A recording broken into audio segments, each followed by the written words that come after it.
to my people. Hey, we on the backup mic this morning, y'all.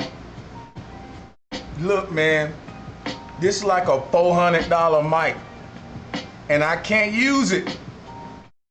So donate, because there's always some shit to fix in this technical ass YouTube streaming type shit, you know.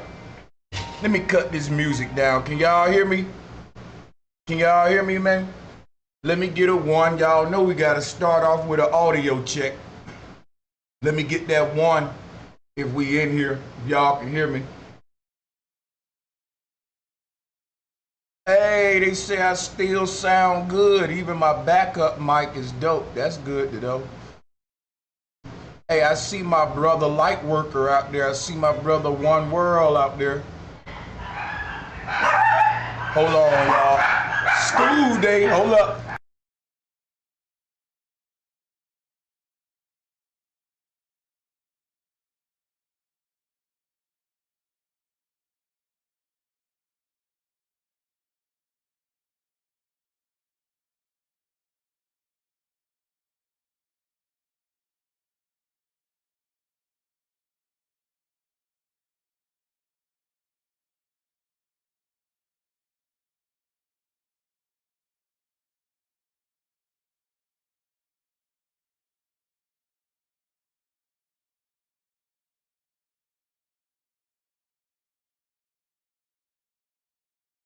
Yeah, it's my children's first day of school.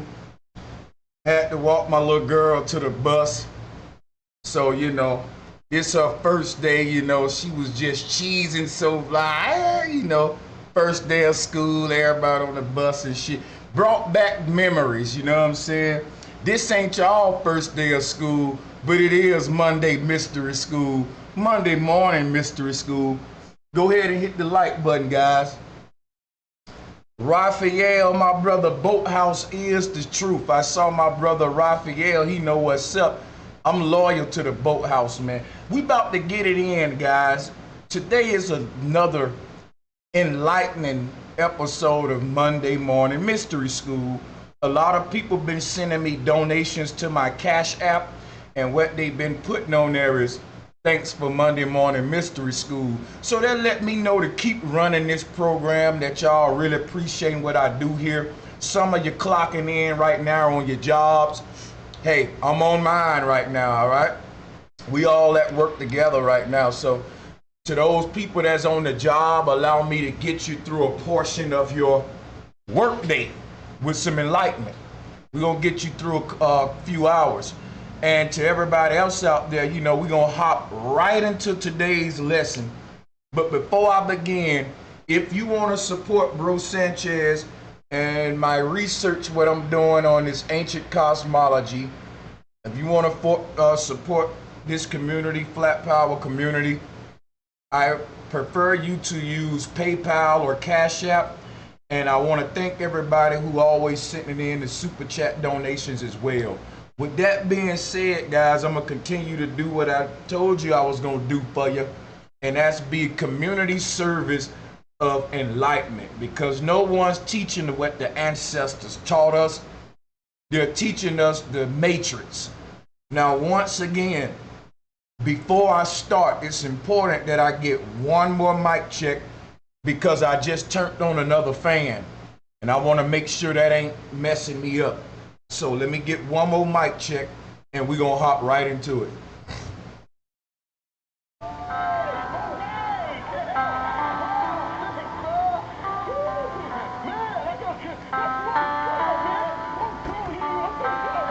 All right. Let's get it. Let's get it. Let's get it. All right, let's talk about this, right? So today's title would be The Bering Strait Theory Maps versus Ancient Cosmological Origins. Now, today I didn't research none of this. I know about it. I researched it in the past, but normally what I would do, I would research everything, organize it, and then just teach it to y'all. I gotta be honest, this right here is going to be open research to where you're gonna actually see me researching it while I teach it. Now, I know what I'm teaching about. I know about the Bering Strait theory. I know about everything I'm teaching about. That's why I didn't research it. What I'm saying is I didn't organize the information into a sort of a timeline to give to you.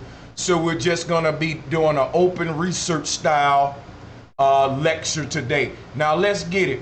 So for many of you who are not aware of the Bering Strait theory, it's a theory because it's the most accepted explanation of how humans ended up in all the parts of the world from Africa, basically before we had boats. We already know that. Now, a lot of people, you know, let's check this map out, right? Let's just get it, before we get into any deep stuff, let's check this out, right? So the Bering Strait on this map would be right here. This connection right here is the debate. Scientists today are saying that the Bering Strait theory is not accurate. There's always been scientists that disagreed with the theory, but there are being more and more today. Not only that, you have Native Americans speaking out saying that the Bering Strait theory is racist and prejudice and is not their true origins. This become interesting. You can either be stubborn and say, man, that is your motherfucking origin. Shut up, man. I was scientist smart, you old Indian.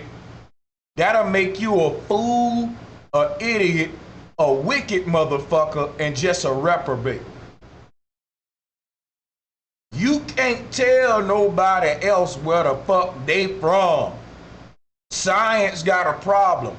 These people been keeping their oral tradition and origins orally before before Western science was even around.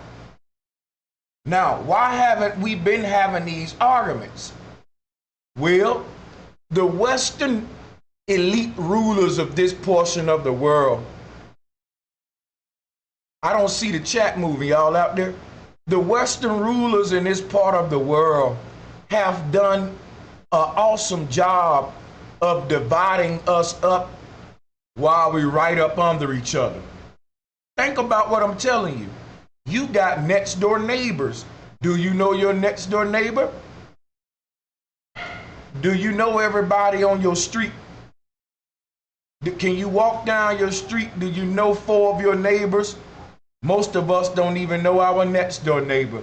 And they've divided us like that. While we right up under each other, we still divided behind our walls of separation. So what am I saying? Black people don't conversate with Native Americans. Black people say shit like, oh, fuck them $5 Indians.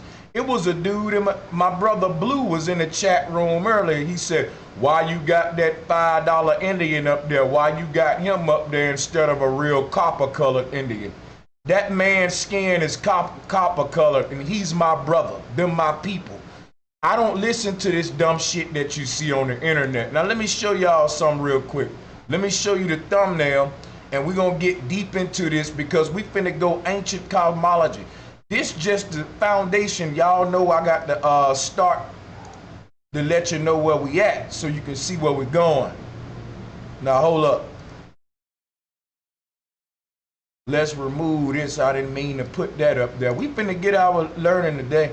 And let me throw this image of this. This is, let me tell you something, people. Black people, your problem is jealousy, hatred, ego. You see this man right here, you get mad at him and he ain't done nothing to you. And I'm gonna explain to you who we need to be getting mad at today, because it ain't who y'all call $5 Indians. Now, Before we even get it, that man's skin look copper to me. I don't care what nobody say. Black people ain't gonna like me for this, but we say it all the time, us aboriginal copper tone people. Tell me that man's skin ain't copper. It's a shade between copper and red. That's why they get the damn name Redskins. Now guess what? This is black people's identity too. There's no such thing as a black person. We're Native Americans. We shared this land with these people. How did we get separated, and how did what we call black people get pushed in the ghetto? Well, I don't know who occupied this land first, but I will tell you right now that at some point we were sharing this land with who we calling the $5 Indians. And then when the Pilgrims came, they saw the different tribes and types of natives. Hold on a second.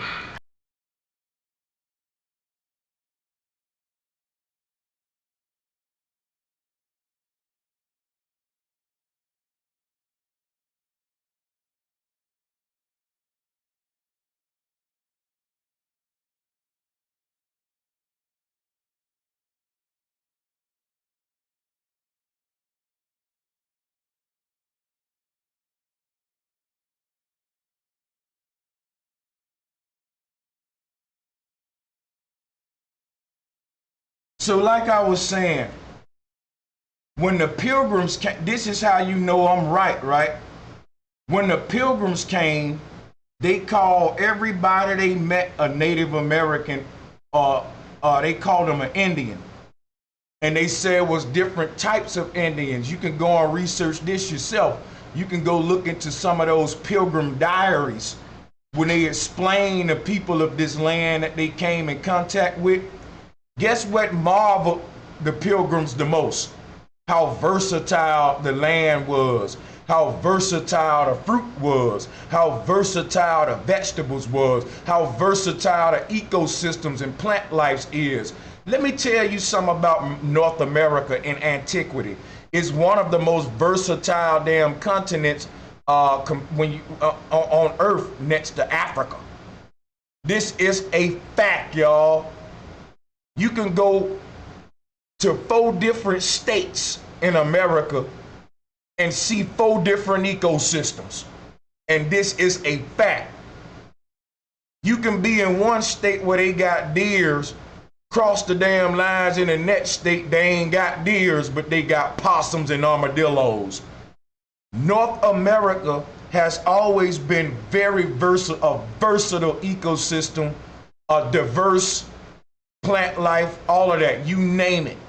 It's very diverse, and it still is today. So with that being said, they talked about the diversity that was on this land. They spoke about the diversity in plant life, animal life, tree life, and they mainly of all, the Pilgrims spoke about the diversity in human life.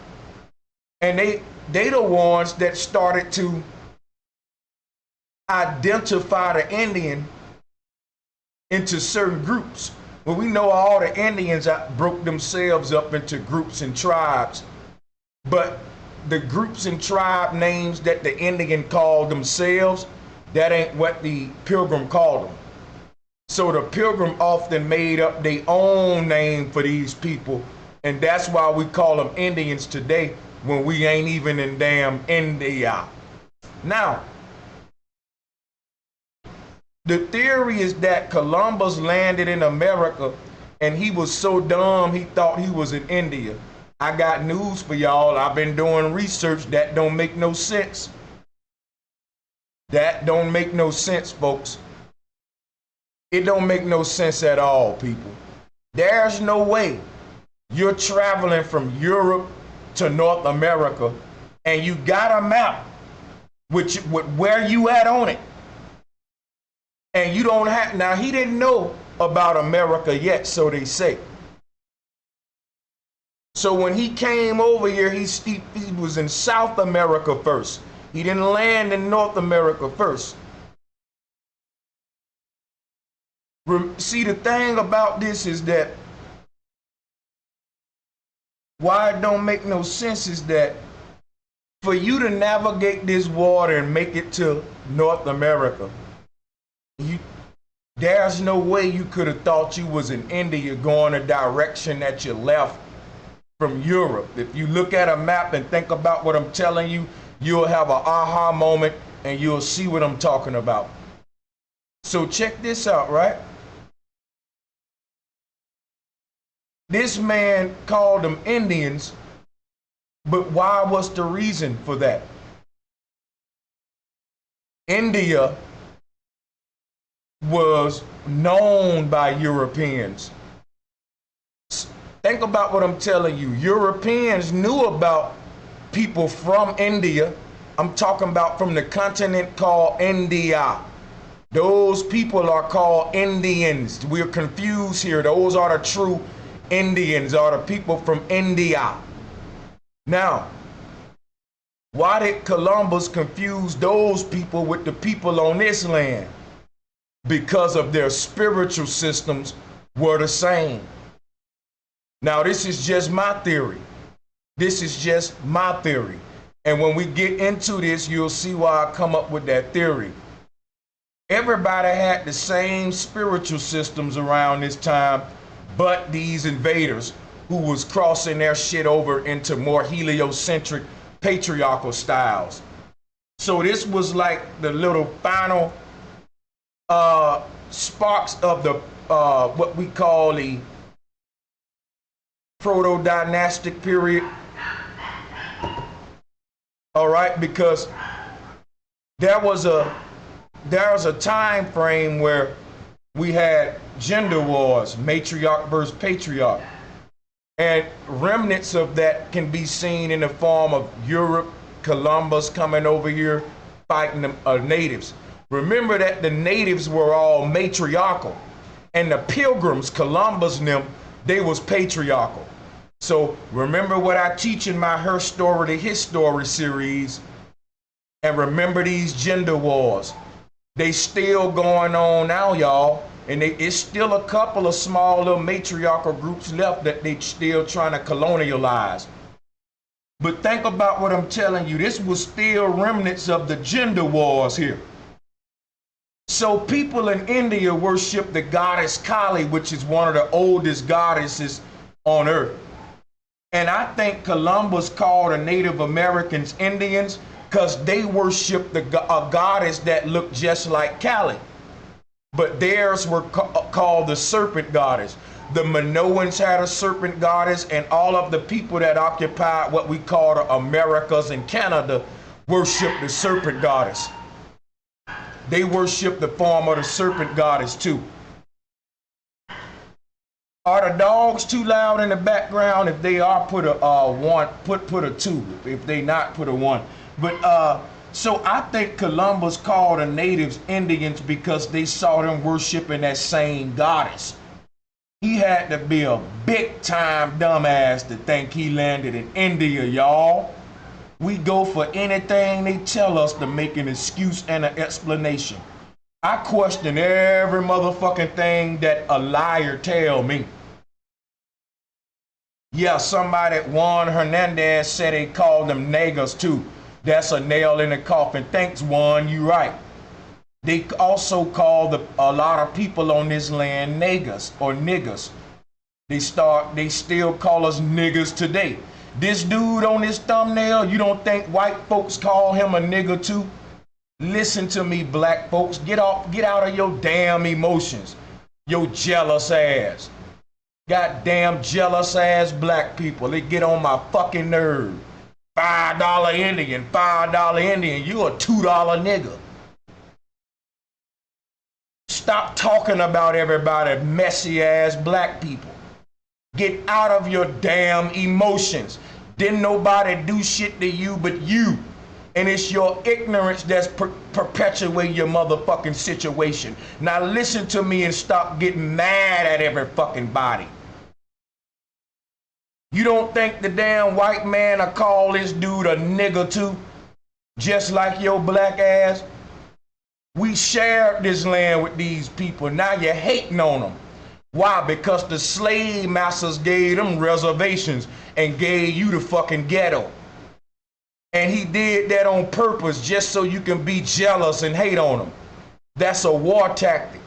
The slave masters would give some fucking slaves dessert cakes and tell the other ones, you can't get none. Get your ass back out in the field. And you know what'll happen? Them slaves that didn't get no dessert cake will start fighting with the slaves that got dessert. Because they jealous master gave you a piece of cake and didn't give me none. This is warfare. Get out, stop being jealous. Yeah, the white man gave them reservations and gave you the ghetto. Did that make me mad at them folks? Nope. It actually make me glad that everybody ain't in my damn position. That's the type nigga I am. That's the type God I am. I don't think these folks can handle the ghetto like me. God put on a people no more than what they can fucking bear. Not hating on these folks cause the white man gave them a reservation but ain't give me none. So I'm still mad at the white man, not them then. They ain't did shit but take it. You would have took it too.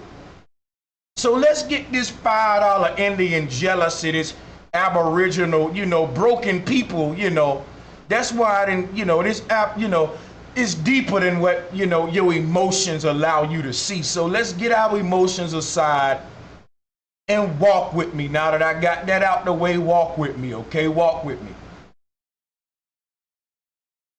All right, walk with me. We gotta get that out the way. So here's the problem science got. If the out of Africa theory is true, then the Bering Strait theory is true. Why, brother Sanchez? Why can't just one of them be true? Because the Bering Strait theory is a theory that was made because there was holes in the out of Africa theory. In other words, when you tell one lie, you gotta keep telling a bunch of damn lies. Listen, if somebody asks me that I go on vacation, like just say you go to work, you show up at work, all your coworkers bragging on their vacation. You didn't go on vacation though. And they pass you the mic and they be like, so how was your vacation, bro Sanchez? And on the spur of the moment, just to fit in, you start making up shit. Be like, oh man, I went to the Bahamas. We rented out 2 hotel rooms, you know what I'm saying?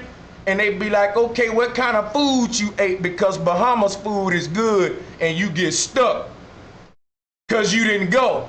If you went, you would have been like, oh, we had Ben Sale, you would have started naming Bahamian style food. So right there, they culture. So what would you have to do? You would have to make up a lie to get out of that lie. So you would have to make a second lie to support the first lie. And you would have to say some shit like, oh, I didn't really eat none of their food though, Yeah, we stayed just a week and we ordered Pizza Hut every night. And motherfuckers gonna be like, for real? Who go to the Bahamas and order Pizza Hut every night? You didn't eat none of the food there and try none of their shit out? They know they caught you in the lie. A person like me will peep it right there. Okay, he's lying now. He had to make up a second lie to support this first lie. He didn't go to no Bahamas. See how this works? Now, how does this relate to the out of Africa theory and the Bering Strait theory?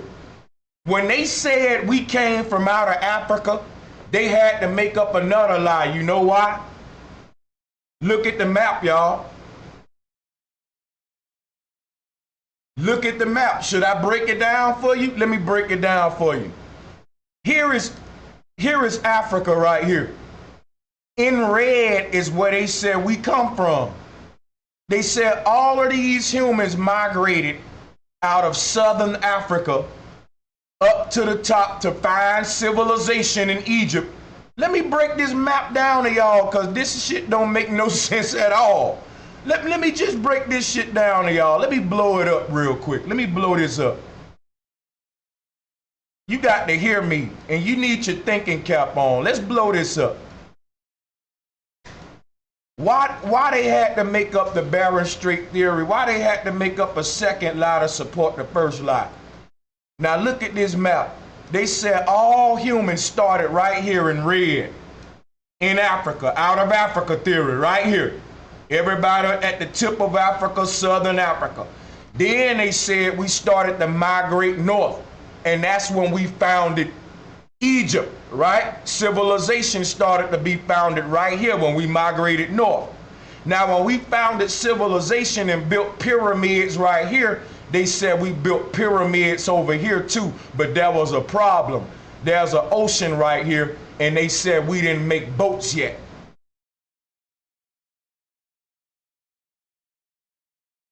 So a lot of motherfuckers was swimming hundreds of miles to make it over there. See the problem? Do you see the problem? When you make up one motherfucking lie, you gotta make up another one, and you done got yourself in some big shit right now. Cause now you gotta explain how they crossed the water. You also gotta explain where they come from to get at just the tip of Africa. They said that a motherfucking meteor landed right here. Germs was on it. The germs evolved to 8 people. It was 8 people occupying this southern tip, y'all. And by the time they migrated to Egypt, they had evolved to Homo sapiens to build pyramids. That shit is so stupid. That's so stupid. You know why? You can find structures in the southern tip of Africa that's older than the pyramids. So apes couldn't have built them. If you got caves in southern Africa with writing systems on it, with stick humans on them, why would a fucking ape human not make an ape human carving?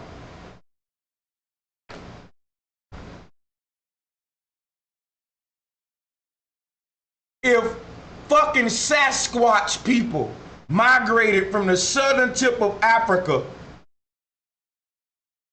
why can we go to the southern parts of Africa today in their caves and see ancient writing systems that predate this whole Darwin theory?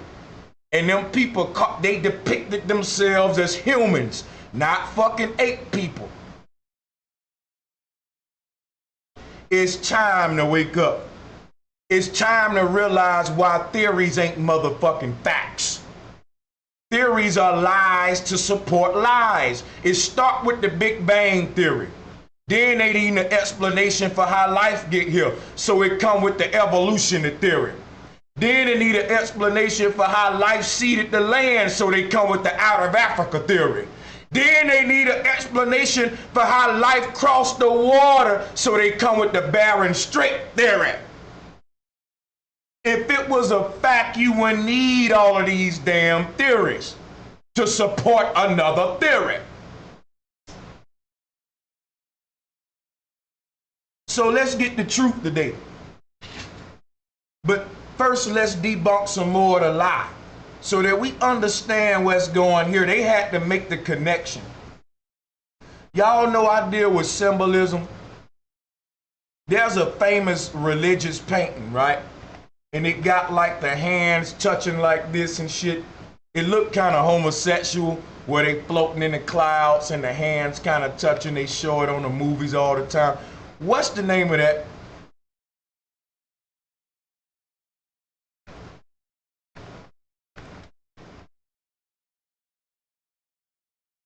What's the name of that painting? Here we go. Let me show y'all how they made the connection. Yo, this right here is another way you can look at the Bering Strait theory, right? Hold on, let me make this right for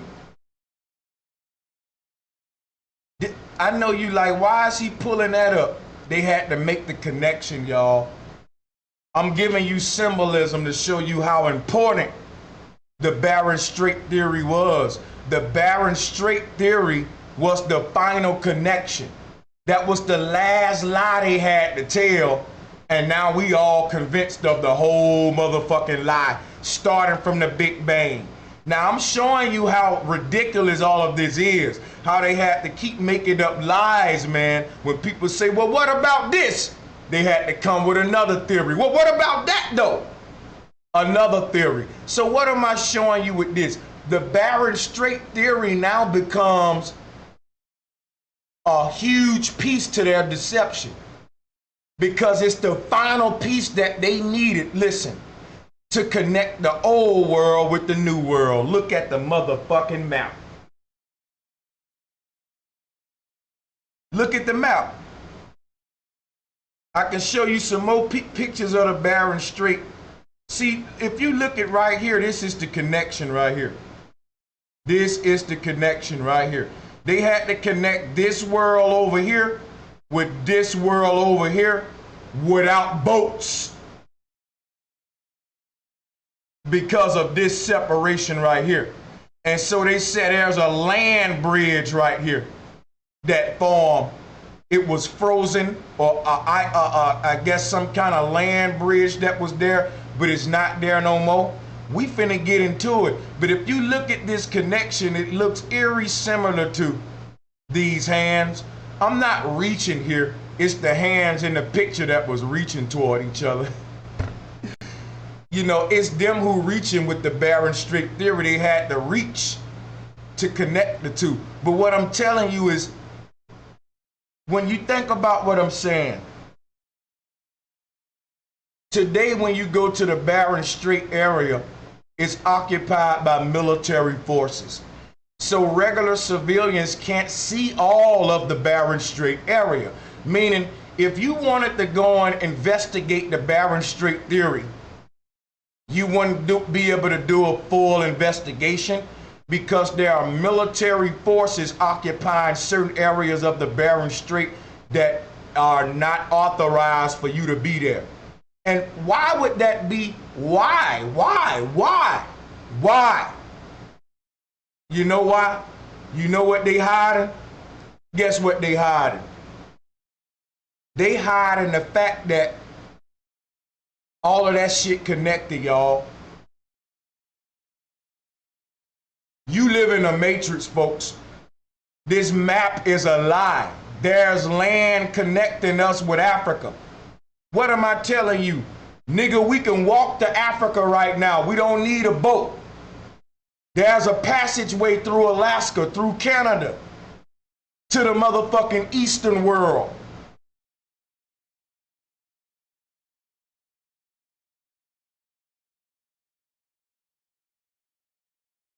Y'all, this shit gets really deep.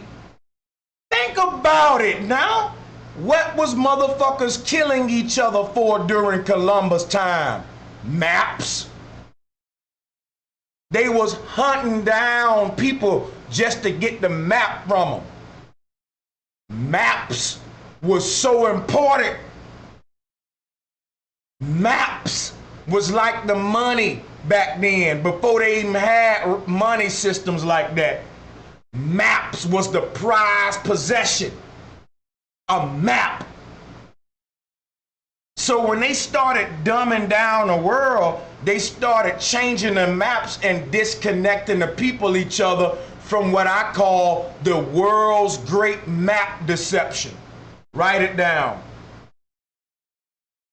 There was a great map deception. And I'm going to be comparing maps today, showing you on ancient maps, these lands are connected.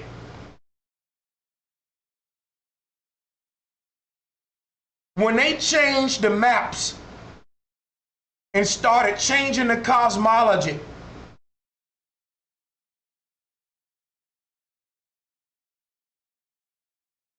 coming with these off-the-wall theories,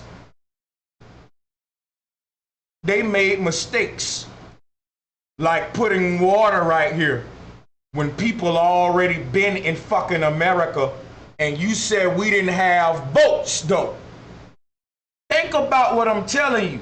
They got a lot of problems with these theories, y'all.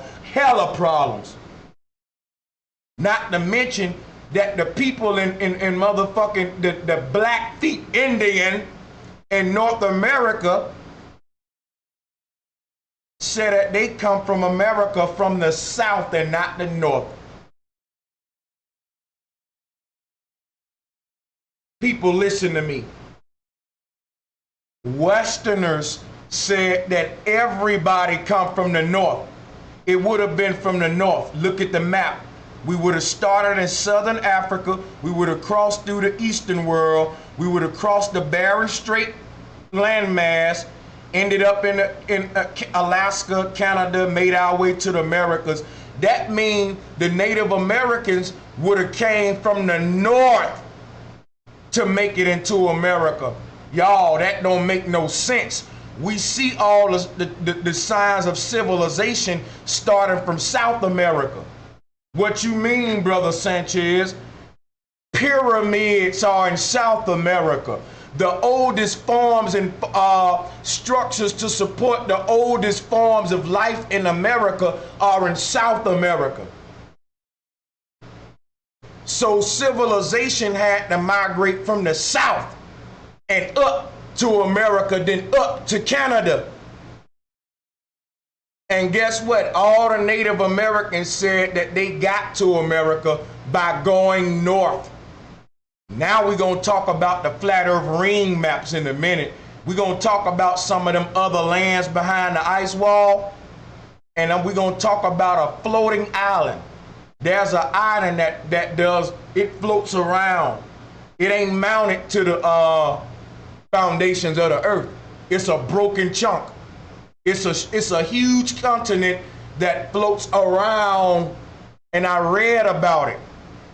And I'm gonna show you about it. And this continent is where the Blackfeet Indians said they hitched a ride onto this plane. They said they had to go through the ice, y'all. I looked up the Blackfeet Indians cosmology, and it looked like a flat earth motherfucking ring map. And the land that they said they come from is right below South America.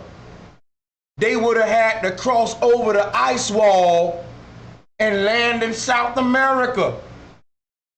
Wait till I show y'all these maps. Wait till we get to this shit. Stay with me. Stay with me. So why is there a military guard in this area? Because they don't want you to know that this goddamn map wrong. If you listen to me. If you debunk this map, guess what you just did? Debunk the globe. If this map ain't right, the globe ain't right. Don't you know that the globe should be a map? If the Indians found their way to North America using cosmology, what the fuck you think you looking at? Excuse my profanity, y'all. I'm working on it. But let me show y'all something. Let me show y'all how stupid humanity is, right? Let me show you how stupid we are.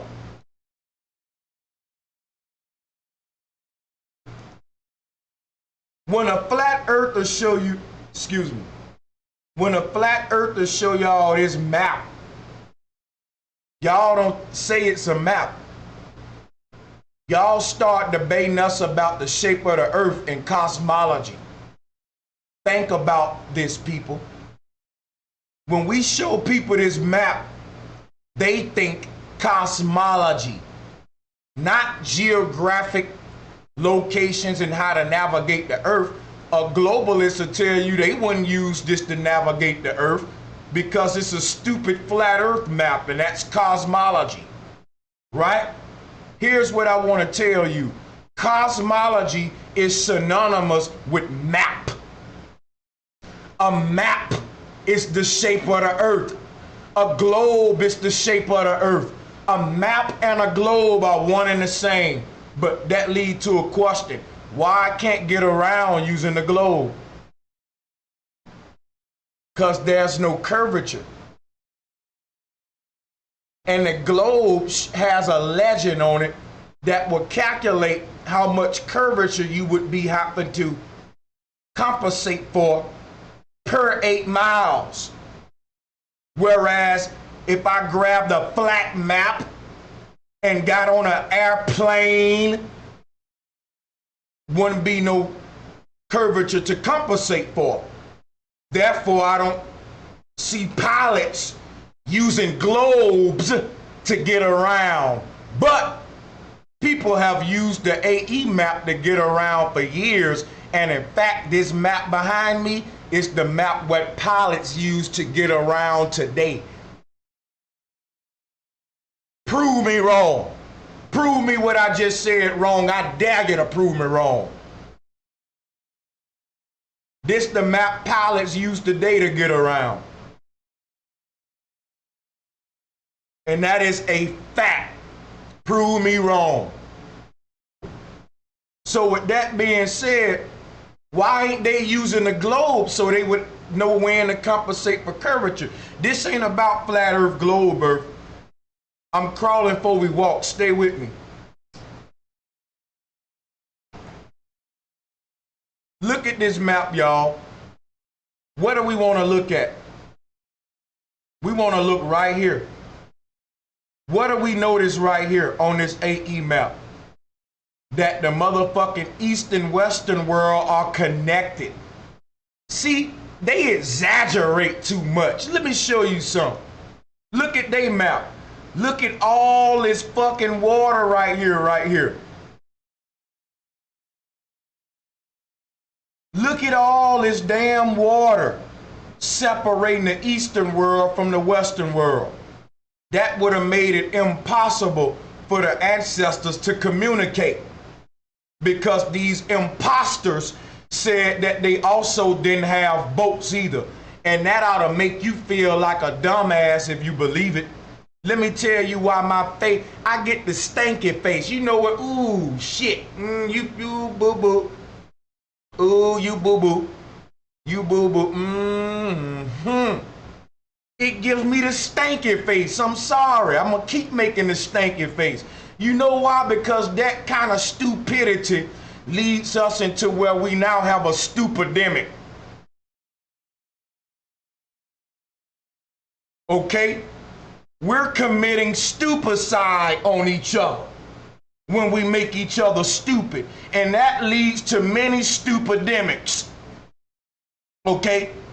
Now listen to me, and I got the cure for stupidity. All right? You stuck suffering from any forms of stupism. Here you go right here. You got to think about it for a minute. You mean to tell me people was building pyramids, mound structures, carving out cities and mountainsides? I'm telling you what I know. Oh, listen to me, people. What was going on in South Africa during the time we supposed to have been 8 people without boat technology? Go to South Africa today. You're going to see little bitty pyramids, mounds. And these things date back to the time where they said these people didn't have boats. If you go to South Africa today, they got writing systems in the caves that these folks was around before Darwin, dumbass. How he gonna say, well, they didn't have boats?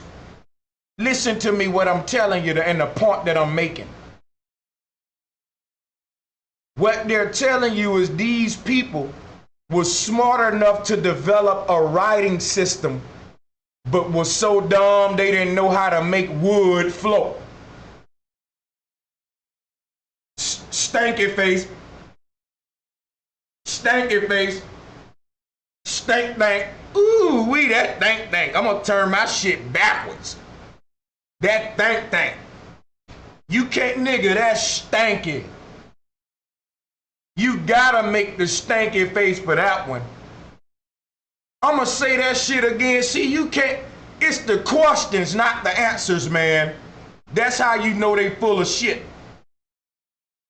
Do you know how hard it is to develop a writing system and how easy it is to make some damn wood float? Ants make boats, niggas. That's how easy it is. Go outside sometime. You will see ants using leaves to cross the goddamn water. This is a fact. I can show it to you right now.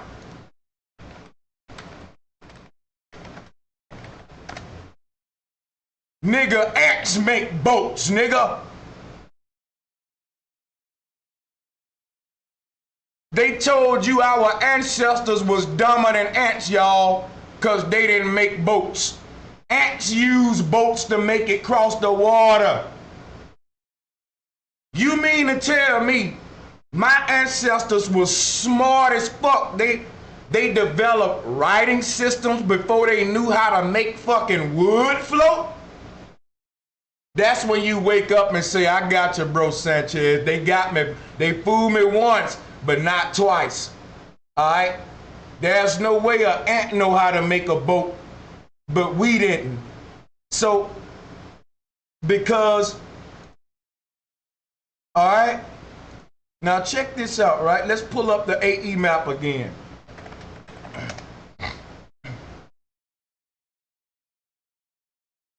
First of all, the argument about boats is pointless. You know why? The ancestors wouldn't have needed boats. Even though they had boats, they was using boats traveling to Australia, all around. Some of the same writing systems they found here in Africa, they found in Australia, similar ones. Similar ones found here. So the people were communicating all around. They were not only using boats to talk to each other. See, here's the thing. They came with the Darwin theory of evolution. That made our ancestors some dumbass ape people who didn't know how to make a boat, even though ants do. But let's keep going. So they were so dumb they didn't have boats. And since they made the fucking earth into a globe, not only did they say the ancestors didn't have boats, but that the ancestors was disconnected from each other. So they didn't have no boats to talk to each other, and they couldn't have made it to each other by land because of this Bering Strait shit. That would have separated the east and western worlds. And that leaves us a question. How did they have the same writing systems if they weren't communicating? So they had to come with the Bering Strait theory. And the Bering Strait theory says that during the time on Darwin's timeline, where Homo sapiens would have crossed into the Western world, there was actually a land bridge available. But by the time we evolved in years past, the water covered it back up again. Ain't that a convenient lie? Ain't that a convenient lie? That's the Bering Strait theory in a nutshell. At one point, the land masses was connected, and at some point, I guess God added a couple of more trillions of gallons of water to the motherfucking ocean, or the ice melted. And so it turned back to the globe again. What are they fucking doing now? Let me tell you what's going on. What are they telling you with the Bering Strait theory? The truth. Listen, folks, they telling you the truth. The Bering Strait theory says that at long time ago, the land masses used to be connected. You got to read between the lines. Long time ago, on all the ancient maps, the two were connected, just like right here on the AE map. We're going to look at some more maps in a minute, but I just want to point out the AE map since it's popular. On this AE map, you can walk from the eastern world into the western world. There's a little bitty arm right there connecting where you don't need a boat. We can just walk back and forth right here. And this is where they got the Bering Strait theory taking place at. Why is this important? This map got these land masses connected, man.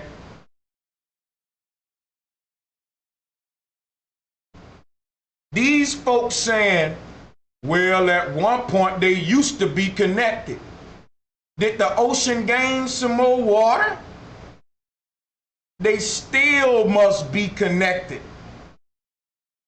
What would make them not be connected no more?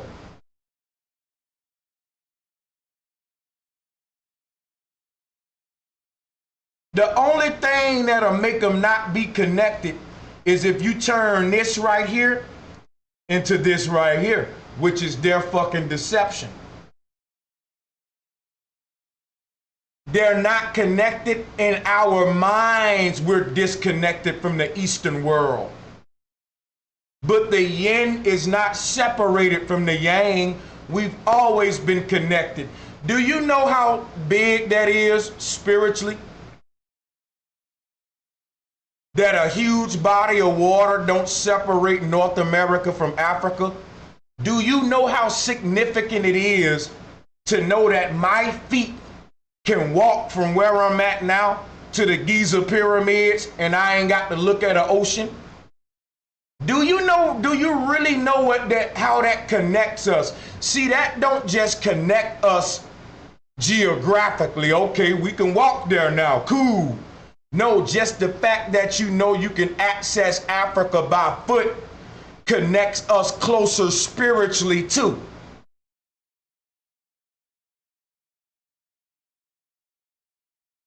It feels like they just in my backyard now with that little bitty connection. That little bitty separation of water that they put on the map was a big spiritual separation, y'all.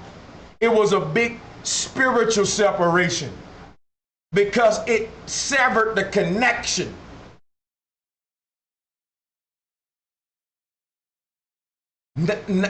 When we know and we conscious that we are connected as one big ass landmass, it makes us one big ass nation. And guess what? That's what it was in the old days.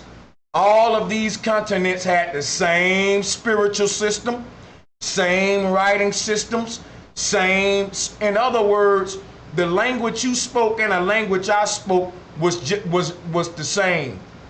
The dialect was different. You know how everybody speak the same language in New York? Excuse me, I'm sorry. You know how everybody speak the same language in America, but we got different dialect? In the South, you sound country like me. On the West Coast, you be like, man, that nigga's a mark. You know, they sound different. Up North, you be like, what up, God? You know, everybody got their own dialect. Imagine that on a macrocosm level. Dialect was limited to your damn continent, y'all. Ain't that deep? Not your state. They reduced it. What am I telling you? Everybody on earth spoke the same language, but they spoke it in a different dialect. So you can go anywhere on the earth and understand exactly what everybody's saying. It might sound funny to you because it's a different dialect, but it was the same language all over the earth. Take a minute and digest that.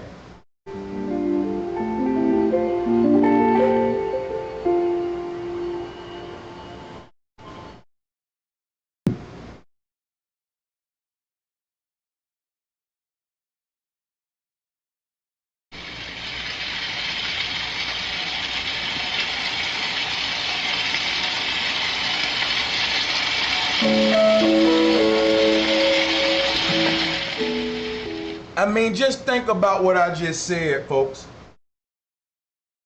The whole world spoke the same language. Why? How you know, Brother Sanchez?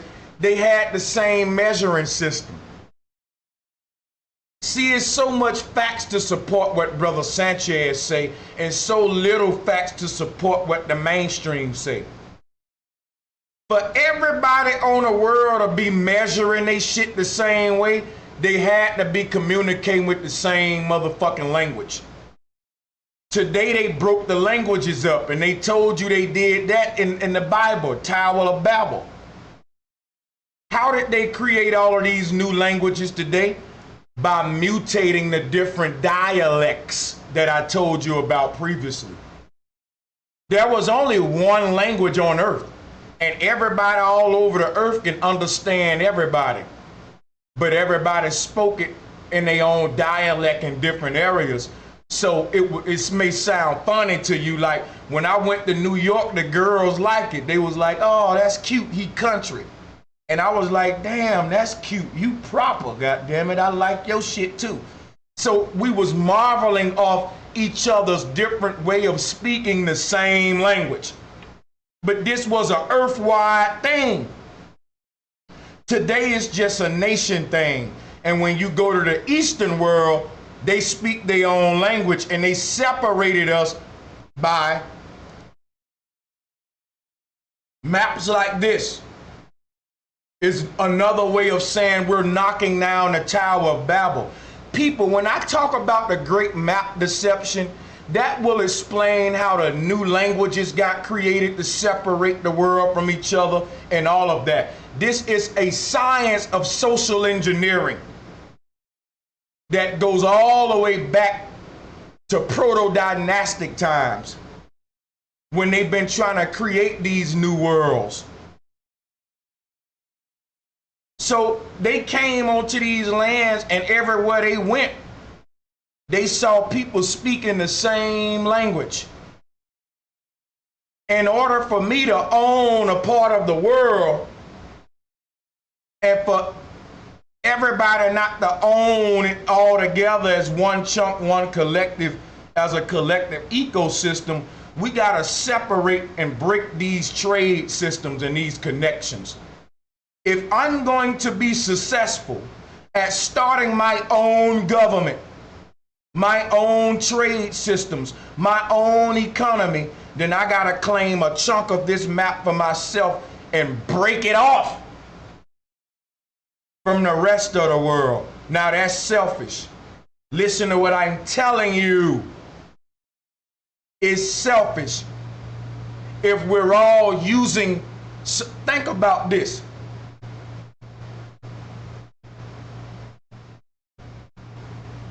We're all eating off this apple tree as a community.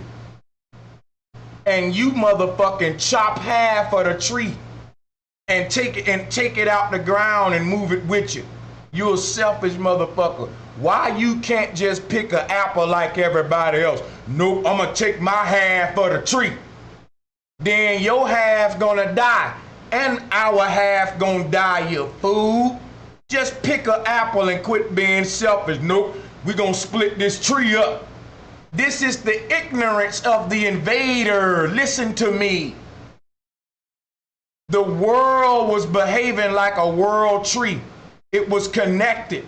And when they started creating new worlds and making their own kingdoms, they started using the map like a child. I'ma break mine off. Listen to me, y'all. Even though all of these lands in reality are connected to this day, they're fooling you like their little empires is broken off. So when a new empire get created, they change the maps and they rename the land and they put some water in between it and break mine off. This my piece. But in reality, every continent is connected. They're claiming their peace through the great map deception in your mind, creating different kingdoms, and they changing these same lands into a new name, and they make a new map, and they put just a little bit of water right there, but that little bit of water means a lot because it breaks off their peace. Y'all see what I'm saying? It lets them break off from the whole and be a nation by themselves. And this is what they mean by the Tower of Babel getting knocked down and different nations being born out of that. Because all around the world on every continent are step pyramids. And that's what the Tower of Babel is, man.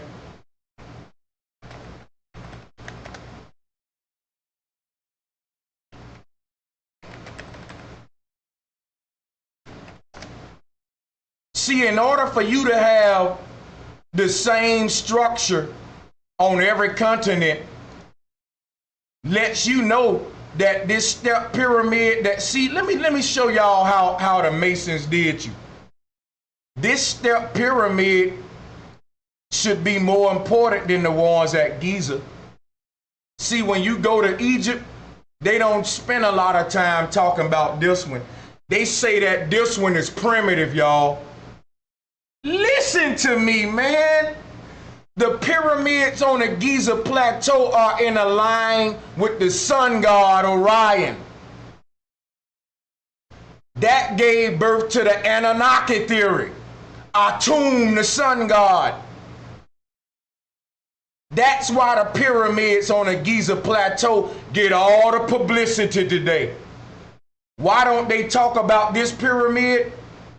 Why do they call this pyramid primitive, y'all? Because it would have been around during the time them 8 people would have been around. This takes you back to an uncorrupted Kemet where them 8 people would have been living. So they call this pyramid primitive because the people that built it, if you really want to date this thing, it'll go way older than the dynasties. This pyramid was not built during the dynastic period. And that's what I want to debate the Kemetic folks about. I know too much, y'all. Let me prove my point. Let me tell you how I know this pyramid went around in a dynastic time. Because the story of the Tower of Babel would have been pre-dynastic. This story would have been taking place before dynasties happened, y'all, in Kemet. This would have been proto-dynastic. That's during the proto-dynastic time was when the patriarchs was going around trying to establish their dynasties. So when you read this story, that's what you read. You reading of a damn egotistical God breaking up somebody's culture who was trying to build a damn step pyramid, giving them a different language, his fucking language, and separating them from each other. That's a creation of a government, that Tower of Babel story, and the destruction of one. This was what was going on during proto-dynastic time. People was building these in honor of the goddesses. They was building these step pyramids in honor of the goddesses. This was our true cosmology. They turned it into a bull.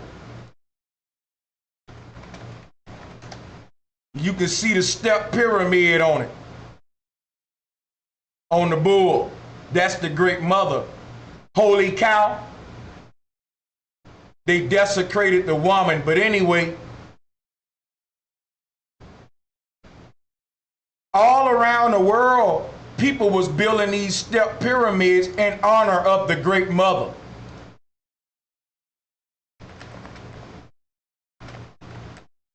And they all had the same spiritual system. This is worship of the Great Mother, pre-dynastic. You see the black cube at the top, that's the vagina, woman, that's you. You're at the top of the food chain because you're the gateway. This is what the ancestors went in to meditate, to beam their consciousness off the earth. This is a time traveling device. People don't understand spiritual technology today. Let me show you something.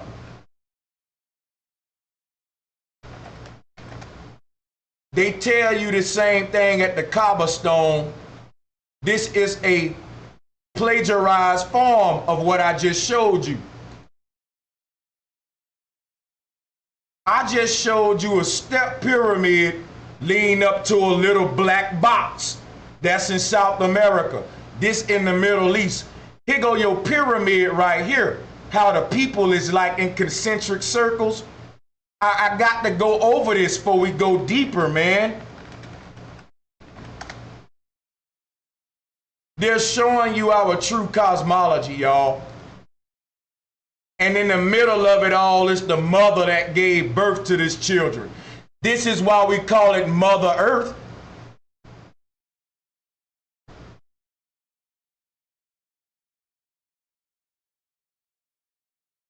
So here they showing you a flat earth ring map.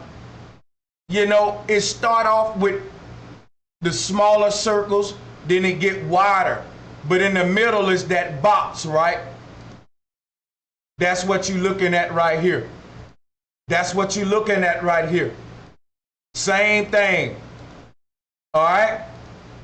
But what am I bringing up? I'm trying to show you something that long time ago, people was building step pyramids all around the earth in honor of the Great Mother, which proves on every continent there was one spiritual system, the worship of the womb and the uterus. On every continent there was one language. On every continent that everybody did the same shit. Look, you can find these step pyramids everywhere. I can show you one right now. Let me show you another one.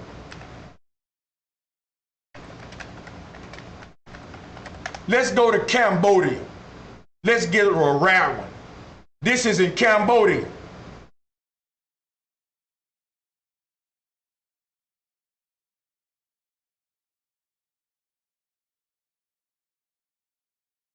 In Cambodia.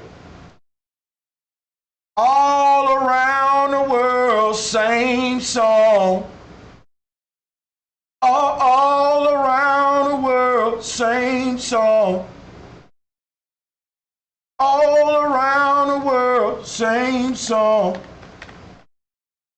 All around the world, same song.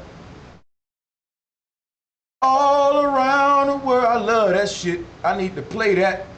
All around the world, same song. All right? All around the world, same song.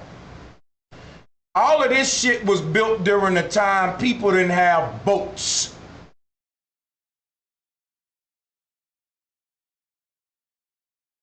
This is what we're taught. So they came and they separated us with different languages, took us away from these lands, away from this cosmology, and people like me just trying to give it back to you today. They told you how they did it with the story of Babel in the Bible. Now we need to talk about the origin of the people of this land. We still ain't got on that. All right, now we know about the Bering Strait. We can close that. See, in all ancient cosmology, all of these continents connected anyway. They was walking from Africa to goddamn Florida. So I ask again, why do they have the UN military occupying part of the Bering Strait? Because they don't want you to know the maps are a lie. Now let me take a quick break and we're going to go into the second portion of this where we get into the Native American origin stories and the Blackfeet Indian cosmology, which that's going to get real deep so we can clear up this $5 Indian, this divisive rhetoric, you know, and let black folks know who we are. So give me a minute and I'll be right back. Make sure you hit the like button.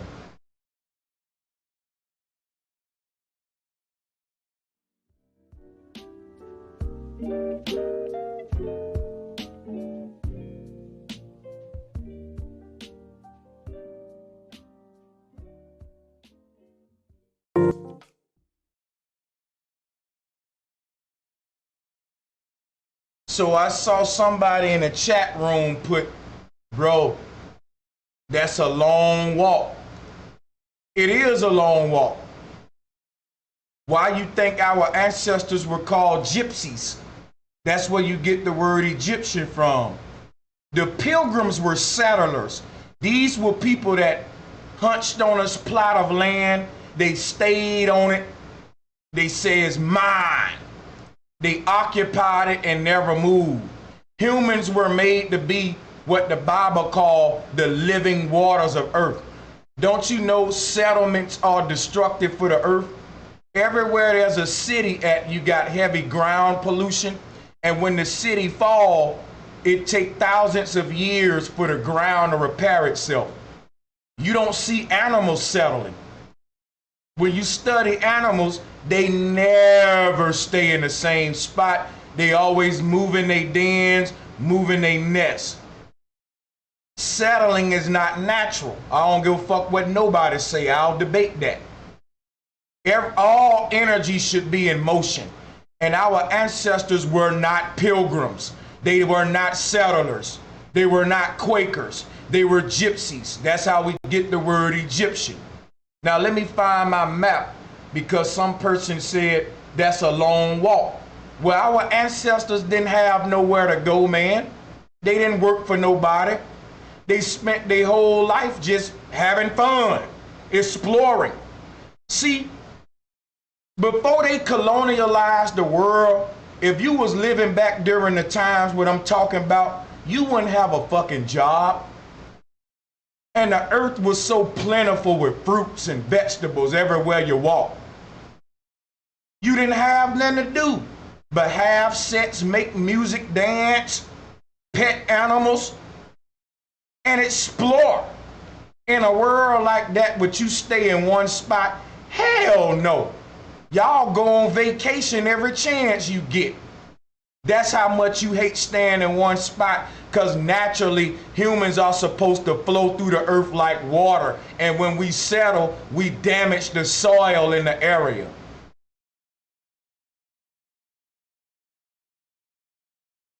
So somebody said that's a long walk, but you're looking at it wrong. Think of all these billions of humans on this earth. And think of us occupying all this land.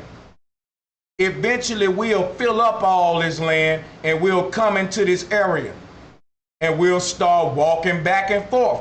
It'll be a lot of traffic going back and forth right here. It ain't that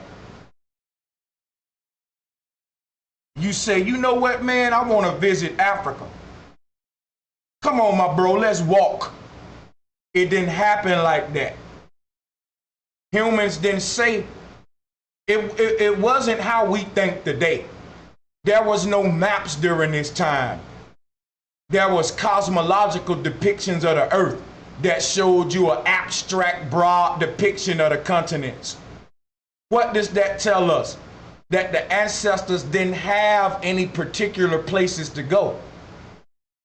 That's why their maps are not as accurate as ours. That's why their maps have a lot of mythological areas on them, a lot of abstractness to them, because they didn't have no particular place to pinpoint. Like, for example, if you're a fucking airplane pilot, you need an accurate map and a particular place to pinpoint, like an airport to land at. So in that airport need to be in a city and a state. For example, in New York, the Hudson Bay. If you're a seller and you want to travel to New York, you want a map to get you to that bay called the Hudson. Because we got predetermined areas on our map where we go today. If you look at how humans travel today, it's to the biggest cities in every continent. That ain't how we traveled back then. They dictate where we travel today. We go to Egypt, we go to Bahamas, we go to Jerusalem, we go to Mecca, we go to a lot of people from other continents travel here to visit New York. They like to see the buildings. But basically we travel to the New World kingdoms today. We go on when you go on vacation, you go to Cancun. But who told you to do that? A fucking commercial. some commercial you saw. So they influence where to go today. They control where you travel today. Whereas in an ancient world, the maps were very abstract because there were people scattered abroad across the land. We weren't settling in these big cities, and then you get in your car and you drive out of the city and you drive hundreds of miles through deserted land. There was no deserted land. These cities stacked us on top of each other. The ancestors went stacked on top of each other. And that's kind of a spiritual metaphor, because the Tower of Babel was stacked on top of each other, and it represents the time where we were gypsies living in spread out societies. And they knocked the Tower of Babel down, put us in and stuffed us into cities where now they're building their towers of Babels because they stacking us up on top of each other. Like in New York, they got the skyscrapers. Guess how much free land is in New York? Too much. Too much. It's beautiful land in New York.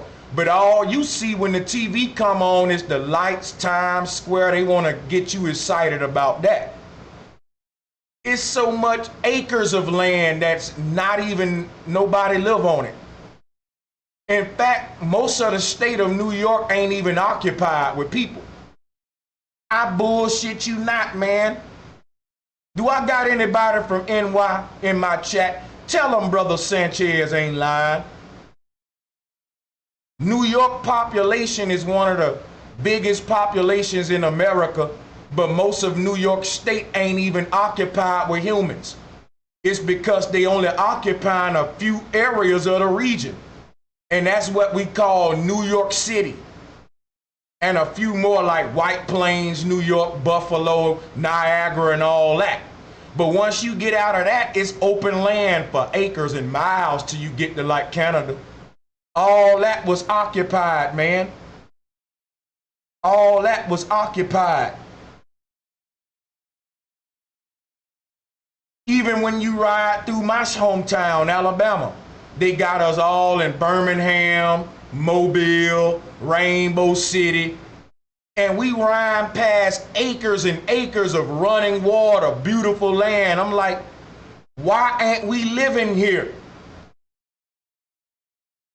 So this is what I'm telling y'all.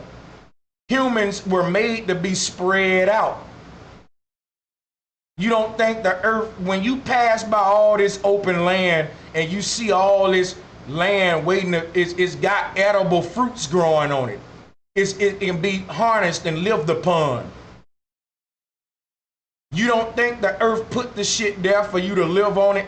Or do you think the earth said, nope, I'm growing all this fruit out there, but I want your ass in the city where the sewage treatment, where you recycling your own damn piss water to drink.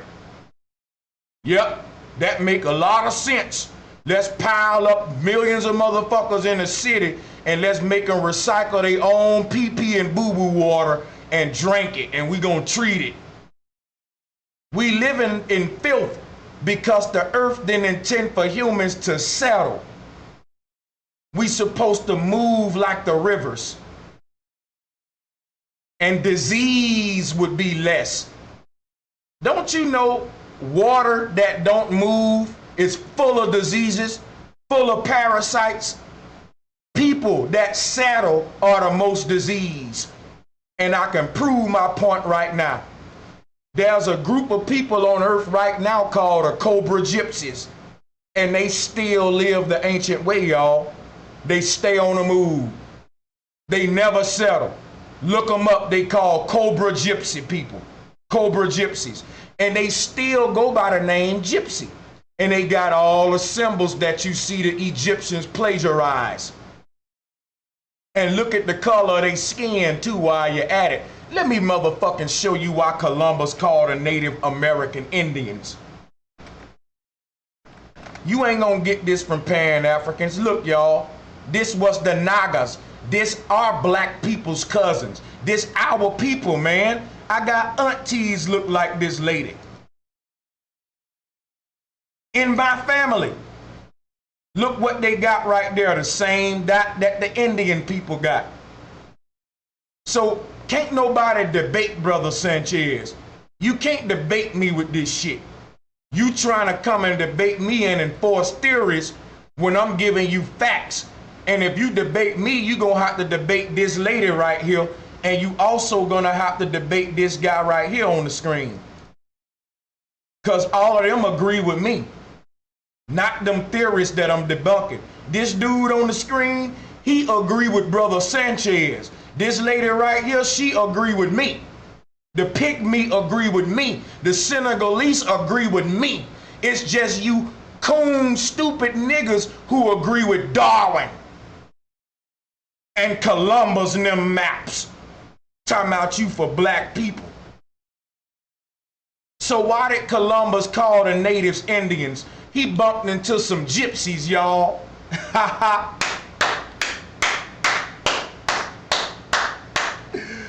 Boy, y'all better listen to me. Think about what Brother Sanchez telling you here today, man. Why did our science feel the need to specify the pilgrims as settlers? Because the whole world wasn't settlers, y'all. Knowledge is power. Knowledge is power. Y'all better give your boy some fireballs. Y'all better stroke my motherfucking ego for a minute, boy. You got to pat me on the back for that now. Come on now. This is why they call me Sherlock Holmes. Because I ask the right questions. I ask the right questions. And I'm going to ask it again. Why did modern science feel the need to specify the pilgrims as a group of settlers if the whole world was settlers anyway? See, Columbus was a fucking pilgrim, and they bumped into some gypsies, y'all. When nobody settlers, the whole world was in motion, and by them colonializing you, they made you a settler. You settled for this bullshit system, and you settled in their fucking trap, their matrix, their grid, their map.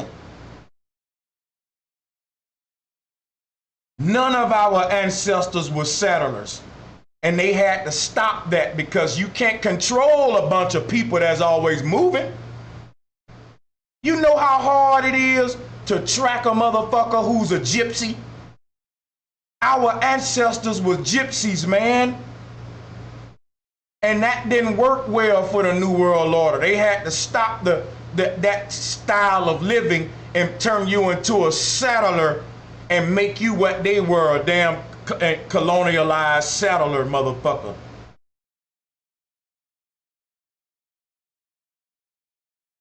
It's hard to control people that's always in motion.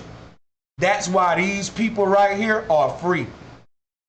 Look them up. They call Cobra Gypsies. They are sovereign, y'all. They don't have a government. You know why? They don't have a land. They just go everywhere. Woo! Woo!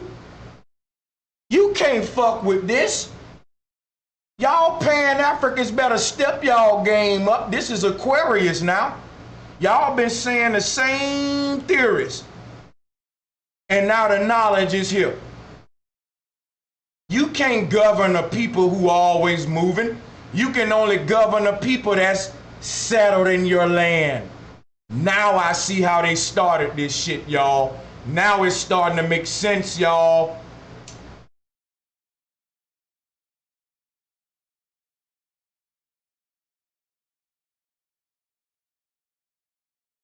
Hold on a second. I hit my weed a minute.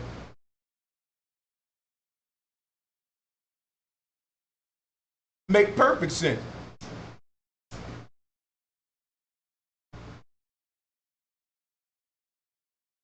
I'm gonna get to our origins in a minute, Cloven. But we can't get to that till we get through all this deception, though. All of this got to be exposed. All right, so that's the Cobra Gypsy. Let's move along. I forgot exactly where I was. So we just decoded the Tower of Babel. Now let's go back. So we already know that there was a lot of holes in the Columbus theory. Hold on a minute.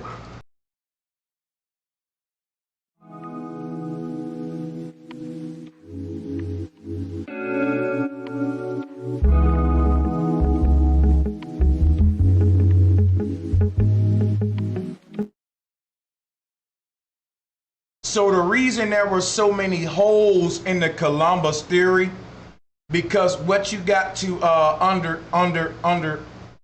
understand is that what the word discovery don't mean that you found a land. I got to really go through this for y'all because our Moorish brothers and Aboriginal brothers like to talk about law. So let's talk about the word called discovery and why there were so many arguments around Columbus' story. People say if Columbus discovered the Americas, how were people already there? He did discover America, but you don't know during that time the word discover didn't mean what it mean today.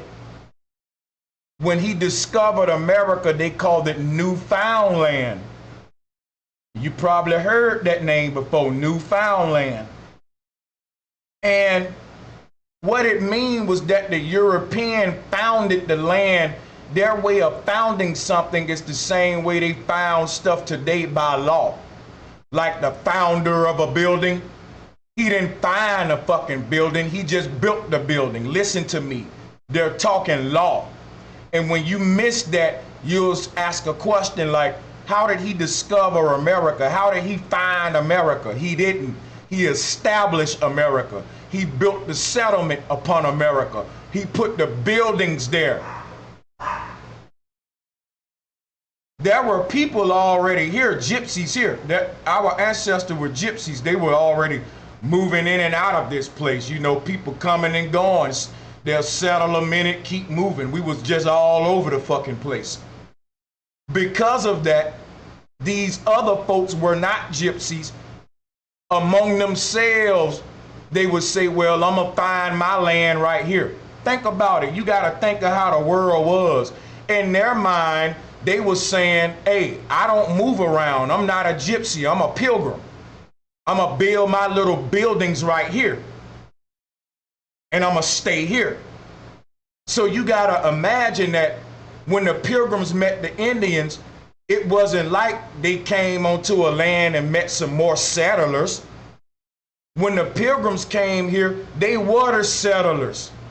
And they started building cities because they saw when nobody else doing it.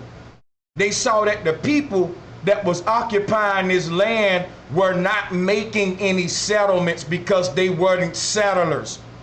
In other words, this land was just for open game. So they started building their settlements and the traffic continued around them. People kept going and leaving. Gypsies kept going and leaving. And they would politic with the settlers and say, okay, I'm gone. They probably never see that group of gypsies again because our ancestors stayed in motion. So you gotta keep that in mind when you think of the world when Columbus was around. In the European mind, he wasn't saying I'm taking the land away from the Indians per se, because he actually tried to buy it from them first. It wasn't war, but the Indians didn't understand money. They didn't understand owning land because they were gypsies. So what the pilgrims did, they just said, fuck it, we're just gonna settle here. As their settlements grew, problems came between them and the gypsies. See, here's the thing. If the gypsies was traveling among this land constantly, people coming from the south and the north is never stopping. Just like airlines today, it ain't never stopping. It's constantly in motion, 365, 24/7. Animals are traveling and migrating. Humans are.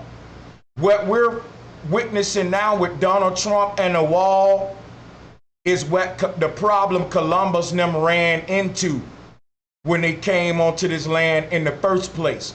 They had to stop the gypsies from traveling as their settlements grew.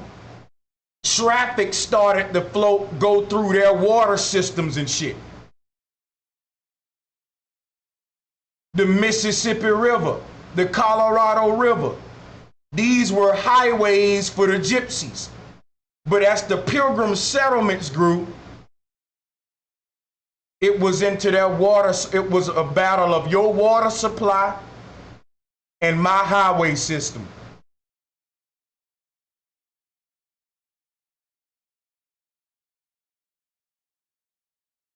That's what led into the wars between the Pilgrims and Indians, y'all. And I'm not taking up for white people. I'm just saying they didn't come over here wanting to fight. That would have been stupid. You know how many soldiers they lost? Our ancestors weren't no damn pussies.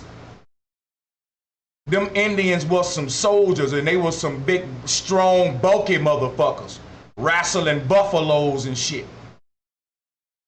The damn Pilgrims didn't want to fight them.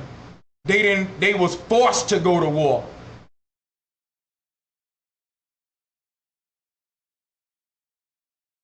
But, I mean, you gotta think about what I'm telling you.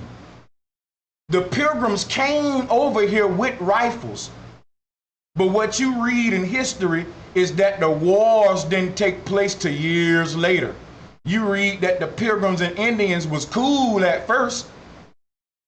Then the wars took place and the Indians lost because the Pilgrims had rifles.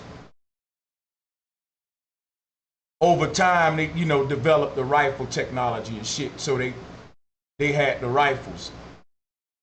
But think about it. If the Pilgrims came with rifles in the first place, why didn't they just get off the boat shooting? Why did they make friends first? We ain't gotta make friends with you. Shit, I got cannons and rifles. Y'all ain't got nothing but arrows. Fuck that fake friend shit. They gave y'all the fake friend theory. Drake got that song, Fake Friends. I don't believe it. I don't think the Pilgrim were fake friends. You can't establish a relationship for that many generations and it be fake.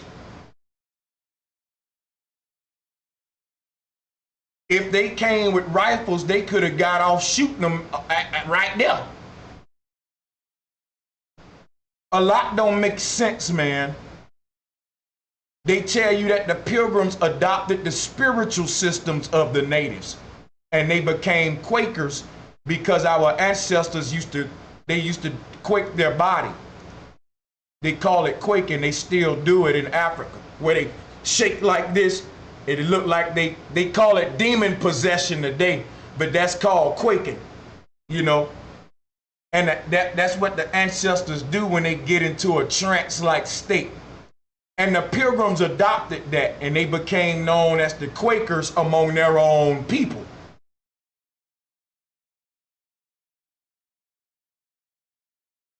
Their own people called them Quakers because they adopted our people's spiritual system. You don't take on a people's spiritual system if you don't really fuck with them like that.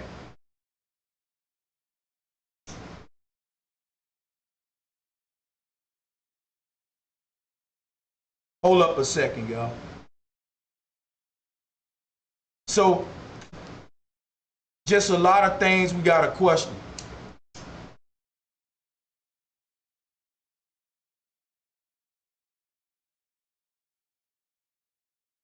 At some point, there was balance on the land. And I think that was when the Pilgrim settlements were small. When they grew into the 13 colonies, that's when they started going to war, kind of around that time when they started colonializing. A colony is a bigger, this is what you got to realize, because a lot of black folks don't research. You have a settlement and then you have a colony. When the Pilgrims came over here, they weren't a colony yet. There was nothing colonial about them yet. They were a settlement because it was a small group that wasn't a threat to the natives or nobody. I'm pretty sure the natives didn't mind a small group of people settling. But what happens when that settlement grows? It becomes a colony now. This is what we say about animals too.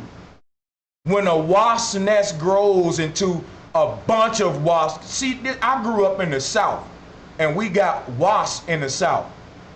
So let me tell you something about what a colony is. If you got a single wasp nest, that ain't no damn colony. That's just a wasp nest. When that wasp nest grow, they build another nest right next to that one, and the nests get stuck together. You can see it's two nests stuck together. That's now called a colony. The root word of colony is co, dealing with two. Once it's become two or more and these different nests start to cooperate with each other, that's called a colony now. And the root word of cooperation is co. So when the Pilgrims came, they weren't a colony yet. They didn't have different nests that they was trading goods with among themselves and to build their colony. It was just one little settlement in Virginia, I think. Yeah, it was Virginia. That was their first little settlement. Their first little settlement in Virginia grew all the way up to Philadelphia, New York, and all that, where they eventually colonialized, came with the 13 colonies, and eventually founded the nation right up there, up north above Virginia. But anyway, Virginia was the state that kind of separated the North from the South, and that'll lead on into the Civil War, which was them still going to war with the natives, but disagreeing on the slavery and captivity of the natives. The Emancipation Proclamation was the colonialization of the entire continent. It wasn't that the slaves were free, it was that the slaves were free, meaning that they didn't cost nothing. Prior to Abraham Lincoln, the slave master had to actually purchase slaves. After the Emancipation Proclamation, all slaves became free, meaning you fill out an application and you work for your own food and water. But I didn't mean to go into that, but y'all thought y'all was free. No, you free, meaning like free food, free candy. You got to read between the lines, folks. But anyway, we never got free, but I'm going all the way back right now, and we finna go into the origins of our ancestors on this land. I know that's what you're waiting on. But we gotta talk about what life was like when the Pilgrims was here to understand what was going on, right? So as the Pilgrim settlements started to grow, we call that colonialization. Because you got one settlement, that's just a settlement. When that one settlement start to reproduce and grow, some of its people move away from it. Some of the children say, you know what, Mom and Dad, y'all been on this land for so long, I want to go find my own little land. And this is how the Pilgrims was finding new states and finding new lands. And this is why we say, well, how they found it if it was people here? They was walking among gypsies. The gypsies weren't settlers. So the gypsies didn't care about these folks setting up a couple of little tents and drinking. What the gypsies didn't give a fuck about that.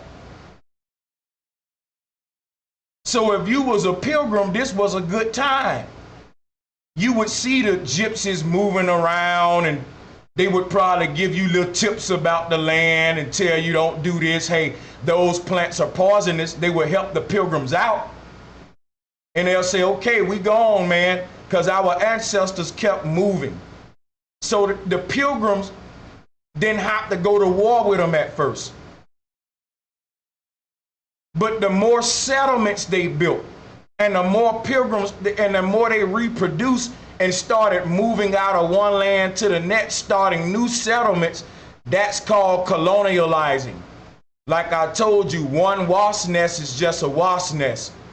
But when that grow, they're gonna build another nest and stick it up, and they're gonna be glued together. Then they're gonna build a third one and glue that one together. And if you let them keep reproducing, it's gonna be so many nests, it's gonna look like a continent. It's gonna look like how our states look. Because each nest got its own little crazy shape. And when all the wasps stick them together, it look like our states. And we call it a wasp colony. That's when your settlement grows into a colony. And once they got 13 colonies, they felt they had enough now to go ahead and start spreading this shit across the whole land.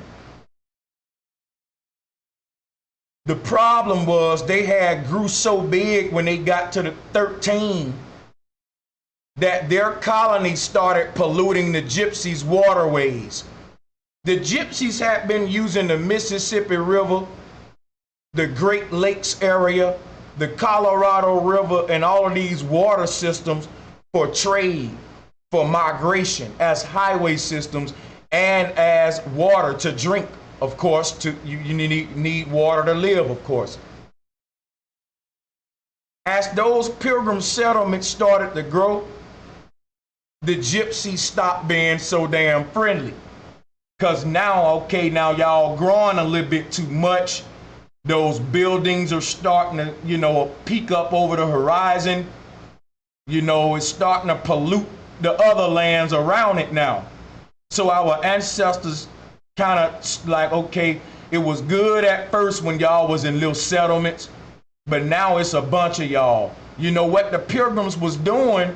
They was going back to England, sending for more motherfuckers and more motherfuckers. They were the first immigrants. We're talking about the first illegal immigrants, y'all. They weren't illegal at the time because our ancestors ain't pricks like them. They said you can come on, shit. But these would have been the first illegal immigrants, these pilgrims, of course. And they do just like what illegal immigrants do today. They come over here, they say, man, it is good over here. I'm gonna send for my whole family. And they grow and grow and grow until Americans do just what our ancestors did. We start complaining. The shit that's happening in America now under Trump was happening back then, y'all, with Columbus. When they established those 13 colonies, we started making the complaints that they making today. The Native Americans was saying, okay, it's too many of y'all immigrants now. We got to close the gates because y'all settlements are growing too much, and it's pollution that comes from people that settle. That's why our ancestors didn't settle. When you settle, all of your boo-boo and pee-pee gotta go somewhere, and it's gonna go right on the ground you settling on. That corrupts the topsoil, treatment plants, chemicals, water treatment facilities get back in the soil because you gotta treat the water, then recycle it. It's just horrible. It breaks away from the natural flow. That's why nature wanted us moving and not settling. It is unnatural to live in cities and to be a settler or a pilgrim. So as these pilgrims settlements start to grow into big cities and all of that, and the pollution got more, and it started to threaten the natural ecosystems that the natives were using. It started to threaten some of the crops that they were trading up and down the Mississippi River. Crops started to die. Our Americans said, you know what, we were nice to you, but y'all are bringing too many people. Not everybody can come. So our Native American ancestors were complaining about illegal immigrants way before Trump. These folks came and they brought so many of their people that they had reached 13 colonies. So many of them that they was a force to reckon with. And they defeated the ancestors of this land, and those colonies grew and grew and grew, and here we are today. Those colonies are still growing, but the gypsies are still traveling through the land. Listen to me. Why do you think the West Coast was the last area to be colonized? Because the most gypsy traffic take place on the West Coast, because we connected to Mexico and South America. As those colonies grew, the traffic never stopped. Those colonies always had this problem of trying to stop the people from traveling in and out across their damn settlements. They have been trying to stop the people from, it's like that one neighbor in the neighborhood. When we was little, right? We used to walk to the store. And you got this one neighbor, the shortcut is through their backyard. But they such of a dickhead, they gonna make you walk 10 more extra minutes because they don't want you walking through their fucking backyard. That's what the pilgrims were. Even though it ain't they damn land anyway. When they settlements started to grow, they wanted to stop the people who've been walking through their lands before they was even here. We was walking through this shit. Just because your settlements grow ain't gonna stop our traffic. So that's what the borders were about. They were making walls around their settlements before Trump. They was making walls around their settlements before Trump. Go look at Washington, D.C. The first settlements was up in Washington, Virginia, and all that. And if you look at the first settlements, they got the walls up there. I know what I'm talking about, man. Go to D.C. You can see the ancient history where they had the forts and the fucking walls around it. This shit ain't nothing new what Trump doing. The pilgrims been trying to isolate their settlements from the gypsy traffic. They call it illegal immigration today. It's gypsy traffic, you fools. You can't stop it. The most traffic was on the West Coast because of that connection. So the colonialists were slow to colonialize the West Coast. And if you look at the West Coast, most of the states and cities in the West Coast are named after the gypsy people, like California, Washington, Seattle, Wichita is a city. All of these are names that the gypsy gave these lands that they've been traveling through.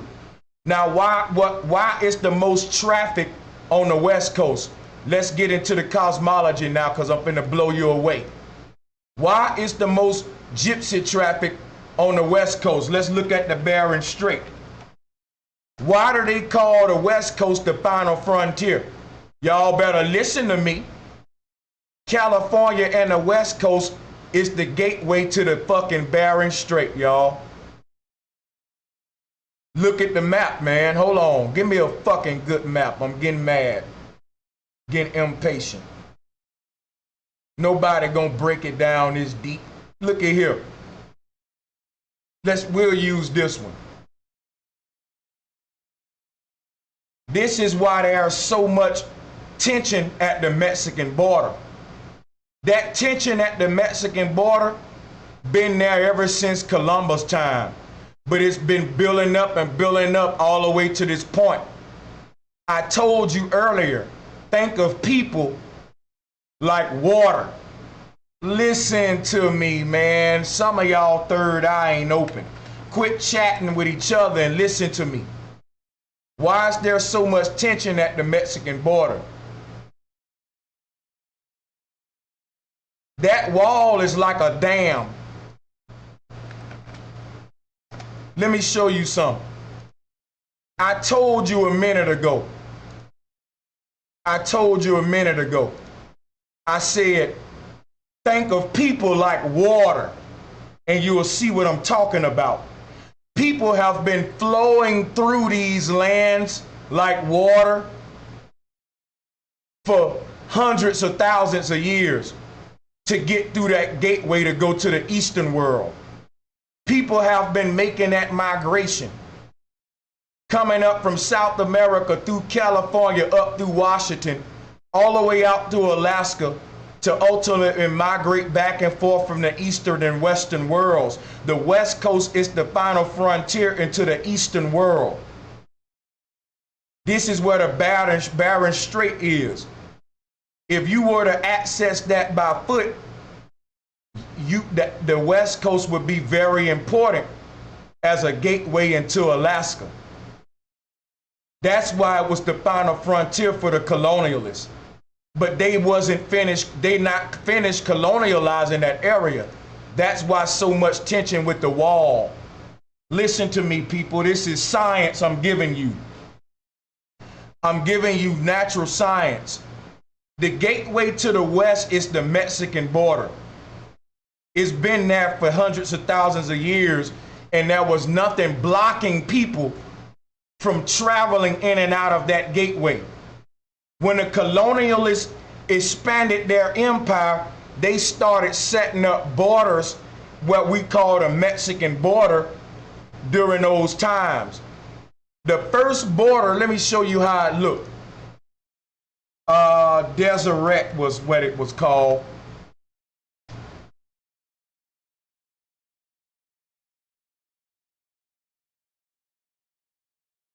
Let me show you some so you can see what's going on today. This was the Mexican border, y'all, during back in the day, a little bit after Columbus time. So the colonialists have been successful at pushing this border back, expanding their empire. But they reached the point where they couldn't push no more. And that's what we call the Mexican border today. And that's where we get the United States boundaries today. So when they reached that point where they couldn't push no more,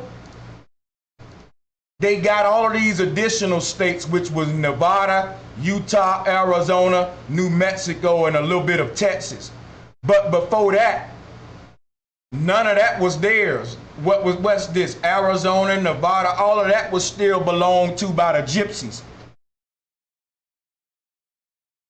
So the colonialists been going to war for years pushing these boundaries.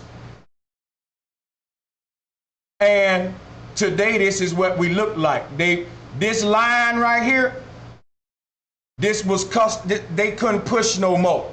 You know why? Look at how wide this is. You know how many people it's gonna take to make a border here? That's why they gotta make a wall, because they can't man it personally. The colonialists couldn't. See, the West Coast always been a problem for colonialists because of this big gateway right here. They don't have enough people to control this.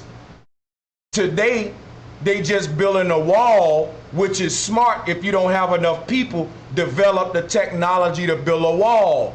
And that's what they've arrived at today, to secure their empire and stop the flow of traffic from the gypsies. So this wall that Trump is building is none other than a human dam. It's a human dam. But guess what happened when so much water built up behind this dam? It breaks. You can't hold them back no more. And that's going to start off martial law. When Trump wall get broke down, that's going to be that final seal and revelation that's broken for martial law. This is the zombies coming into the state and purge happening. Think of a football team busting through the paper. The games begin, the Hunger Games begin. We're gonna reach a point where this human dam that Trump building can no longer stop this natural traffic that nature intended. We by nature are gypsies, and that traffic have been using this as a gateway to enter the Eastern world for years. Us dumbass Americans don't know this. But these people know what I'm talking about. It ain't that they trying to just get to America because they want to be on our land.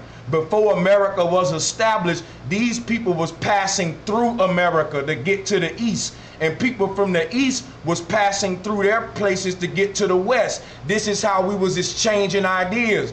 This is why they had to say, this is why people say, how did they have the same spiritual systems all over the earth if it wasn't connected?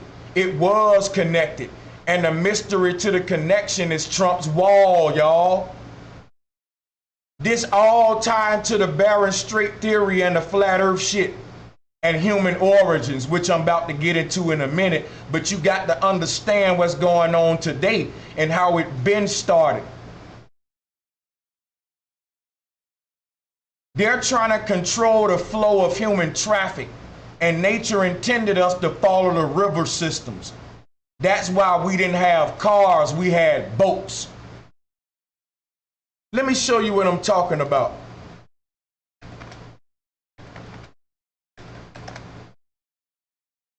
All the rivers in the world flow a certain way.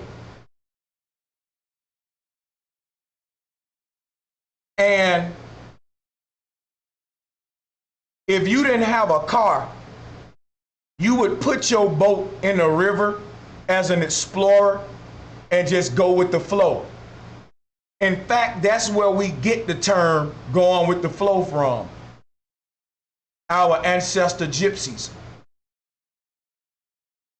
They went with the flow.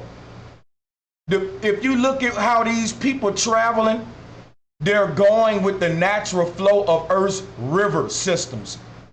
What is Brother Sanchez telling you? Humans are like water. Human traffic on the earth, if you do a map of the path that humans was traveling in ancient days and superimpose it over the river systems, they would be identical. So what am I telling you today? That people traveling up from South America is the same way that the main rivers in South America flow upward and their ecosystems connect with the Mississippi. It's all really one world river system. The Nile River, the Amazon River, the Mississippi, all of these rivers are one river. All of the ecosystems merge at some point. And the flow of these rivers continue the same path. So where the Amazon pick up, the Mississippi start.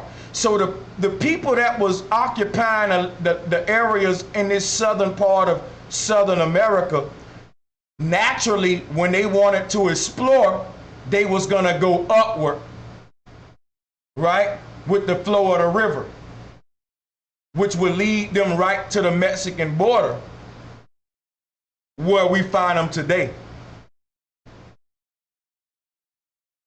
See, in politics today, we say these are illegal immigrants that are trying to enter America illegally and take from our citizens. That's not true. That's the enemy telling you that. That's the colonialist telling you that. The real statement would be, these are regular people following the natural flow of nature. This is human traffic. Just because the pilgrims are settlers, they want to make everybody else be still. Just because you want to build your little empire right here and be still and settle, you want to stop traffic from people walking through your backyard to reach the gateway to the east, which would be Alaska, going on into the eastern world. It ain't that these folks trying to get to America. They're trying to pass through America. And how I know what I'm talking about? A lot of the ethnicities of these people are the same ethnicities of people in Alaska and on the East Coast when you cross that Bering Strait and get into those lands. You see the same spiritual systems up and down the West Coast and in the Grand Canyon areas. Same symbolism. Same people who we would call Mayans, Incan, Aztecs, they had the same systems. So who were these people? These were different people at different times taking the same trade routes. That's why they had the same systems. Duh! Tired of being the only one doing the critical fucking thinking. It make me lonely. Let me take a break.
While I roll my weed, I'ma just talk to y'all, just so y'all don't have to just listen to the music.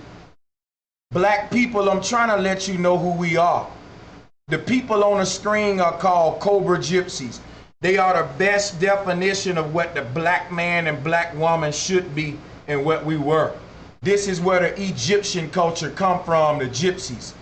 And they have the serpent on their headdress and everything that the Egyptians stole. Black people, these are our people. Don't this girl right here look like one of your cousins? Listen, they separated us, man. You know these are our people, man. It's us. You know this is black people, man. How you know it? What are Cobra Gypsies known for?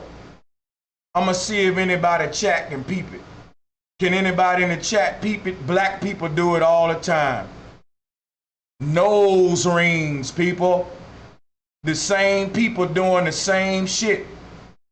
All our black sisters in America like nose rings. My auntie got a nose ring. This is our culture. This come from us. We're the gypsies, man. We are the gypsies, black people, or the Naga, the Nagini people. We go with the flow. That's the way of a serpent, a snake, a gypsy. A snake is a gypsy. It goes with the flow like a sine wave. Everything about its culture is that of a sine wave. It don't settle because these people still practice the culture of the sine wave. So they embody the sine wave, which remains in motion. So the gypsies remain in motion because they study the sine wave. As above, so below, so they remain in motion. Don't you know these people outlive everybody else who live in cities?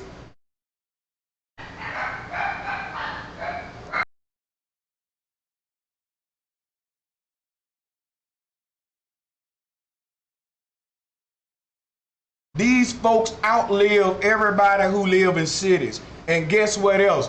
They're immune to all of the sicknesses on every continent.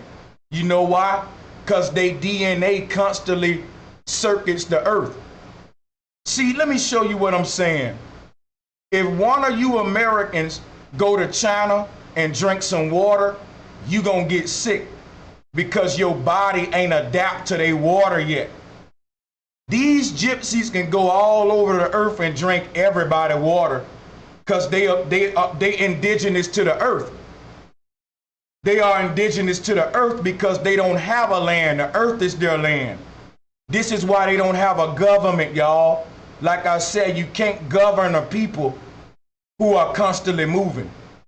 This is what sovereignty means. This is true off-grid living, though. See, you can't have an electronic technology and be a gypsy.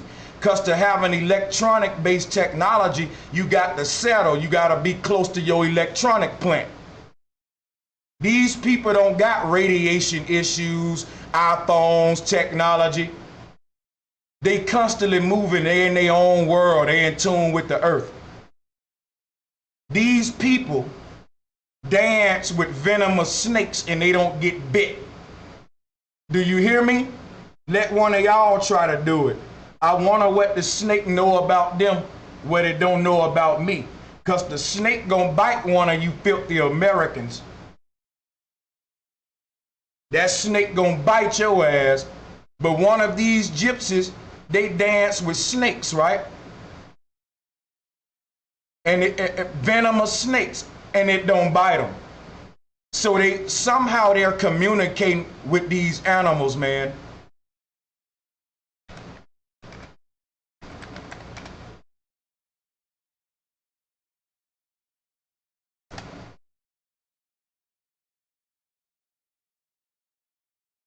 All right. They put the cobra inside of the little thing right there, and they'll start, messing with it, putting their hands around it. It's a sport to them. That snake would have bit your ass soon as you put your hand right there in 1 second. But let me show you why it don't bite them.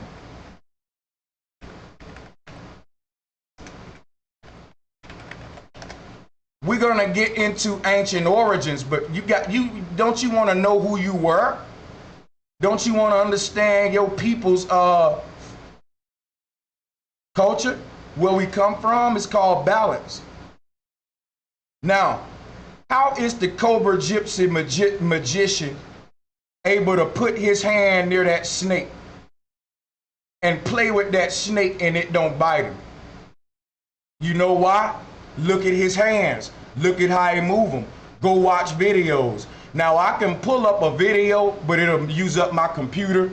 So look at this picture. You could go pull it up on your own. There's a secret to why the snake don't bite him. The snake think that his hands is a snake. The way the Cobra Gypsy magician moves his hand is like the mating pair for that snake. So if it's a female snake, he would move his hands like the head of the snake, as if we're good energy, sort of a mating type dance. See, these gypsies study that snake for so many generations, they can mimic the movement of the snake with their hands. And by doing that, if you're mimicking the movement of the snake, you can do it right around the snake and it won't bite you. Because it think it's either part of it or it's another snake. It either think your hand is its tail and it's gonna bite itself, or it's another snake. So they kind of fooling the snake. They're making their hand move like Bruce Lee. They got a fighting style called serpent style. That comes from the Cobra Gypsy. That comes from the Cobra Gypsy. He's actually giving you martial arts too. Because to move his hands like that is also to deflect a punch in martial arts. It would be the same movements. They both studied the Cobra. So you will see the martial artist form his hands like the head of the snake. You will see him,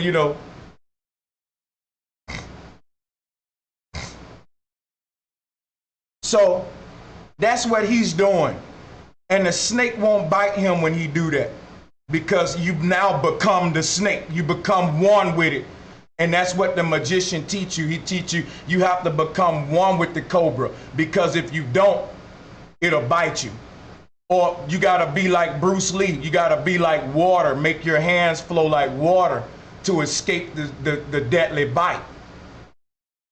So we're talking spiritual shit here that can be applied in nature, man. This is fucking deep to me. I'm sorry, this is deep. So let's move on.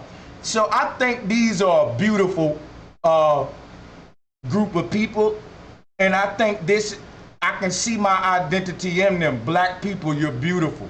This is who we are. And this is why black people wear nose rings. Now, if you look at the necklace she wears, today you would sync that kind of tribalism to Africa, black people, because you've been programmed and indoctrinated. All of these safari beads and African style colors originate from the gypsy people. Now what you see in that necklace is all the colors of the rainbow. They gave that to the gays today, but that rainbow flag would have been the true flag of the gypsy people. It's another way of saying I'm indigenous to the earth. We about to get into cosmology now.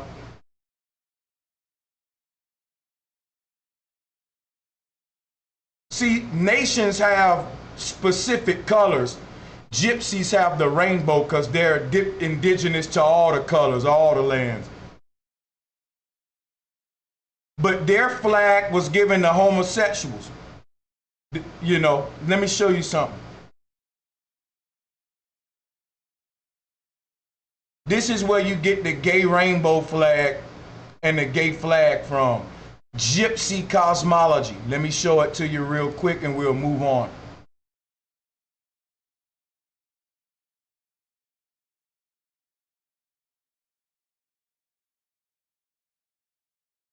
This is how gypsy people perceive the earth. And this is why they made step pyramids. The step pyramid is a microcosm of the earth. This is the step pyramid. And it reaches to heaven. There are earths on top of earths, and they told the rappers it's called stacks on top of stacks. But anyway, how many of them are there? An infinite amount. In Christianity, they say it's 7. But 7 means several to the ancient people. It doesn't mean what it means to us, 1, 2, 3, 4, 5, 6, 7. 7 mean completion, which is infinity. 7 is several. And these worlds are severed or layered. They're severed. So the number of God became 7. This is redundant to my people, but this is our introduction into gypsy cosmology, Blackfeet Indian cosmology. Stay with me so we can see the need for the great map deception. Now, we're going to randomly go through some of these. We're through with the Bering Strait. Now we're going to get into the cosmology. All right, we're through with the map deception. Now we finna get, we just did a microcosm. Now we're about to do the macrocosm. We're about to go into the cosmology. We went into the nature of the land and the nations, the pilgrims. We zoomed into what was happening on the continents. Now we're about to zoom out, look at the ancient cosmology, and start asking ourselves if the Bering Strait theory is wrong, and if people did not come from Africa through the Bering Strait, where did they come from? That's going to lead us into Blackfeet Indian cosmology and gypsy cosmology. This is an exciting part of the video at this time. Hit the like button. We about to go deep in the rabbit hole. And before we do that, I know I keep taking hella breaks, but give your boy a 30-second break, because I'm about to go deep and I want to calm myself down and hit this weed because I'm a little bit tense right now. Every time I get into cosmology, I get butterflies. I love teaching it. And, you know, I love doing this. You know, I woke up early. This is my job. This is Monday morning for me. I'm at work right now, just like many of you. So I appreciate the donations. Y'all keep this mystery school open. Now, I'm gonna take a quick break and we're gonna come back with the next part of class, and Brother Sanchez gonna get you through your work shift. All right, if you gotta go to work to make your money, you ain't gonna be alone. I'm gonna stay streaming. I'm gonna get you through half of that shift. But the thing is, you getting paid by the hour. I don't get paid if y'all don't donate. So is that fair? I ain't begging for donations. I'm just saying I woke up to go to work for you. And if I spend 8 hours on here, at least y'all can give me $10 an hour like McDonald's would do. Because some of y'all at work right now, and you making $15, $20 an hour, and I'm getting you through your shift, and I'm going to spend 8 hours on here and make $15. That ain't fair. I might as well shut this shit down and go work and do like y'all doing. Because y'all making more money than me. And because y'all ain't, you know what I'm saying? You feel me? Y'all are my boss, so to speak. I work for y'all. Don't be a shitty employer. At least give your boy minimum wage. Otherwise, I can take my ass back to work, you know. I'm just saying. Yeah, Choctaw Apache, I think I need to go get a job, man. No more YouTube videos. Y'all ain't paying me enough. Y'all at work making $15, $20 an hour. You want me to stay live 8 hours and at the end of the show I made $20. It's over 150 people watching. Y'all can give your boy $10 an hour. That's minimum wage. Shit, I'll take $7 an hour. That's old school minimum wage. But yeah, let me take my break, man, so I can come back and go deep with y'all, because we really about to go deep now. We're going cosmology. I'll be right back, brothers and sisters.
And look at that, and you know what's so crazy? Hey, let me give love to my peoples, man. King Guido said, Bro Sanchez is the master P of flat power. That's my brother, man. Let me mod you up. Appreciate that. Mind's eye. Money also resembles maps. Facts. Lady Legs, my sister, said blunt break, flat mother loving power. Thanks for sharing the truth. You welcome, sister. Shout out to my brother Seek and Find giving me that $10, man, because I think an hour's just passed, right, Seek? Appreciate that, bro. Yeah, every hour, man. Come on now. I'm on the clock, boss. Seek just got y'all for that hour. Somebody else got to step up next now. Hey, shout out to Awakening Minds. Appreciate y'all, man. I appreciate that. My brother Anthony Miller. Man, thank you for all that you do, my brother. I appreciate all of y'all. And see, the thing about me, I may make minimum wage working for the people because the people ain't got much. But I'd rather make minimum wage teaching the truth than make $30 an hour working for some lying-ass corporation. Now, everybody can't do what I'm doing, and some of y'all need to work for a corporation because you got hella children. Don't try to do YouTube without keep your job until you make enough to quit it. You know, some of you can't do what I'm doing. I was put in this position by the Most High, by nature, and it ain't like this is ego what I'm speaking. I know for a fact that this is my calling. The Most High knew that I would work for less to be able to do symbolism and shit. That's why this opportunity came to me. Some of y'all I was making good money doing security, but I was miserable. All right? I was at work all day talking about deep shit, getting in trouble, getting called into they told me you was bringing up conspiracy shit about the America and all that. One of the veterans complaint, Broderick. You here to do security, man. Leave your personal shit at home. I can never be deep at work. Soon as you get deep on a job, somebody offended about something or something. Some patriotic motherfucker. So when I went over to YouTube, see what happened on my job, I was doing security. And a fight broke out. I got punched in the face. Had a knot on my forehead. And anytime you injured on the job, you got to take a drug test. And y'all know I was motherfucking dirty. You know I was dirty. So they let me go. And that's what started my YouTube career. I was collecting unemployment. So I wasn't in no hurry to get another job. I was collecting my unemployment and I was doing YouTube. I wasn't getting paid to do YouTube. By the time my unemployment ran out, I was making around $400 a month on YouTube. And my girl was like, boy, you better get a fucking job. $400 a month ain't enough to help with these bills. I know you like doing YouTube, but you need to help me with these bills. That's what my girl was telling me. But I was so addicted to teaching and doing YouTube, I was telling her, baby, just wait with me. Just bear with me. It's going to pick up. I swear it's going to pick up, boo. Bear with me. And my girl believed in me. In a couple months, that 400 went to 700.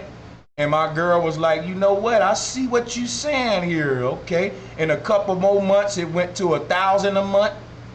And that's where I'm at now, around 1,100, 1,200 a month.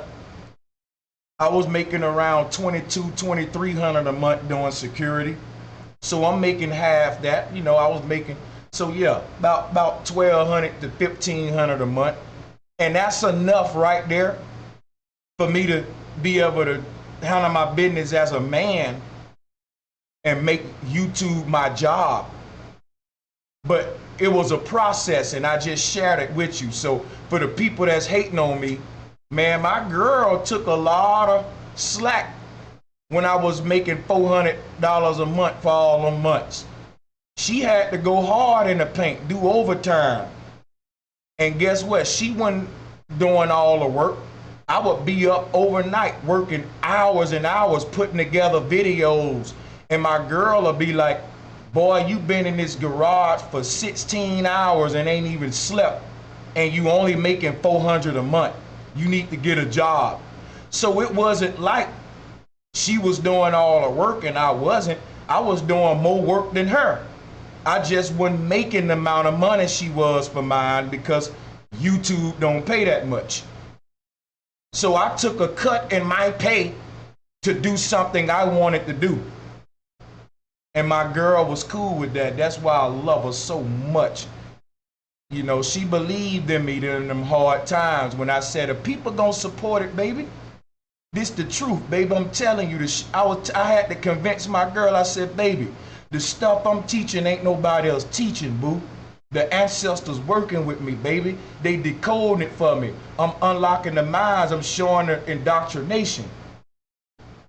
I'm telling you, boo, it's gonna grow because no one's teaching it. A lot of people been hiding it. And my words came true. Here we are today. Let me give a big ass shout out to my brother, Divine Machismo, who's been supporting the channel for a minute now. So I'm gonna go ahead and mod you up. And I'll give a big shout out to my sister, Dun Tree. She said, keep it coming. A big shout out to my brother, Moneybags, man. I appreciate y'all. My brother, my little bro, Light Worker TV. He said, you know I got you, bro. You always had me Light Worker from day one. Always, my brother. And my brother, Rafael Sanchez. That boathouse. Hey, You know, when you come and visit me, when I do my first live show in Vegas, we drinking Boathouse. That's what's gonna be in the punch bowl, right? It ain't gonna be 40s. You know how to you know how the motherfucking the beer 40s is this same shape. They the same size. Niggas gonna have the motherfucking Boathouse. This is a 40, bro. Y'all better get up on game, man. Boathouse, and it's 2 other brands, Odwalla and Naked. All of them is good. You can make it yourself too. But let me get into the lesson. I'm just yapping. I like to talk to y'all. So now we enter in the cosmology section of the lecture. And I'm gonna show you where the gypsy people come from. I don't want to call them Indian no more, as you can see. So if I say the word Indian, I'm saying it for lack of better words. They was miscalled Indians. They were gypsies. This article isn't pulling up no more. Let me show you something.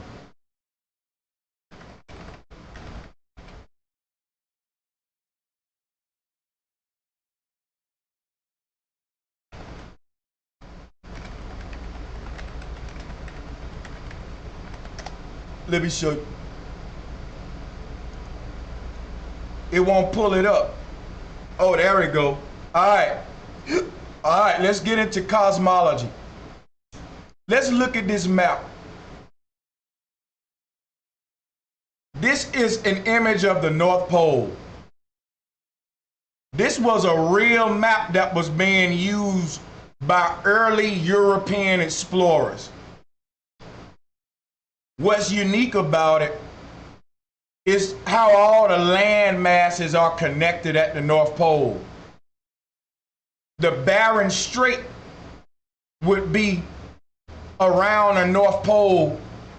In fact, there are some Mercator maps that show the Bering Strait area in them is that close to the North Pole area. All right. Oh man, let me give a big shout out to Superior All Day for the $100 super chat donation. Y'all just made it rain on me. I asked for minimum wage and y'all paying me like the branch manager. Y'all just baby, I just got a promotion, boo. Goddamn. Hey, I just got a promotion. I was gonna do this shit for minimum wage. They said, man, you doing a good job, nigga. We promote you. Oh shit. That $100 got me tripping. Calm down, nigga. Hit the blunt. Damn, boss. That's 10 hours worth work, boss. Shit, they pay me $10 an hour. That's 10 hours worth pay. That's what I'm talking about. Let's get back into this map. I gotta make y'all laugh. That damn $100 made me lose my damn mind. And hey, big shout out to my brother Sir Drop. Damn right. Keep the balance. Let's drop the music. Drop the music. Because we appreciate the small donations just as much as the big ones. For my nigga Drop, man, and the $2 donation. That little is a lot, baby.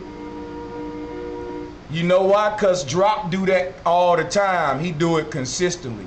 He might throw me too. See, Drop the type nigga, you'll take him to the strip club. He gonna tip the chick all the money. He might have a whole stack for her. But he ain't gonna give it to her all in hundreds. He gonna give her, $1 at a time. Drop my nigga though. Hey, that's all right, man. That's all right. That's my nigga. Hey, shout out to Paul Hamilton. Appreciate that donation, Paul. I appreciate y'all and the donations. I really do. And I appreciate the laugh, man. Shout out to all of y'all. So this map is crazy, right? This is what the University of Cambridge used. But what we want to point out about this article, y'all know I'm going to always take you deep in the rabbit hole. We always going to dig deep. And I'm going to always show you some shit that you ain't saw before. And that's because I do a lot of researching. And this article I found in some of my research, and I want to share it with y'all. I'll put it in the chat room because they telling on themselves. They telling on themselves, y'all. Look at the title. I ain't got to say no more.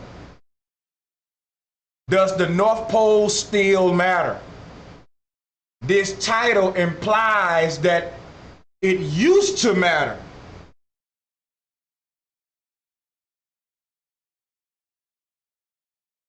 They can't argue with that. You know why? You can't ignore all them ancient maps. You got maps that was made during the time where the people were flat earthers and they got around fine using the map. Maps today are still flat. If we lived on a globe, we would navigate with the globe. It'll be in the pilot's cockpit.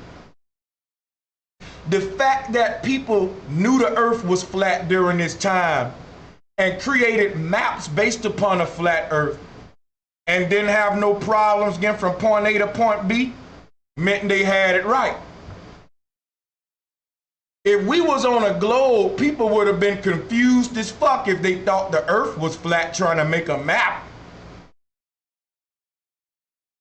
The fact that they said the earth was flat made the flat map with how they depicted the earth and then have no problems with the map.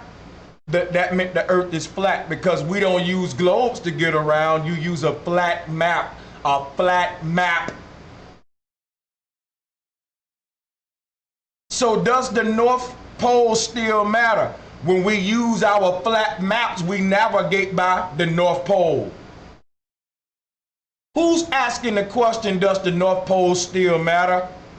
Deceivers, heliocentrics, modern day niggas like Neil deGrasse Tyson would tell you the North Pole doesn't really matter that much. They say it's two North Poles and our compass allow us to navigate by one. Don't you know how many motherfuckers will be getting thrown off if it was two North Poles? People been finding their way around this flat plane using the North Pole for eons. And they never used the South Pole at the bottom of the globe. See, if we was to navigate by the poles on a globe Earth, people at the bottom would use the South Pole to get around their half, and people at the top would use the North Pole to get around their little half. And it'll be split in the middle by the equator.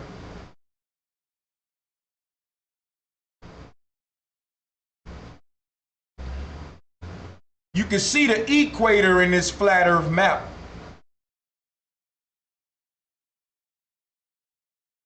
Let me give a big shout out to Ben Code and my brother Blue. Shout out to my brother Blue, man. And Ben Code. Let me see. He says, keep smashing deception, bro. Check my work. I began a channel. A critical thought spark bright minds. Flat power. Yeah, I'm going to check your channel. I'm going to make you a moderator and open up your channel for later. I'm opening it now, actually. I'm gonna go ahead and subscribe. Ben Code. Okay, man, I'm already liking it. I'm gonna go and check you out, man. All right, check this out now. So let's read a little bit of this. We don't gotta read it all. Well, this ain't the one I'm looking for. Oh yeah, I gotta click read more. All right, so we won't be clicking read more. I was reading this thing, we could read more. I was reading it, but we ain't gonna have to read it all because I kind of read over it for you. It's a long article. I read it. And I'm gonna be summarizing it for you. So I'll start off with the opening and then we'll kind of hop through it and I'll summarize it for you since I already read it. Now, is the North Pole still important? When most of us will never visit it and know almost nothing about it. That's by design. They don't want it to be important no more because they changed the maps, they deleted what's there, they changed the cosmology. I'm not gonna be redundant. We know that the North Pole is a magical place on Earth. We know that's the hyperboloid there, the tree of life is there. We know they guard it with a military. Just like they guard that area in the Bering Strait with a military. These people, this is a great map deception that we're up against. They're trying to create a false depiction of the world. So they created the situation. Now that they made the North Pole not important no more in their new maps and their new cosmology, the North Pole ain't important no more. But when you get your ass in the airplane, the North Pole very important, as the pilot might not get you where the fuck you trying to go. It's very important in our applications in reality. It's not important in science, which is a religion. You know why? The truth ain't important in a science based upon lies. The truth ain't gonna be important in a system that need more lies to keep it alive. So that's what we up against now. So you look at these images. This image here is called the lure of the North Pole. And it was created during a time where they said there was a huge energy of exploration and great men wanted to explore the area. This was another great awakening time where the consciousness and the Akashic records was resurrecting, and they silenced that with Admiral Byrd. Admiral Byrd was the government's answer to independent explorers back then. Kind of like how we started talking shit about NASA and we started saying, why ain't no independent space programs? So the government created SpaceX to make you put your foot in your mouth. It's an independent one, and they saying everything NASA saying, but the government owned that one too. So what am I saying? There was a time back in I don't want to misquote it, it was early 1900s. The flat earth movement came around then, and they had the same problem they got now then. There were a lot of explorers talking about the North Pole. There was a lure, what they called it, the lure of the North Pole, or the pull of the North Pole. It just like how we say, man, I want to go to the North Pole. People was doing that. And many men were independent explorers going to the North Pole, writing flat earth books. A lot of books were written out of this new exploring movement. A lot of them books we read today in flat earth. So those independent explorers were silenced later on by people like Admiral Byrd. What they was doing was creating a ruckus in society. You know, people was going to the North Pole, coming back with depictions of it, and I'm gonna show you some. Here's one of them. This is some of the art that came out of that movement. So you can imagine some of the literature with it. It says the North Pole is rich with imperial ambitions and utopian fantasies, a place of mystery and a paradox. Why is it a paradox? Because Earth breaks down. Reality breaks down. It's a portal. So early polar navigators and philosophers found that the more they learned about the North Pole, the harder it was to pin down.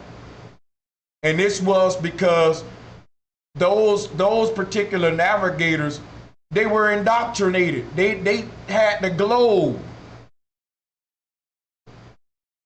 So the North Pole can be thought of as the source of time. If the North Pole is the source of time, it's the source of life, people. That's self-explanatory. When time started, life started. Time and life exist together like husband and wife. Can't have life without time. That's why you have a lifetime. So if the North Pole created time, it created all there is. Everything we see is emanating from the center of the earth. And when you walk back to that, you're going to see a paradox. What is a paradox? Another way of saying Stargate. Now listen to me. Since the North Pole is the source of time, there is no time zone at the North Pole. The North Pole is the only place on Earth where you're not in a time zone, because it created time. The North Pole is that middle of the pie. It's the only thing that's not a slice. It created the slices.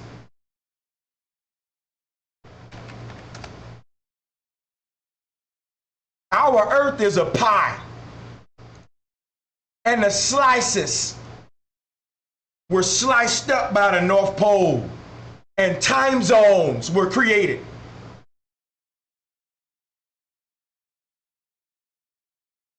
But when you go back to the center, that's not a slice, that's a pivotal point that allowed you to slice the pie evenly. Because if you would have did the first slice right here, you wouldn't have had even time zones. It wouldn't have been a perfectly sliced pie. So we start slicing the cake at the middle, and that becomes the pivotal point.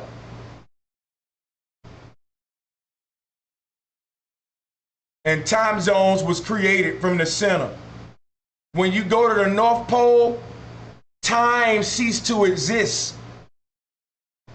If I ask you what time it is at the North Pole, you're going to say timeless. There is no time. We're outside of time when we step in that middle point. And once you step outside of that point, you back in a particular time zone inside of a pie slice. So now that we got that in our head, why is the North Pole a paradox? Why is it so magical? Here they go on and they talk about Columbus and Vasco da Gama, these early European understanding of the globe, and the North Pole played an important part. A bunch of fucking lie. You a lie. Shut up. Think. Stank it back. Think.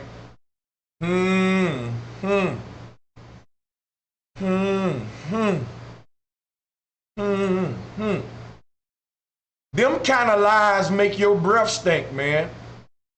You ain't gonna be telling no lies like that and your breath don't stink.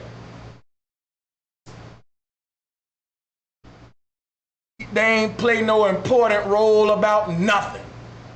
Columbus and them played part in the corruption.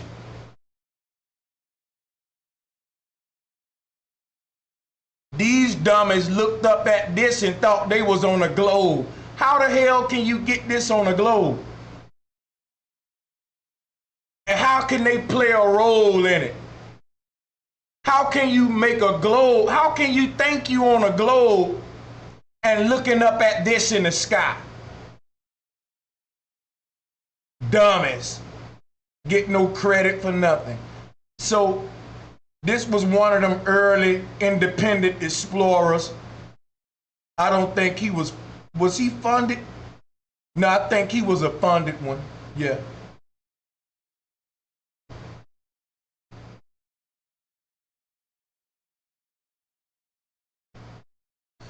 So we ain't gonna read all of this because I read it. I'm just pointing out little points. I'm gonna scroll through it, little stuff that stood out to me when I was going over it. So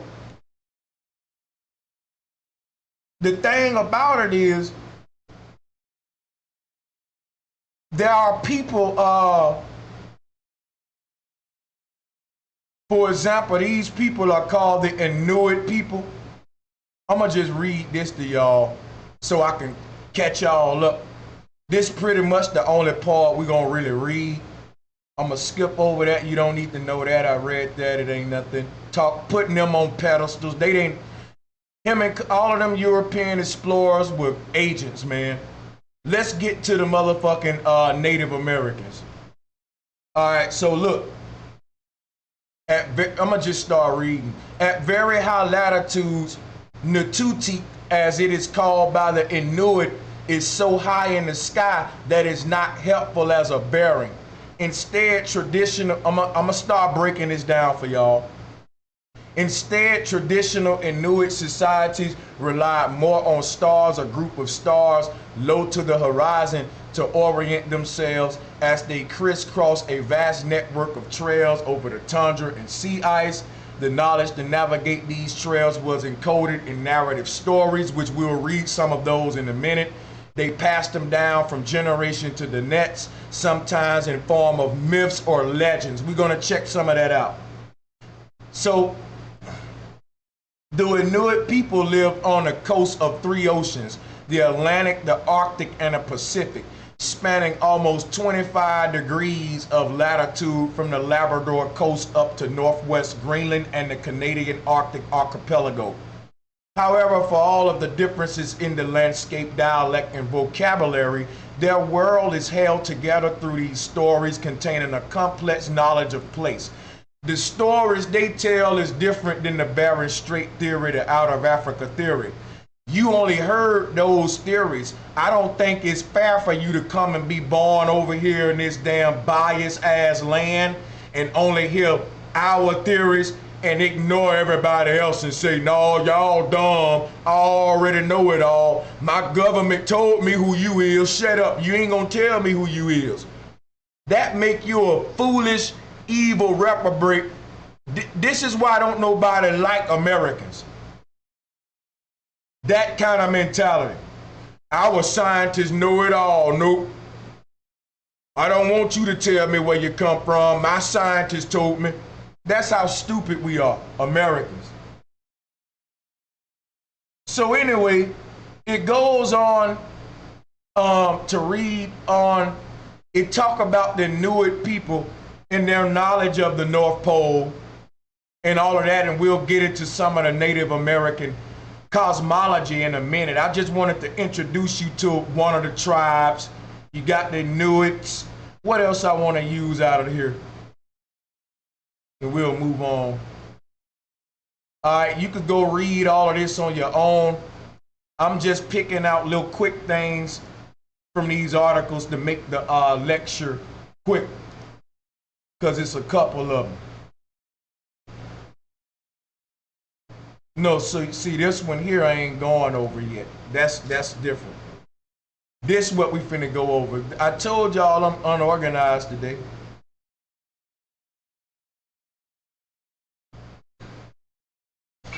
Here is a little map of the Arctic that I wanted y'all to see. It's corrupted because yeah, you still got this chunk of ice, and we know it ain't a chunk of ice there. We know there are continents where that's land. That's not ice. Some of that land is what connects the Bering Strait. If you look right here, this is Alaska. Here go Alaska.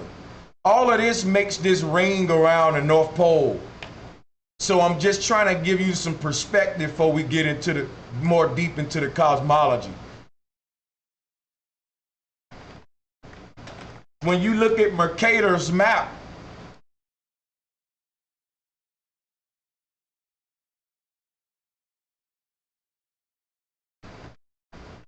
when you look at Mercator's map, you see all of that.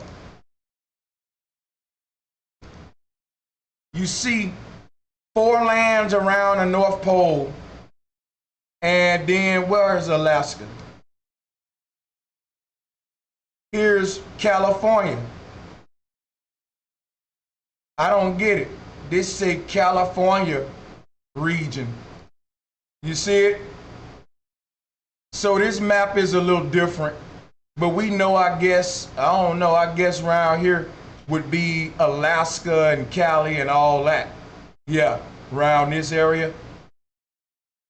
Because here it is right here.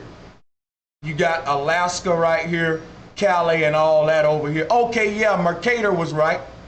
So yeah, you got Alaska with Cali wrapping around, and there go the North Pole. And then on the Mercator map, this say California region.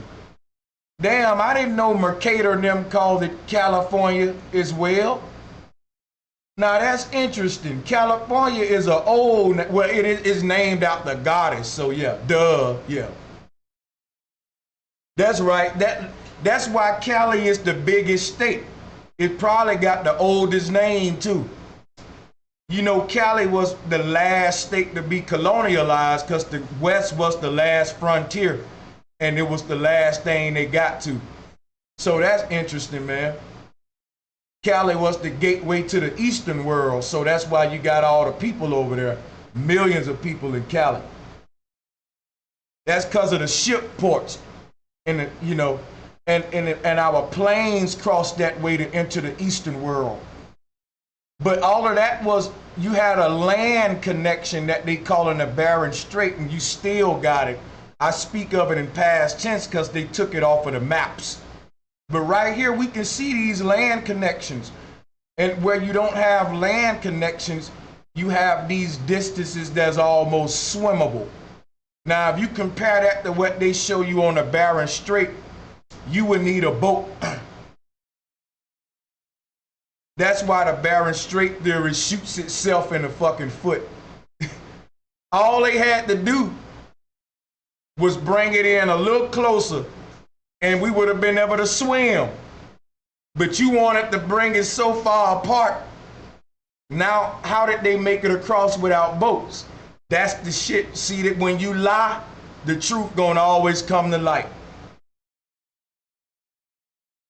The truth, you don't think people gonna ask that in the future when you telling the lie. You see?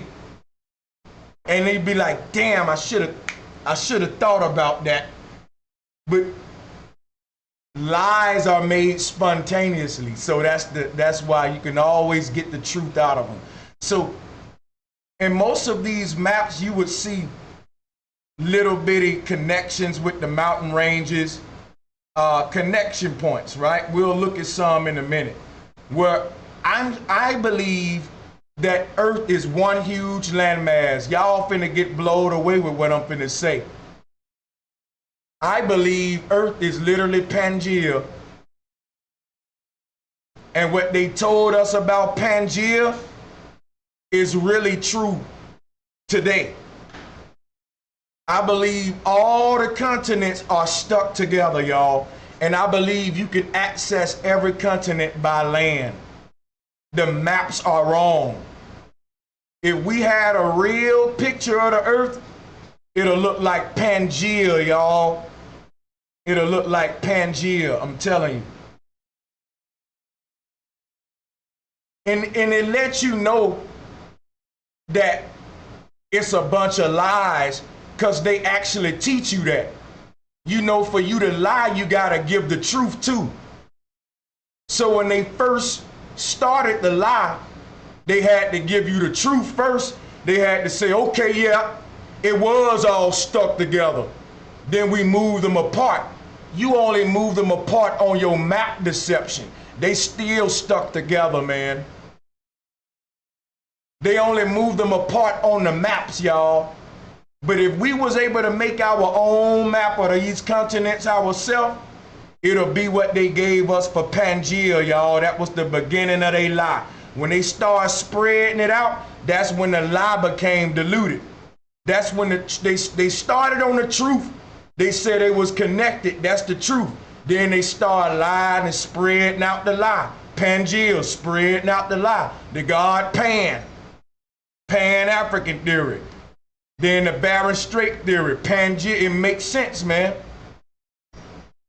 So let's move on. Here go a map what I like right here, because this will show you Pangea. Not only does it show you Pangea, it show you that snake. And all my people, check this out, right? This is just fucking mind-blowing. Listen.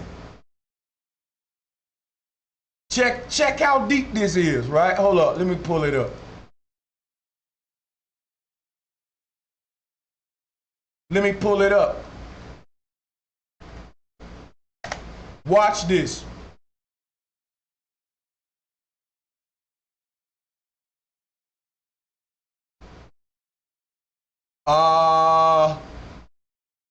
You know what? Let me open up another window. What I'm about to do about to blow you away. Stay with me.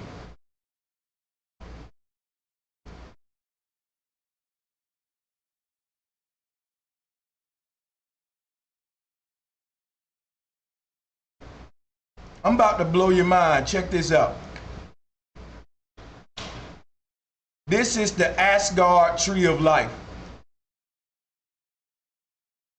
Look at this map, folks. Hold on. Wait a minute. I don't want it to do that. Let me do something else then. We want to compare these two. Give me one more minute to set this up for y'all. It's important that I do so.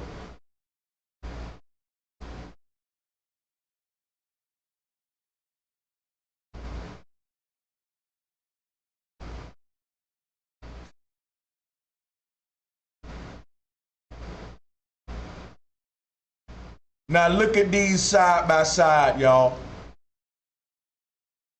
Look at this, man. Now look at here. What you looking at on the right is the same thing you looking at on the left, but on the right we looking at a top-down view. That tree and that mountain in the middle of that cosmology on the left is the hole in the middle of the map where the fucking paper fold to make a four-way point. That's the Christian cross, y'all. Jesus was the stone that the builders rejected. In the middle of that cross is that stone, Jesus. On the Norse cosmology, his arm spreaded is that tree of life. We all know that. Look at the map though. That's the Christian cross. I told you, we use flat maps, not globes. Now, if you was looking at that tree of life from a helicopter view and looking down at the earth, you'll see everything that's on that map, man. You will see a hole in the middle. That'll be the top of the tree, the North Pole. That's why we got Christmas trees. They tell you Santa from the North Pole. And you'll see our world around that tree. They call it the world tree. But now look what's around our world. A whole nother ring of continents right here. This is land, y'all. Here go our little continents, and here go more land. And guess what, y'all? It's connected. We connected to off-charted lands. Where did Columbus go when he said he wanted to explore new worlds? I just showed you the flat earth ring map. Let me pull it back up for reference.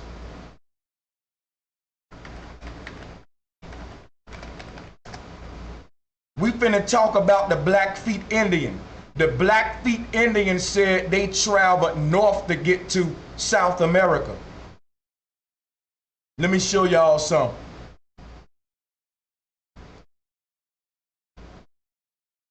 I'm gonna open this one for later. Actually, I'm gonna open that for later.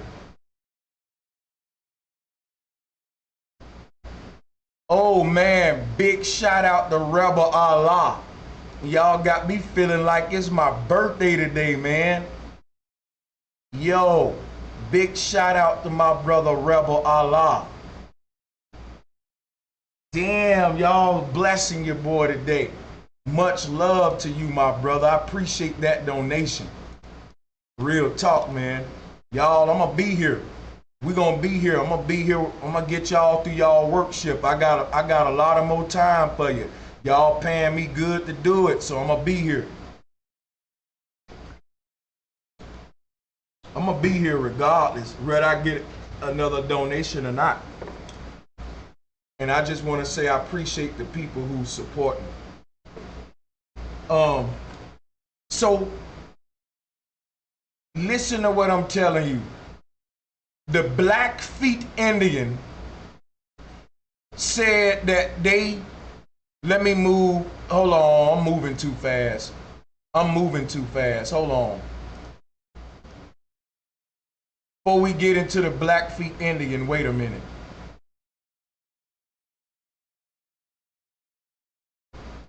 Let me get organized. If I'm gonna do it right. Wait a minute.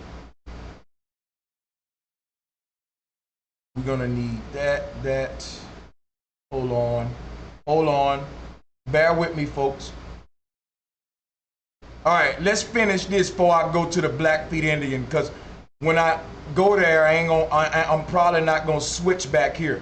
Now look at what I'm telling you here. Let me get my pointer time.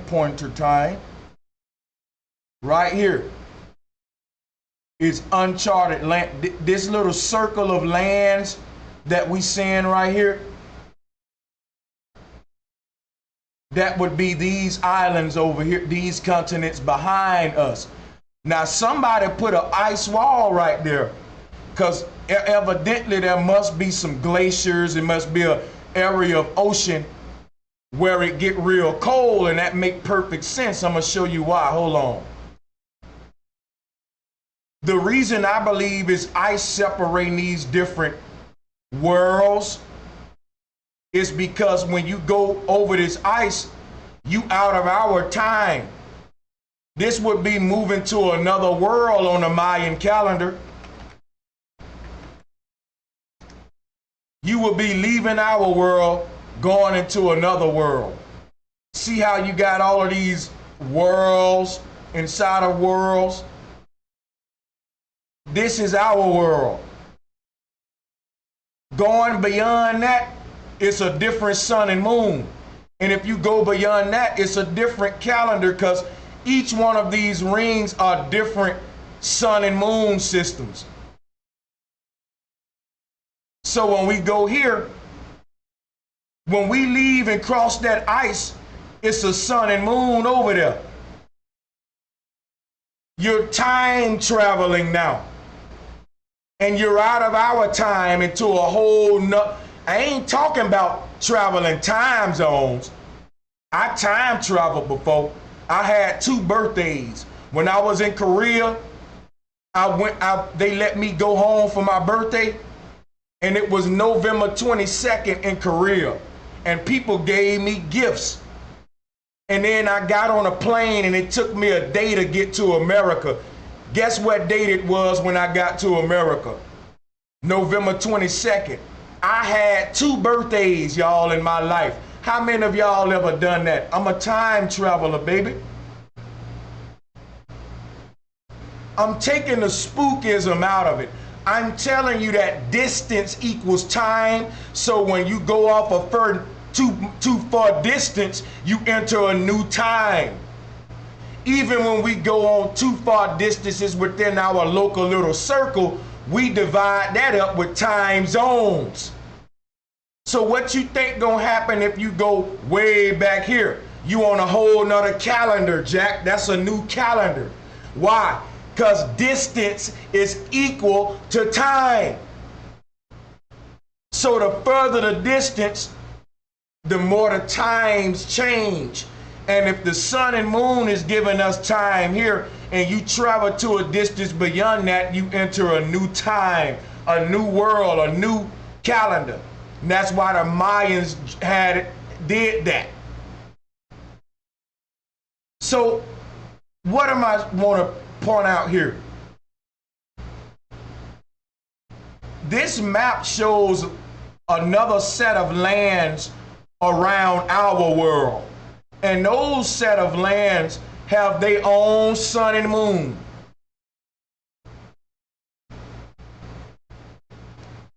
Now, what happens during an eclipse real quick? Let me just let you know what happened. Each of these worlds are shuffling amongst each other, and paradigm shifts are happening because these worlds are shuffling in and out of each other. And every time an eclipse happens, they say it's the end of time. The Mayans be adjusting their little wheels during these eclipses. And our sun disappear because it's being replaced with a different sun on another island. What happens during an eclipse is like shuffling decks of cards and getting them in perfect alignment. The sun goes away during an eclipse and it comes back new again. Why do we call it a new sun? Because it's not the same sun that left, buddy. We are people.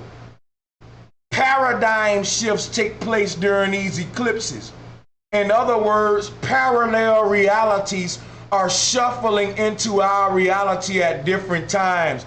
That's why at different points of your life, you was a different individual. And that individual can come back right now if the right eclipse come. You'll get that energy and that nostalgic feeling. And you'll remember, damn, I used to have this feeling when I was 24. You still exist as 24 in that time. These are parallel worlds. And the ancestors was tracking the ethers or the other worlds, the ethers. You can have an existence in either one. And you have an existence in all of them in one place. When an eclipse happened, you just became a different person. The energy of who you is on one of them outer rings shifts to this world. And that reality becomes true. And we start having these awakenings because that part of our records exists in the higher selves beyond this world. So when they shuffle into this one, we have these awakenings, and it's be marked by eclipses, because when there's a shuffle, there's an eclipse. The sun passes in front of the other one. They're merging and crossing over into each other like a deck of cards. And we see it as an eclipse. And our sun is being replaced by another sun. Our sun is trading places. There's a shift, what they call it. What happens during a work shift? You show up at work and another motherfucker go home. That's what happens during a eclipse and a consciousness shift, a time shift, a paradigm shift. And when that shit happens, what do we say? The North Pole is shifting its energy. Who ever heard that pseudoscience before? We having a polar shift. You know why they call it a polar shift? Because what we just read a minute ago, that time was created at the North Pole. So time gets recreated and recreated at the North Pole. Why? Because when you shuffle a deck of cards, you shuffle them on a pivotal point. I just shuffled some the other day. My son do magic tricks. When you shuffle a deck of cards, you lean both sides of the deck into the middle. And you can look at this like a deck of cards that's split up by that middle pole being shuffled into each other. And the pivotal point is the North Pole where the shuffling takes place. These worlds are reciprocating in and out of one another. And as they do that, we have consciousness shifts. The time is changing. Every time we have an eclipse, we should adjust the calendar. But they're not telling us that. They're not telling us that time moves in cycles and it don't move in a line. Why you think they say history repeat itself? Because the past gets shuffled to the future and the future gets shuffled to the past. If you shuffle a deck of cards 10 million times, the law of probability says that jack of diamond is going to be in the 23rd place at least 5 times. So history will repeat itself. It's mathematics, it's a matrix. It's like running a lap, right? You finish the same place where you started at. This is what a wormhole is. The fact that when you get to the future, you arrive back in the past like we doing right now, going back to ancient knowledge. Everything going back ancient knowledge and green technology. The shit they call primitive. Remember when motherfuckers had the cell phone the size of a briefcase? Now we going back to green thinking. Shout out to Shinobi. I got your back too, my brother. So these worlds are they're reciprocating in and out of each other. You know how a magician do the trick? He take like 3 cups and he put a ball under it and he reciprocate the cups.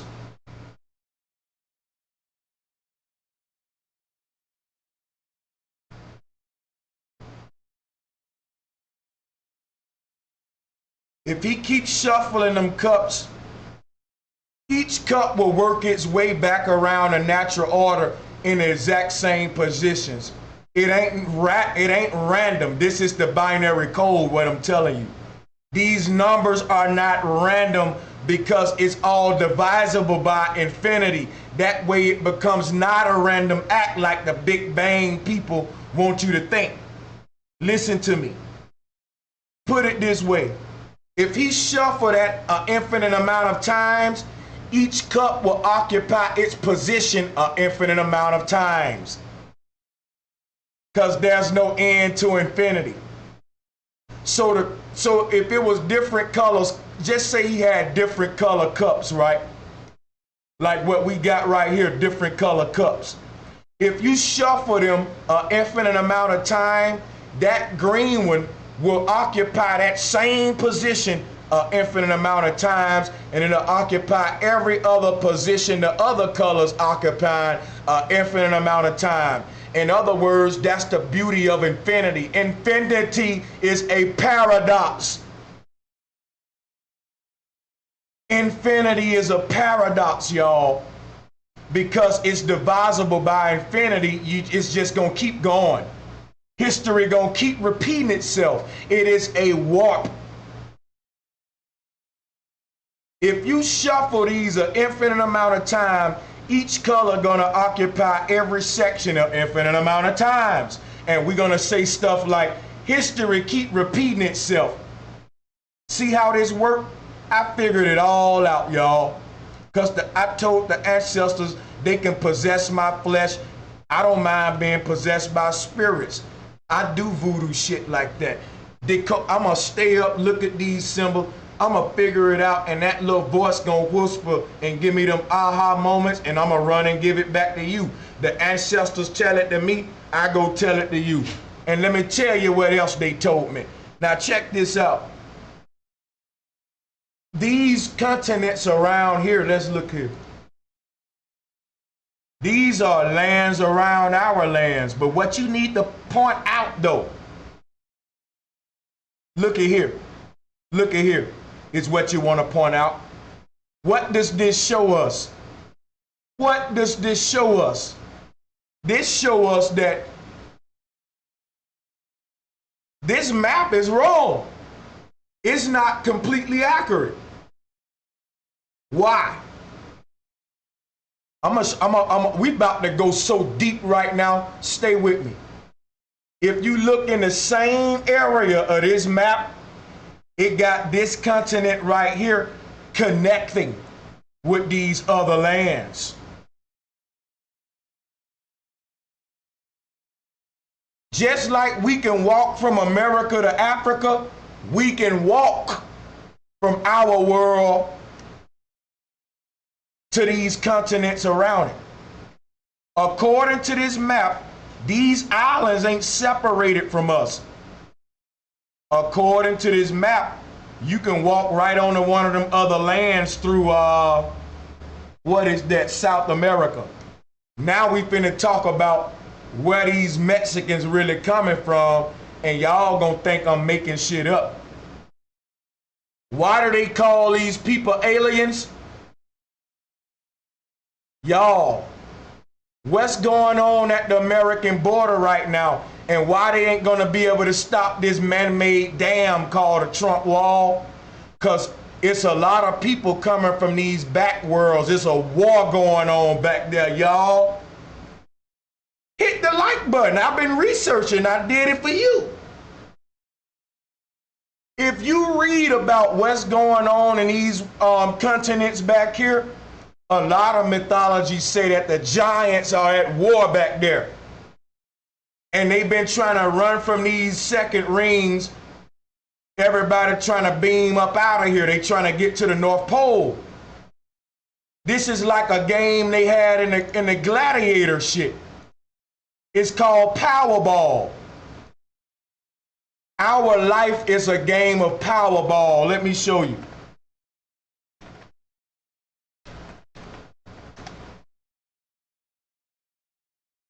Here go Powerball. They might got a video. Let's look at the video. Let's watch Powerball.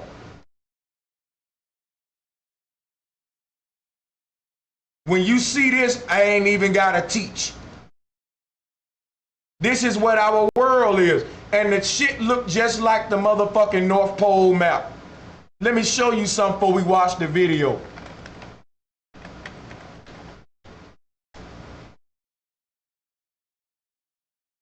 Look at the arena, y'all. Look at the Powerball arena.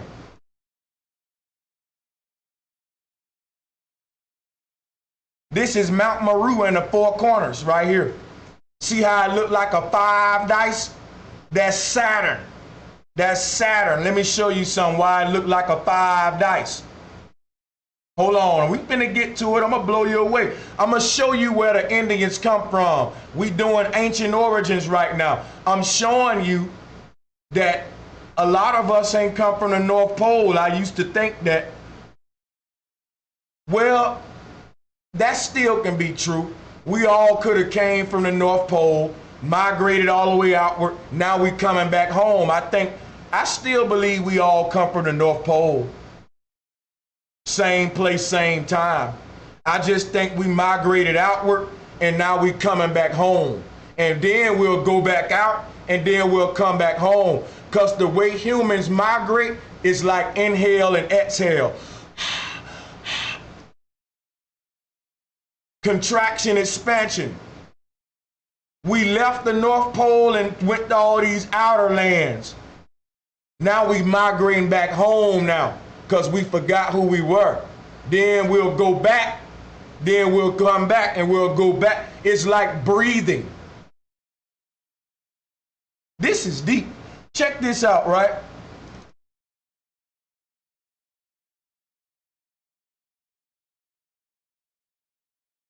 When I find what I'm looking for, where am I gonna find it at?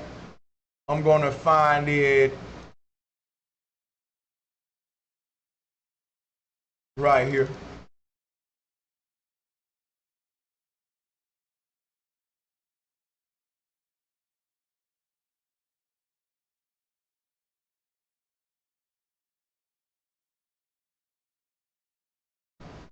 I found it.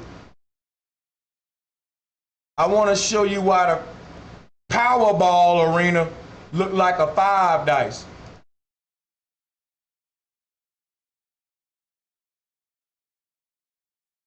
This is why.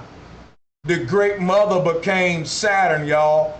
It's the same reason why the basketball court looked like one. It's the same reason why your football field looked like a dollar bill, and that dollar bill shaped like your casket.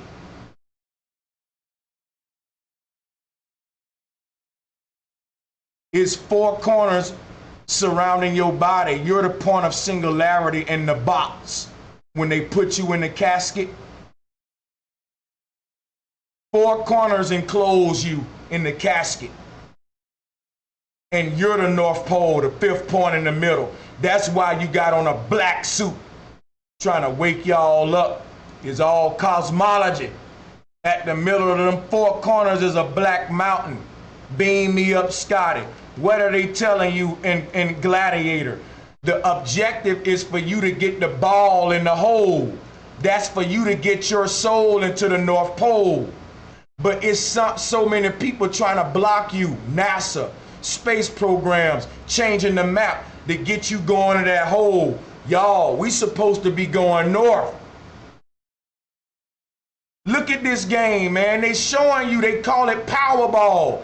They get their power by trapping you in this system. We can teleport the fuck off of this earth at the North Pole. That's why they trying to stop them folks at the border, because them folks at the border coming from lands beyond ours. They're literally aliens. They coming from other planetarium systems. If you look what's connected to South America, according to this damn map, there's some kind of connection between South America and these worlds. I ain't saying it's true today, but I'm finna tell you what I think in a minute. I think the theory that they gave us for the Bering Strait is really what they stole for this area, because this is a land connection, and it's similarly, eerily similar to the Bering Strait section, but it connects our world to the world beyond. Is there a possibility that is still connected today? That when you leave the bottom of South America, think about what they tell us. When you leave out of America through the bottom of South America, it's just a bunch of uncharted islands, man. Let me show you.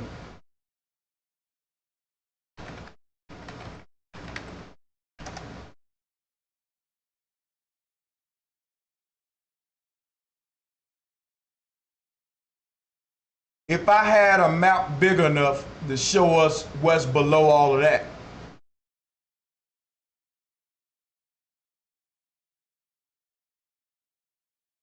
We'll talk about it. What's below South America? If I keep going south, where will I be at? You'll walk into them other continents. People are coming from them other worlds, y'all, and they calling them aliens. And they coming up through South America, traveling this East Coast region. They're following the line. They're following the coastline. They're going with the flow of the land. That's why they're going through Cali, but they've been doing it for years. This is a natural path here. They're tracing the border line. Check this out, right? If people were to migrate from an alien land, like this map show, alien lands around ours, they would come through South America and come through parts of the Middle East over here. And damn, these are the people we had the most beef with. The illegal Mexican immigrants in the Middle East. Damn it, see, it's more to this religious war than what they telling us, y'all. They tell you these people fighting about land, but these land, the territory that they fighting are gateway territories for human traffic to naturally flow. These battles taking place in these lands is no different than Trump Wall. It's a war that blocked them people from moving through the land because somebody's trying to occupy it. We call it a religious war. Human traffic ain't allowed to flow freely. So what happened is tension occur and it act out as a form of war, which is going to happen at the border. Going to have war, civil war, martial law here in a minute. You can only hold that human water there for so long, for so many people is coming in from these back lands that Trump wall ain't going to be able to hold them. It's going to be so many at the border, they're going to be like, look at our numbers, y'all. We might as well push this bitch over and look at how many of it, just like water. When the water build up, it break through the dam. That's Trump wall. There's been an influx of people. Where they coming from? They ain't reproducing that. Mexicans ain't reproducing that quick over the years. They just established their borders on the West Coast in the 1800s, roughly 1700s. Now you just start to build a wall. That ain't a lot of time. That means just when you found this nation, you got to start building a wall around it. Y'all ain't had nothing but a few generations to enjoy this shit since Columbus. That lets you know what I'm talking about. How many people we dealing with coming in from this area of the earth. That's a lot of people, man, if you think of what I'm saying. They just founded this nation, and they already got to build a dam to keep this traffic out.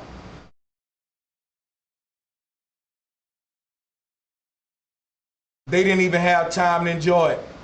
And the dam about to break on them before they can get it up. We see the tension. What I'm saying is, this map was either true at some point or still true now. So my question is, if I go out South America and take my boat all the way down, I think I'll end up just like this map say, in other lands. That's what I think.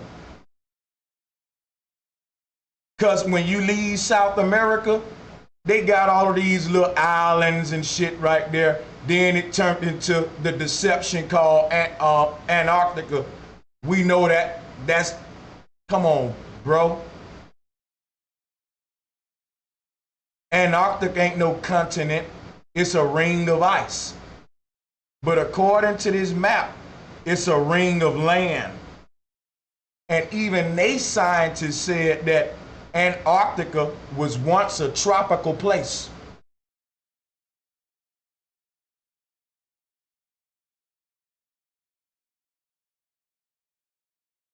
That idea ain't original. It comes from this map, people.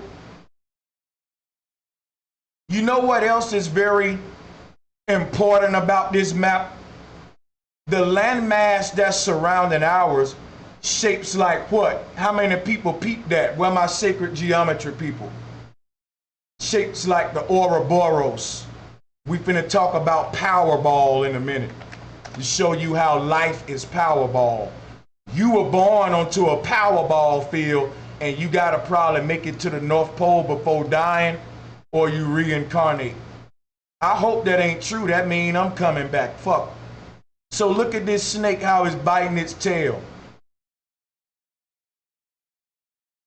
And look at the land around us. It looked like that snake biting its tail. Look at that, and let's look at the Norse version. Now, look at the mountain in the middle of that world tree. Look at all of our little earthly realm. What's surrounding our little earthly realm? A snake. Look at the left, y'all. That's the Norse version.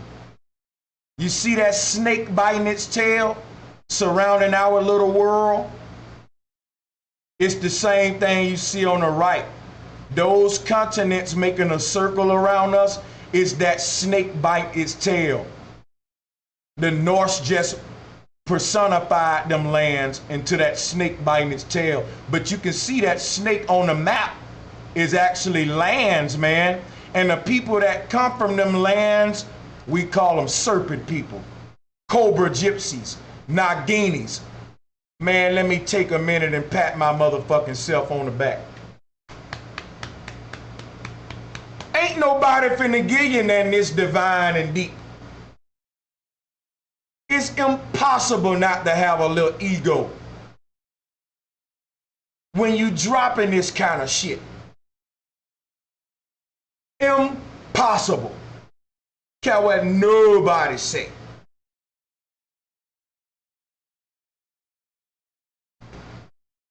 All the people that let me say that again. All the people in antiquity that has mythological origin stories, similar to the Blackfeet Indian that said they traveled north to get here.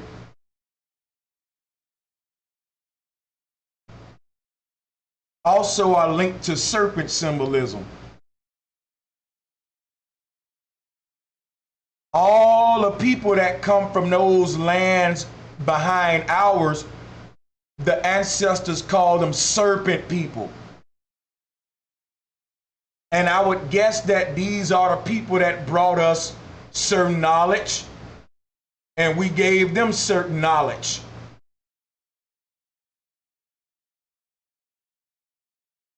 Serpent people had the knowledge of the sine wave. Serpent people originated from the North Pole, and they originated from lands beyond our world. This is how you get the Anunnaki talk, but they took it out of context. They gave you the wrong cosmology. All of these people coming from different star systems, Anunnaki and all of that, let me show you what you're dealing with. The flat earth ring map is a ring map because that snake looked like a ring. It's the same depictions of the same shit.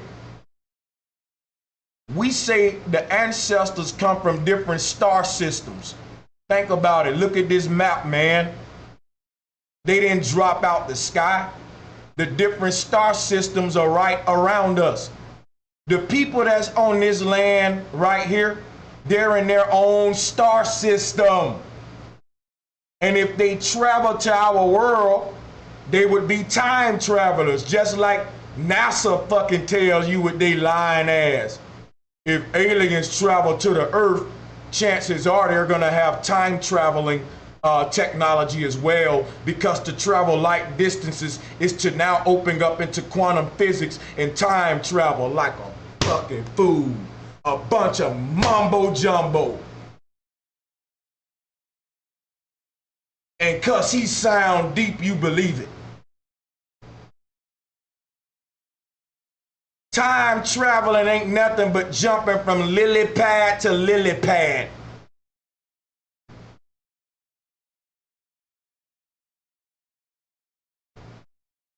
They got you thinking motherfuckers coming through star systems and galaxies and people coming across a fucking ice wall, hopping over the damn rim.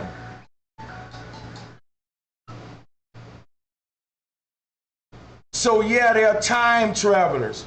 Yes, they're aliens because they're not from our world, but they look like us. They still humans. They different kinds. Different races come from different worlds and shit.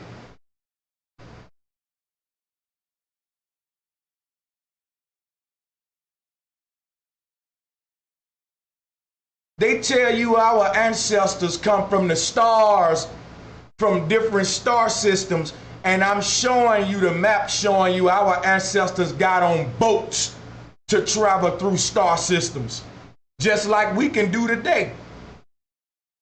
Because distance equals time. We can all be time travelers if we create vehicles that can travel vast distances. The boat was the first thing to do that. So these worlds started to sync their times together when they came with the boat. And the Mayans was able to make their calendar when they invented the boat, because now you can travel vast distances and see what the time is on other worlds. So now we ain't just got a calendar for our world, We got a calendar for our buddies world who we met on the next lily pad. And they keep traveling out. And they say, well, damn, I need a third watch now. Because it's another sun and moon over here too. Think about it. A businessman today got to wear a bunch of watches because he traveling through time zones and he can't be late for the meeting. And since he catching these quick flights, it's easy to be late traveling from the East Coast to the West Coast on your private jet. You traveling through time zones. So you need that watch that got everybody's time zone on it. I used to have one. You can look at it. It got Eastern time, Central time. Think about that on a shit. Hold on. Think about that on a cosmic level. And that's how you get the Mayan calendar. The Mayans had traveled so far and mapped out the earth so far that their calendar just like a ripple effect. They had went way out into other worlds, far out. And they kept the date and time in those worlds. Because when you enter and exit a world, you in a different sun and moon. And it's a different year in that world, a different month in that world. It may be, see, because look, the sun and moon back here travel slower.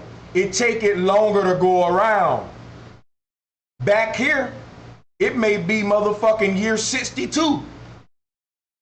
But once you cross this ring, it's 2019 Gregorian time and about 7,000 something regular time, but we know there's no age to the earth. We're talking about since the stars was set in motion. Because they told you time was created at the North Pole, which set them all in motion, starting from our center, going all the way out. The farther out you go, the younger the worlds get. That's why I said it's slower, so it's younger. The slower it go, the younger the world is. I know it's weird, right?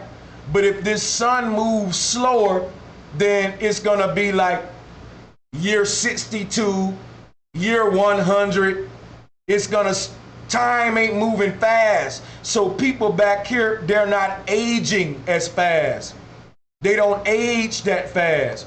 Once you cross over into this shit, you die quick. Because our sun and moon is moving quicker. It's got a little space. It's our sun and moon has little space.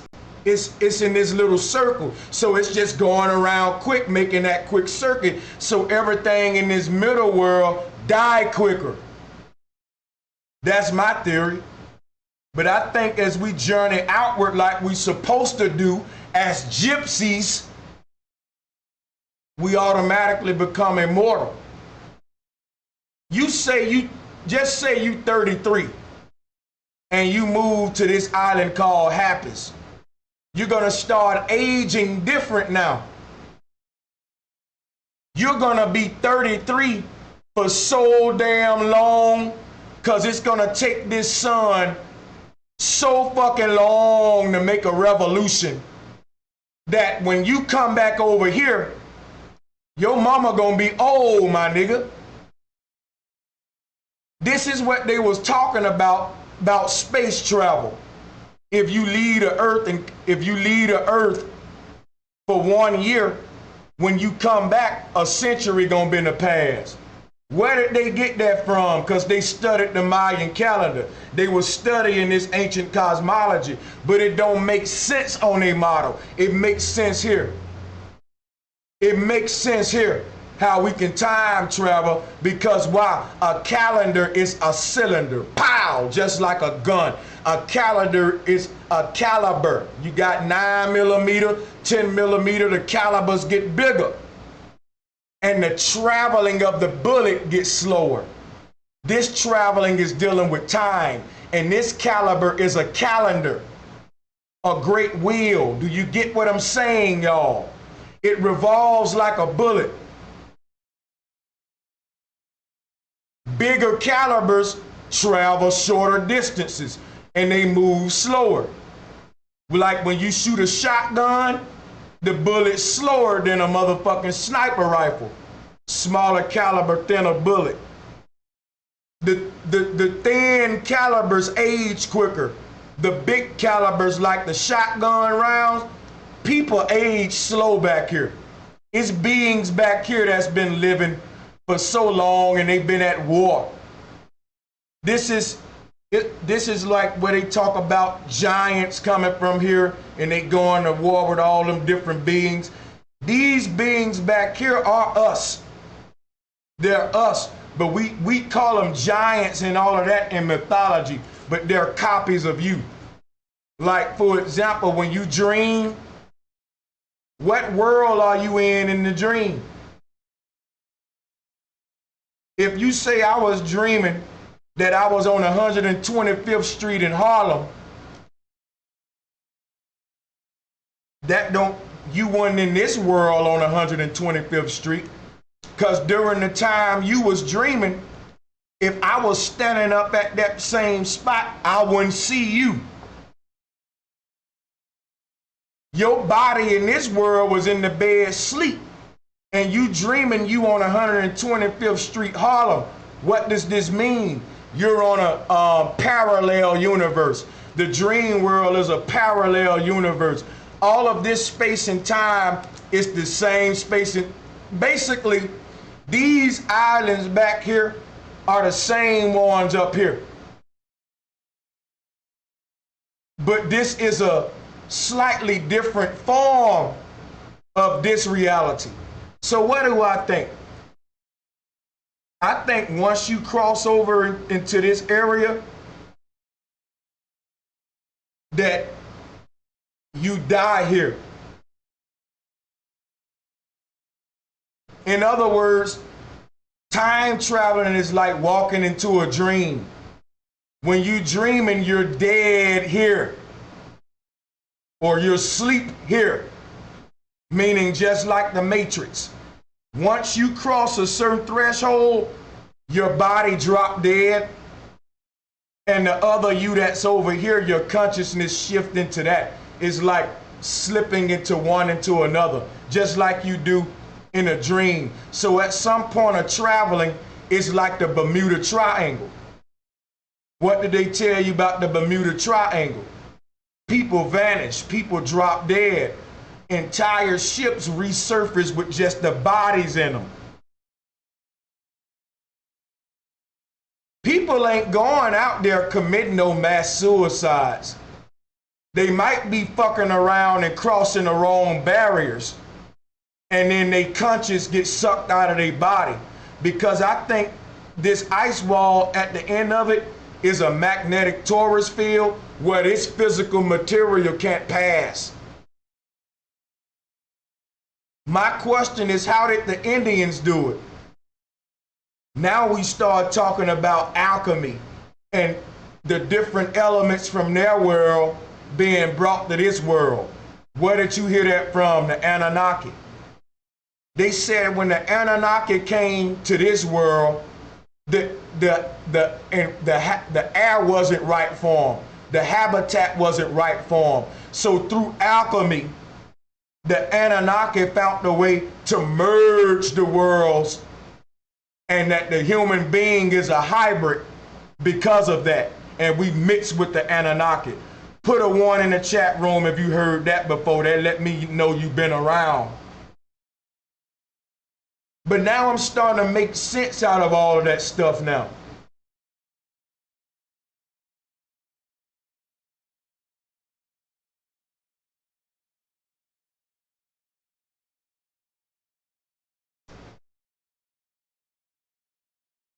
Think about it, right?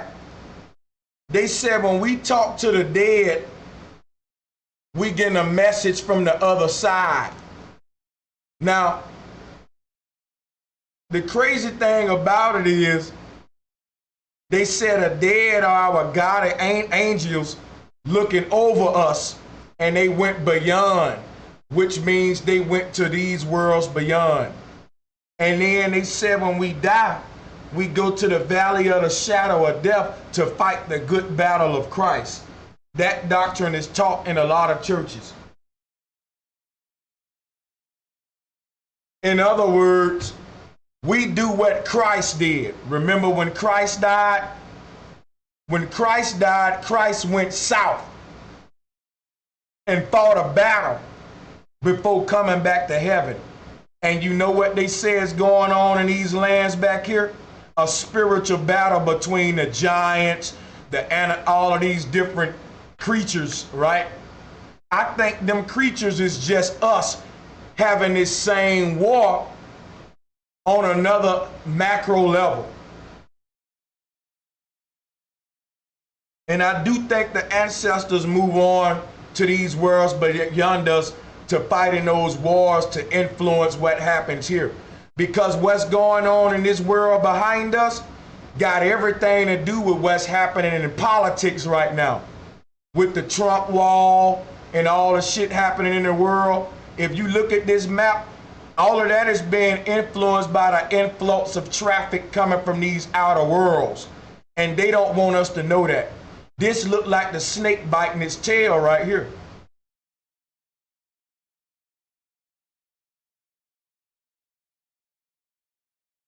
There's a war going on out there, y'all. If we only knew how ugly it was in some of these areas where I think the technology may be a little bit more advanced. Because think about it. They say it's a spiritual war that's playing out here. So if we was to go into these worlds, this body would drop dead. And whatever actions you make in that world will be a ripple effect in this one. In other words, what you do in your damn dreams affect your real reality. This is why it's important to learn how to lucid dream. Because our actions still have karma even in the dream. Because in the dream ain't no fictitious made up reality. These parallel worlds are existing in the same space, and we able to travel in and out of them. We dream we do that. So if you dreaming, man, I was dreaming that I was a general in the army and that I went against Trump and knocked the wall down. Guess what? That's esoteric shit right there, because what happened in your dream, you was the man who ended the war in our world, dude. The dream world is a real world. Like, think about what I'm telling you. A dude go to sleep and he say, man, I was dreaming that Trump was getting too mad and, America was getting too out of control. And I was one of the highest ranking generals in the military in my dream. And I was able to convince the whole military to follow me, Brother Sanchez. And I freed the world, man. I knocked the wall down and brought back equality to the whole earth, man. And then I woke up back to this hellhole. I'll be like, brother, you our Messiah. You saved the world. Because guess what I'm telling you? If he dreamt that really happened, because guess what? This wall is going to fall and the world is going to be restored. We don't know how, but we know some great man or great men will constitute it. Great men, women, and children. They're already making it happen back here in the dream world. That's what I'm telling you. We already got leaders who knocking the wall over and bringing us back to the Garden of Eden days. That's happening right now in this world, in this dream time. So if you dream and you be like, Brother Sanchez, I dreamt that we was in the Garden of Eden. Then you dreamt back farther than the dude who said he was a general fighting the war. You went back farther in time. You went back during the time when we was great, which is where we trying to get back to. That's why they made the movie Back to the Future. Back to the Future. So check this out. If you dream we was in the golden age, you saw a vision into the future, and what happens is you actually travel back to that time into the future, which is the past. Because think about it, we talking about going back green now, getting rid of money, going back to the earth being nature, being vegan. If you fast forward time 1,000, 2,000 years from now, we'll be back in that time, Garden of Eden. It's just a slow process. You can go into the future though and see what it's like when that happened. And some people do that. They say, man, I was dreaming that we was in this green type world, and they can't really explain the technology and shit because that's a guru gift. To bring shit back from that realm here is a guru gift. That's called alchemy. That's the science of alchemy. That's the science of alchemy. To transition between the ethers is basically alchemy. To transition elements in between the worlds, in between the ethers. Bring something from the past into the future, that's alchemy. Now check this out. If you dream that you in the Garden of Eden state, when you come back here and wake up, you're gonna be like, damn man, I wanna go back to that dream. This world is going back there. Remember earlier when I told you these worlds are shuffling into each other?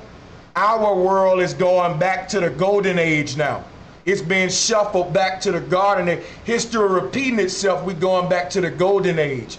Some of us are having dreams, and we're traveling into the future, coming back saying, bro, I went there. I dreamed about it. You were actually there in the future. And I'm jealous of you too. You got a chance to peek at it. They were literally there. You see what I'm saying? So the thing is, a person, in order to see what I'm saying about time travel, in a dream, let's say you dream that you the one that made the world a better place. Brother Sanchez, I went to sleep last night and I dreamed that I was the richest man in the world, and I decided to go against my own Illuminati and give all of my money back to the Pope and make everything right and make everybody equal. And I made the world heaven again, Brother Sanchez. I stopped wars and all of that in my dream. Guess what I'm telling y'all? Is that based upon this map right here,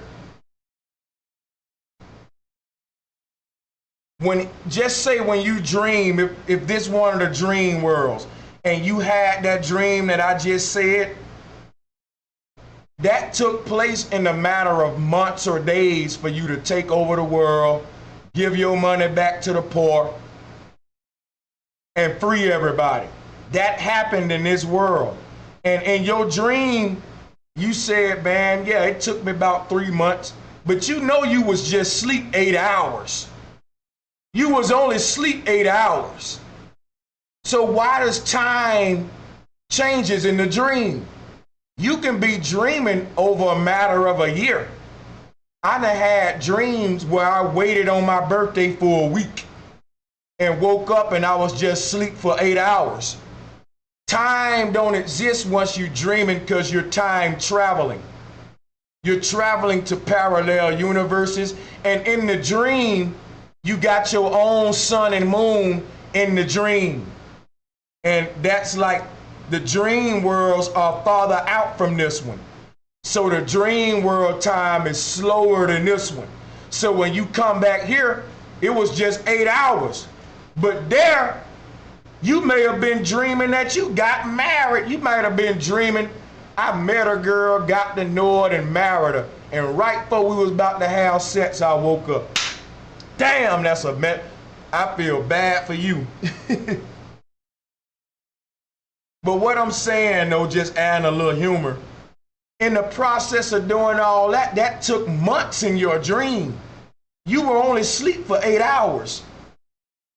That's what I'm saying. We're time travelers, y'all. And at a certain threshold, the physical material in this world that's bound by this sun and moon can't cross over into this world unless you're a guru. Our ancestors knew what elements to put together in this world that would cross over into this world, and they would merge those elements. In other words, ancestors was bringing shit from the dream world to this world. That's called transcension, or what they call alchemy today. Imagine having a dream, and in your dream, you own an apple orchard. And you wake up and you say, y'all, I was dreaming I had an apple orchard, man. We'll be like, okay, that's your dream. But what if you wake up and you be like, yo, taste this apple from my apple orchard that I got on the island of Hoppies. This is what the ancestors was doing. I told y'all we was gonna get deep. I told y'all we was gonna get deep. Some of you weren't ready for it though. I just broke down true alchemy to you, true transition to you, true transcension to you.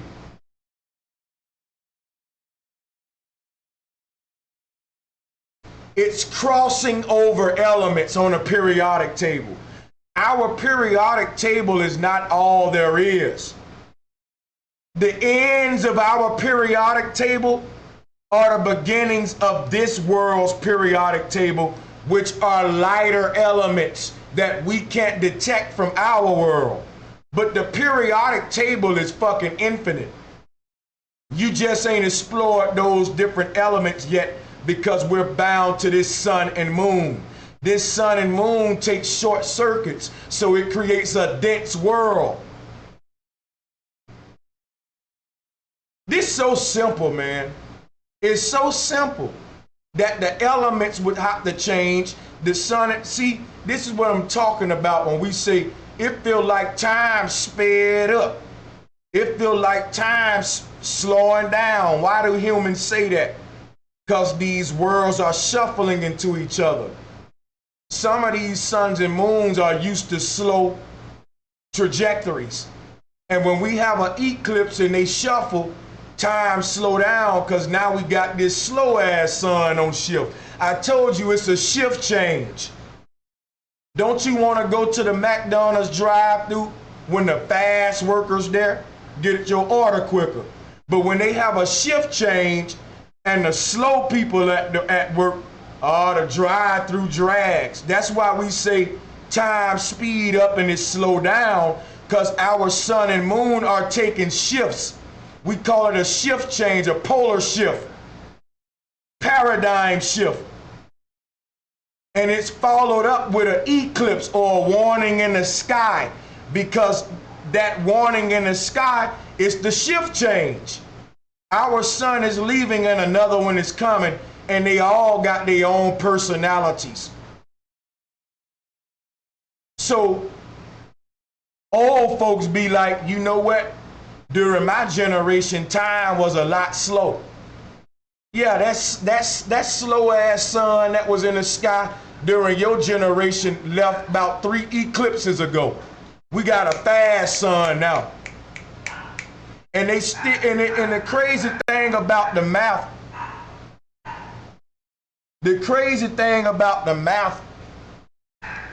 hold on, y'all.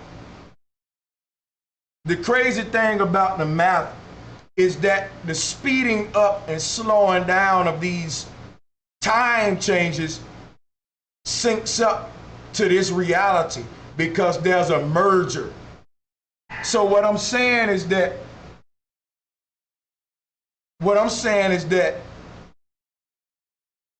the sun moves in a certain way. They tell you in heliocentrism, the sun is speeding up, slowing down. They got different worlds where this sun may be a sun that's speeding up, so that solar system will die from implosion. And a sun that is slowing down would die from explosion, or vice versa, one or the other. But basically, what I'm saying is, there is not a cataclysmic death, there's a merger. So what's happening is this: these times are occupying the same spaces. So we feel like time is moving slow, even though the damn calendars ain't changed. That's that dream state where you kind of suspended from time.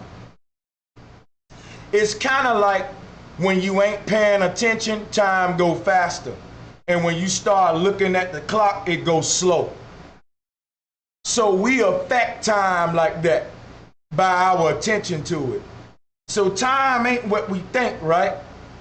Time is very tricky, and I'm trying to explain it the best way I can on what a time shift is. It's our sun changing shifts.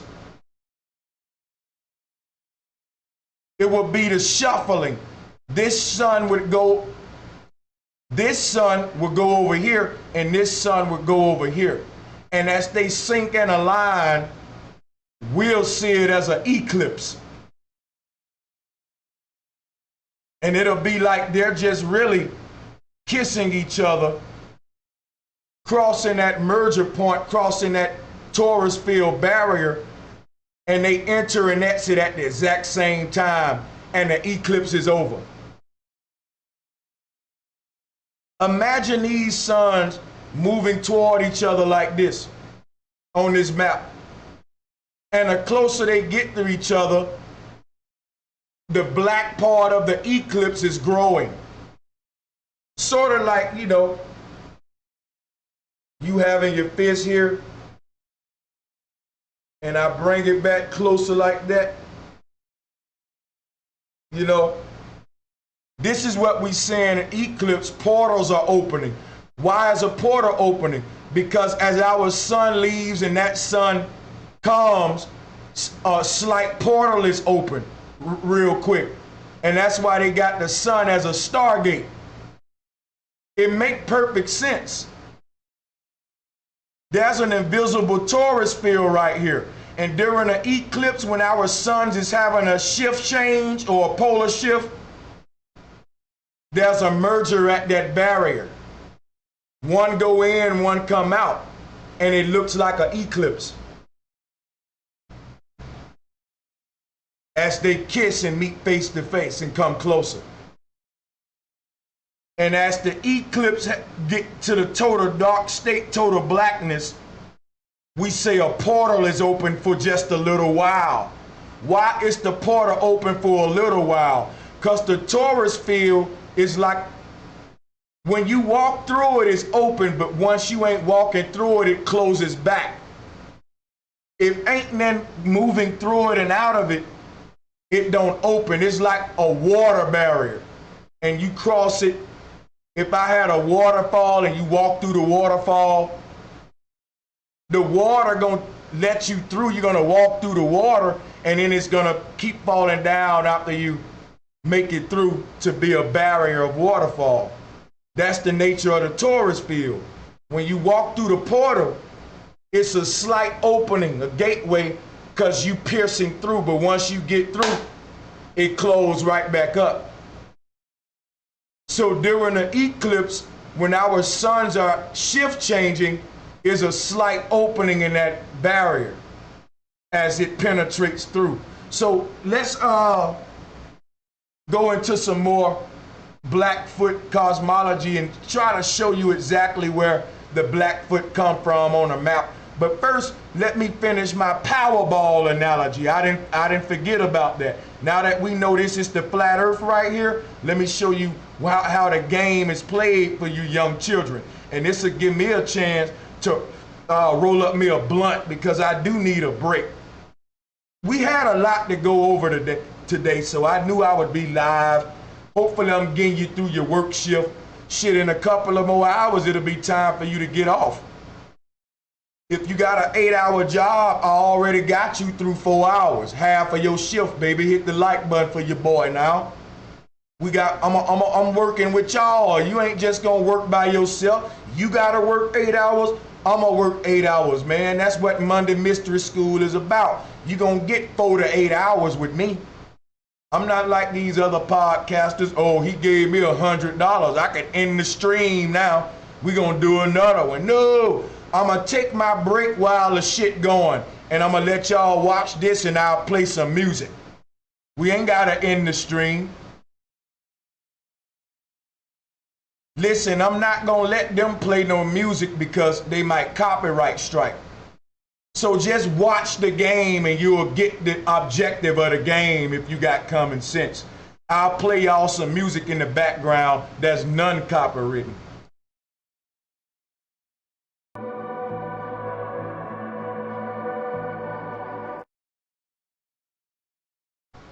So the objective is for the people on the outside of the ring to get their ball, because to make that field, you have to angle it 90 degrees on all the corners, just like the arena show.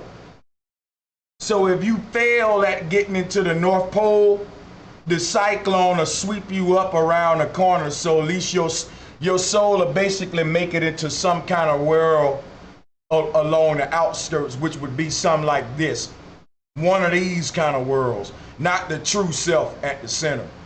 The true self is at the center, but if you can't make it there, you'll settle. And that's what we are now. We're pilgrims settling in this world, but we come from higher realms. We're spiritual beings. But it's like you driving a car and you want Popeyes, but it's so far and you so hungry, you'll settle for KFC. I settle for Church's Chicken because I keep passing by these motherfuckers, and Popeyes is another 50 miles. So fuck it, man. Pull on over at one of these churches. We'll settle for churches, but we know we gonna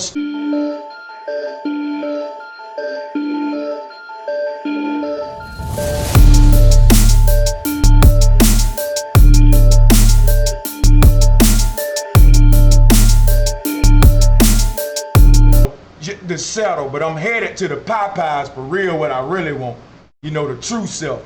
So the thing is like, that's what we're in now. We're time travelers. And at some point on this spiritual journey, we settle to get to the true self. And this is just a checkpoint. Okay? So let's watch this, and you can see that they're going to try to get the ball in the middle, and the other guys trying to stop you. Those are the archons. Those are your enemy, your spiritual enemy. They're trying to stop your soul from reaching that promised land, that middle point. They want you to settle around the edges, right? They don't mind you getting into one of the 4 corner ones because it ain't as bad. They can handle that. They can manage that. But getting to that middle one is real hard, buddy.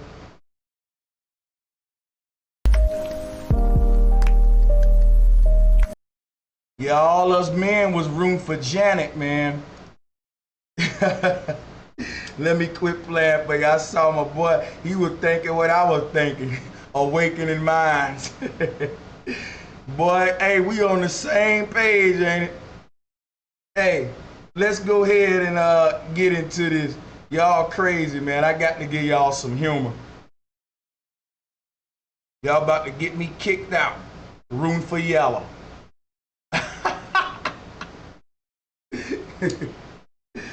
Oh shit.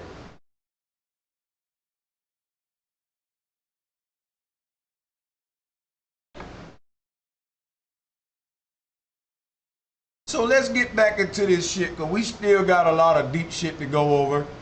Deep shit alert. Deep shit alert. So this map right here is called the Piri Race. And it's a map of 1513.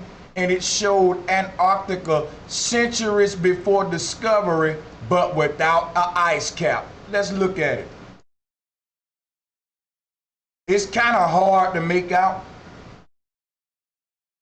but what we can see is just, here go a land right here with animals on it. Here go a little land right here. You got some boats here, which seems to be water, a little land here. But what I want to point out is that, why is there two suns on this map? Why is there a sun right here and a sun right here? Why does this map look kind of identical to this? Why does this map got two suns? Interesting.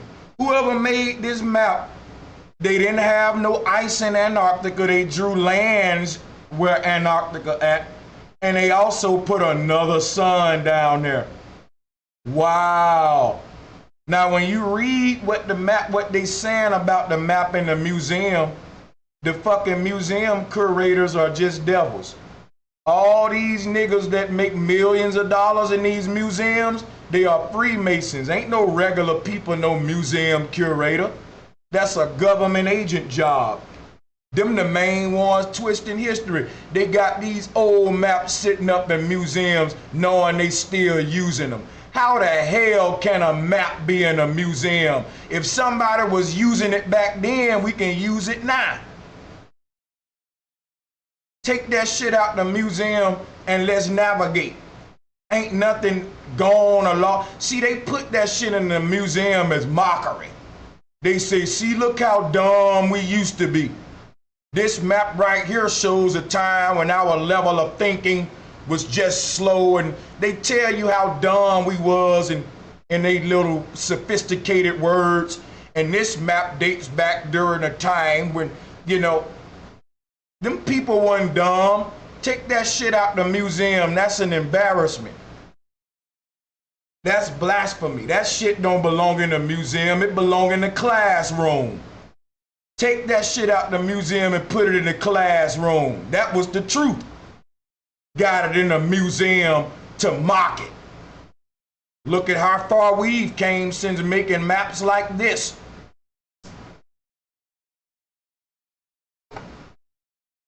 Bunch of deception. People weren't making them maps for no reason. They knew what they were talking about is land over there. So that Paris race map or whatever, Paris rallies, you can pull it up. That map got Antarctica like this. Granted, it's just a small section of Antarctica. It's not an entire map. But from what we saw, we didn't see one ice continent. We didn't see no ice. We saw two pieces of land, and y'all can debate what they was, but what I wanted to show was the other sun. See, where Antarctica is, you would have another sun. So that map would make sense to a person like me, but not a globalist. They wouldn't know what the hell they looking at. They'll just say, man, the ancestors was dumb.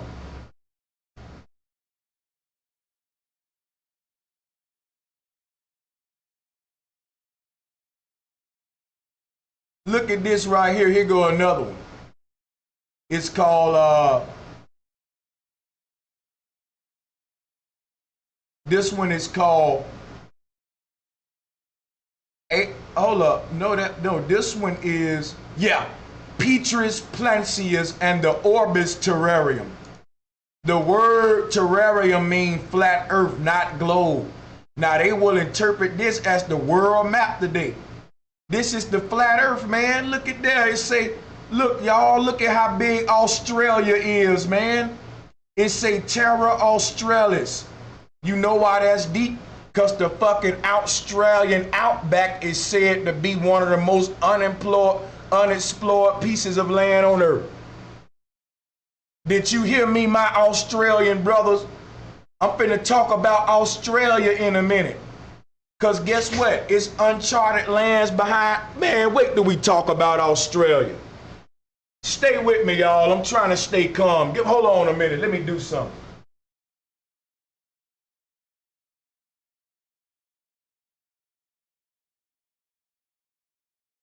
As we get deeper into this, I'm going to show y'all why Antarctica was called Australia.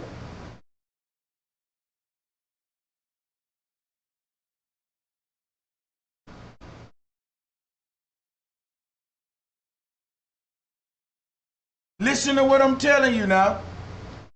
By the time I'm done with this, I'm going to show you why this map got Australia for Antarctica. And we're going to talk about the Australian outback. And we're going to talk about the areas that supposedly connect to the outback. Did I turn the music out the background? Yeah, I'm going to show y'all some maps of Australia. I got them put up. And I'm going to show you some uncharted lands below Australia. So watch how deep this goes.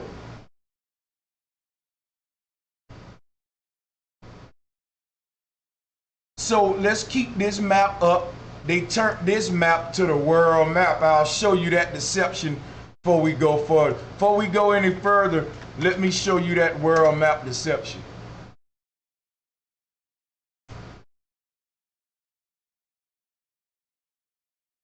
Here we go. Look at what's different though. Look at what's different though. Hold on, let's go to it. Boom. This it. Now think about it. Why would they shave the tops off? This the oblate spheroid, right? What are you looking at, man? How are they deceiving you? Let me show you something.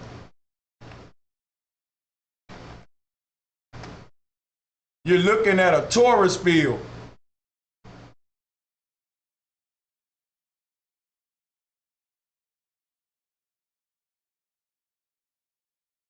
You're looking at a torus field. The universe, the atom, the molecule is the same shape. Make that make sense. It's only one code of nature. That's the torus field. Look at this. The earth is the same. So they took this. Now, whoever made this map, they had an opening to the torus field at the top. Y'all, don't y'all know this is why we celebrate Halloween? Hold on, because y'all still don't get it. The cosmology of the earth is all of your holidays all of your holidays is cosmology. I keep showing y'all that.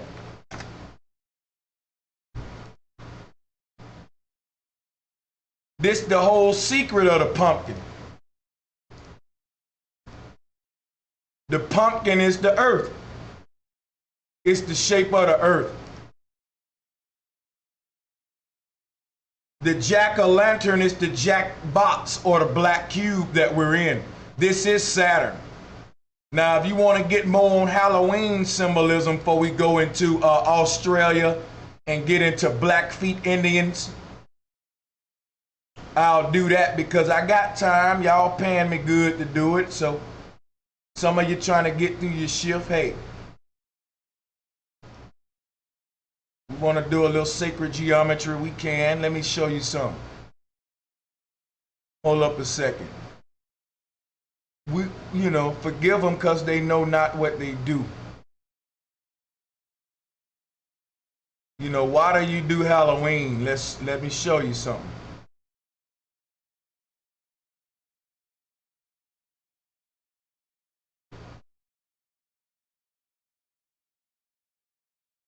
Okay, where is my damn thing at?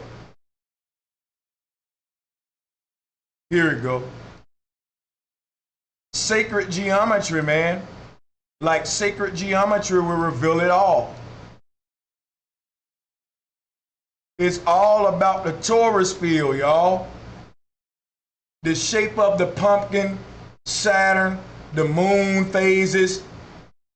That's a torus field in the bottom right corner. It's a drawing of a magnetic torus field. That's what the North Pole is creating this entire reality. And the field that we walking on, or the ground that we walking on, is a field. But what kind of field? A magnetic energy field. That's why you stuck to it.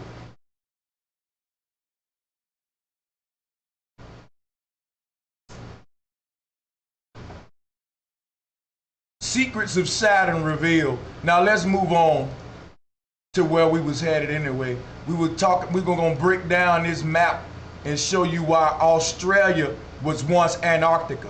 Let me show you why they once called, see on this map, you can see the 4 continents right here. Here go the 4 continents around the North Pole. Y'all see them, 4 Pygmy land, all of that. All of them continents right there, 4 continents on Mercator map. Right here is what we want to talk about. Look at all this land, man. It looked just like this image with all that land around there. Look at all this land. Look at all this land. Admiral Byrd said he saw a bunch of land when he went to, because he went to the North Pole, but he also went to Antarctica. His famous one was Antarctica. He said he saw vast lands. Look at here. What the hell is this continent? Look at this. And look, it's connected to South America. It connects with South America. So now we see all this traffic coming from up out of South America. And like I was telling you, Trump's wall. They're trying to, this is a funnel. This is a human funnel. Let me show you something. If you look at Mexico, see y'all, I love Mother Nature.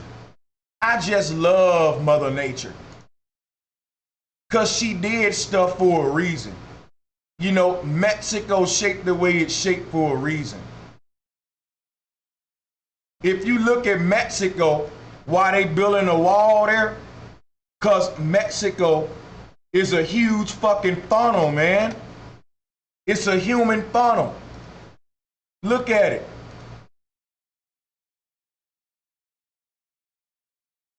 Look at the shape of Mexico. How it gets narrow as you enter Guatemala and towards South America. Like I told you, this is a fucking gateway. The west coast of the United States is a gateway because it's narrow. You got all this traffic coming in through this narrow path. Then it gets wide. Dog, that right there, think about what water do when that happens. It gets controlled at that point. See, the thing is, nature got a natural flow of humans that's traveling from these outer worlds being funneled into this world.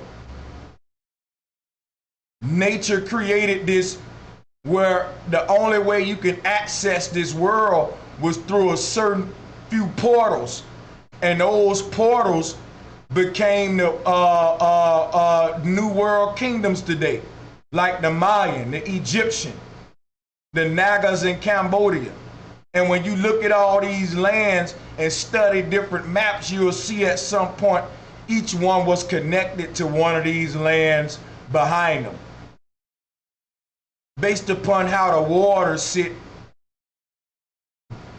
there's different connection points at different times. When the Blackfeet Indians said they came to America, it looked like this. So they came through South America, and that would make perfect sense.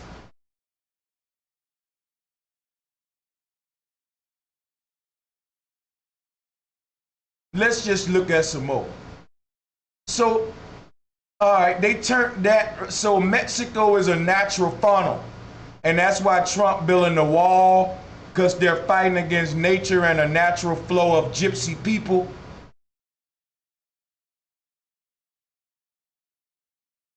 They're trying to sever that connection to the east and from those other worlds with us.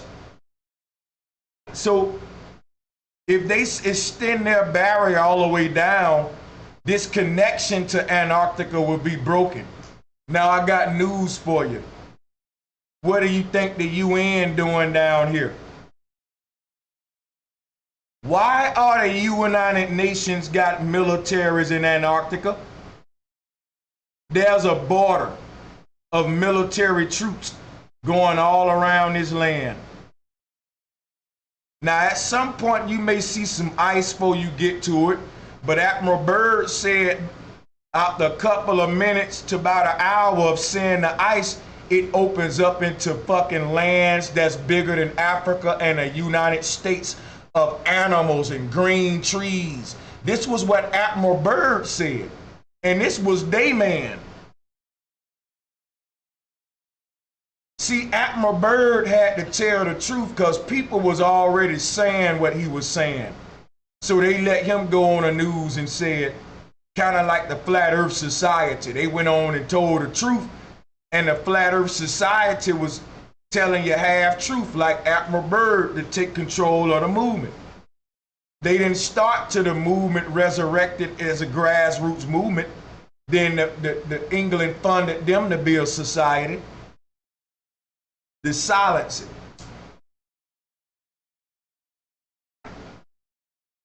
So they came out telling the truth that it's land in Antarctica. And then they bent it to the hollow earth theory. That was the psyop. They always gonna give you a little truth to indoctrinate you. They told you it was more land, but he told you, Admiral Byrd said, let me show you what the fuck he said real quick. So you can see the Masonic deception of hiding flat earth. Admiral Byrd was still giving you a ball earth. He was still giving you the globe, man. Admiral Byrd was not a flat earther. He was a hollow earther. Let me show you something. This is Admiral Byrd deception. Why, let me debunk this guy. Admiral Byrd said he flew around the earth, circumnavigation. Now we know that's a lie. So he went into an opening. He said he went into an opening in Antarctica, a hollow opening. And in that opening, it opened up into an inside world where there was races and stuff inside of the earth. This gave birth to hollow earth theory. And we was looking at hollow earth and Agartha for generations before we made it to flat earth today, because Admiral Byrd set us back with his Masonic ass. Admiral Byrd told you partial truth. He said he found new land, but he found it on the inside of the globe. He said and then guess what? Guess what came out of all that? Guess what came out of all that deception? The second sun theory. They said inside the earth is another burning sun. Y'all, that's a dumbass cosmology. So you got dirt, a burning sun on top of the dirt with clouds and wind and inside. Come on, man. Hollow earth is stupid. The second sun is what I've been showing you right here. None of this stuff makes sense on a globe or hollow earth. It only makes sense on flat earth. The second sun can have its own ecosystem right here on a flat earth compared to this dumb crap.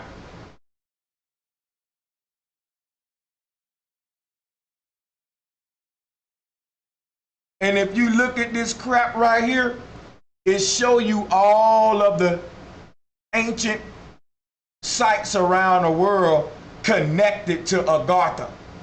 Look right here, you got the pyramids of Giza. And they saying under the pyramids of Giza is a gateway into Agartha. Over here, you got the ruins in Brazil that the ancients left. And then you got the cave drawings and cave art here. You got the Mammoth Cave in Kentucky. And they saying all of these ancient sites connect to the second world. These bastards are stealing. I'm showing you how it connects to the other world. This map show you how it connects to the other world right here. And like I just told you, you can find, like for example, right here where these little islands at. Now this would be a connection point. I guarantee you it's some kind of land bridge through here that you can probably just take a little swim and get the rest of the way or something.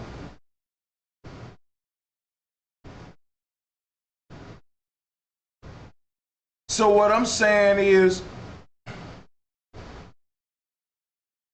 it seemed like when you start looking at different maps in the ancient world, wherever we see connection points, we find ancient ruins. And what History Channel tell us about these ruins is that they was made by aliens.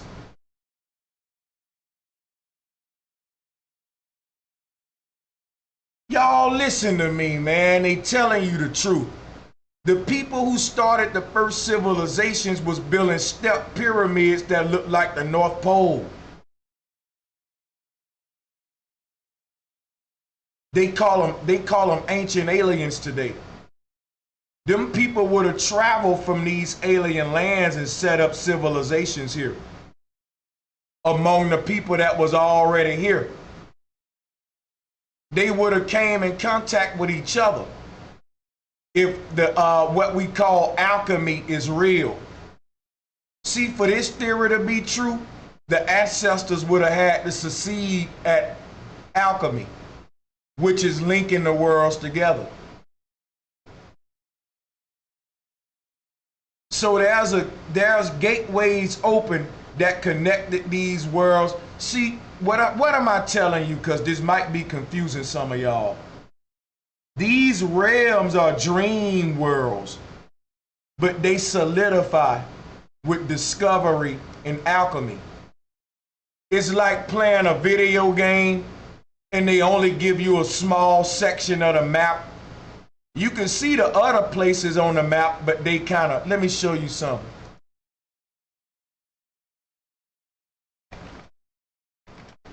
This is like a video game where they give you a map. And for example, this is a perfect example, right? Let me show you. In this map, this little gray area right here, you wouldn't be able to go through that because you didn't unlock it. So whoever unlocked this map, they were like the ancestors. They've been here, they played the game for a while, rode around a while, and was able to unlock the map. So when you see ancient maps, it got more shit on it because the ancestors were gurus. They traveled more of the world than we do today. They knew about them other lands. We dumbed down today. Our maps, man, for dummies, and they want to keep you dumb. We ain't, hold on. We ain't unlocked the maps yet. So if you was the video game character in this map and you went to this part right here, it'll stop you. You'll be able to see like dreamy, like an imaginary lands or something, but it'll be a barrier here that the game just stop you. And see, what I'm saying is that that's what I think our reality is like. I think discovery unlocks new worlds. Just why do they say that though? Think about it, man. Unlock new worlds. I thought you unlocked treasure safes.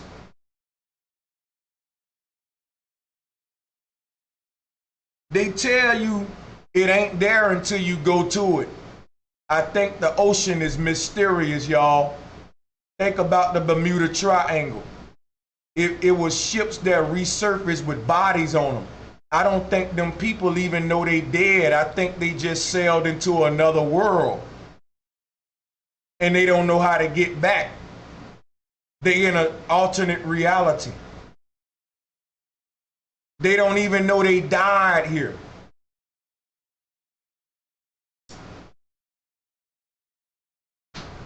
At a certain point, you cross a barrier and this body died. The consciousness zaps out of it and it goes into your other body that's already over here.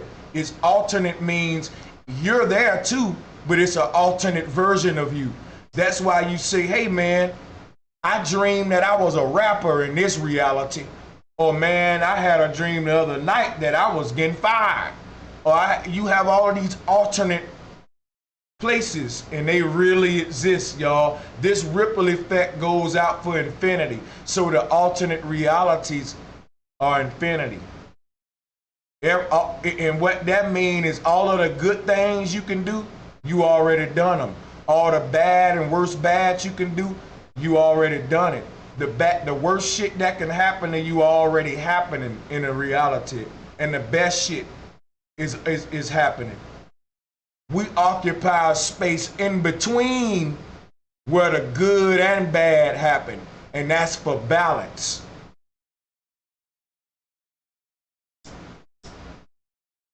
It's kind of like too much of anything will kill you.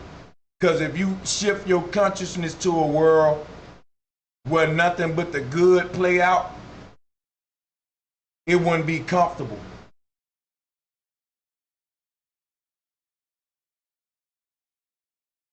Those are extremities. If you go too bad, it wouldn't be comfortable. So we enter these worlds where we try to find where it's just enough good and what we call good and bad for us, or how much we can handle to go to the next. We're moving amongst extremities. That's what the stairway to heaven about. So you stop your travel when it gets too extreme for your soul, wherever. So when you leave the body, your soul shoots off of this earth and start traveling this system, this alternate, this multiverse.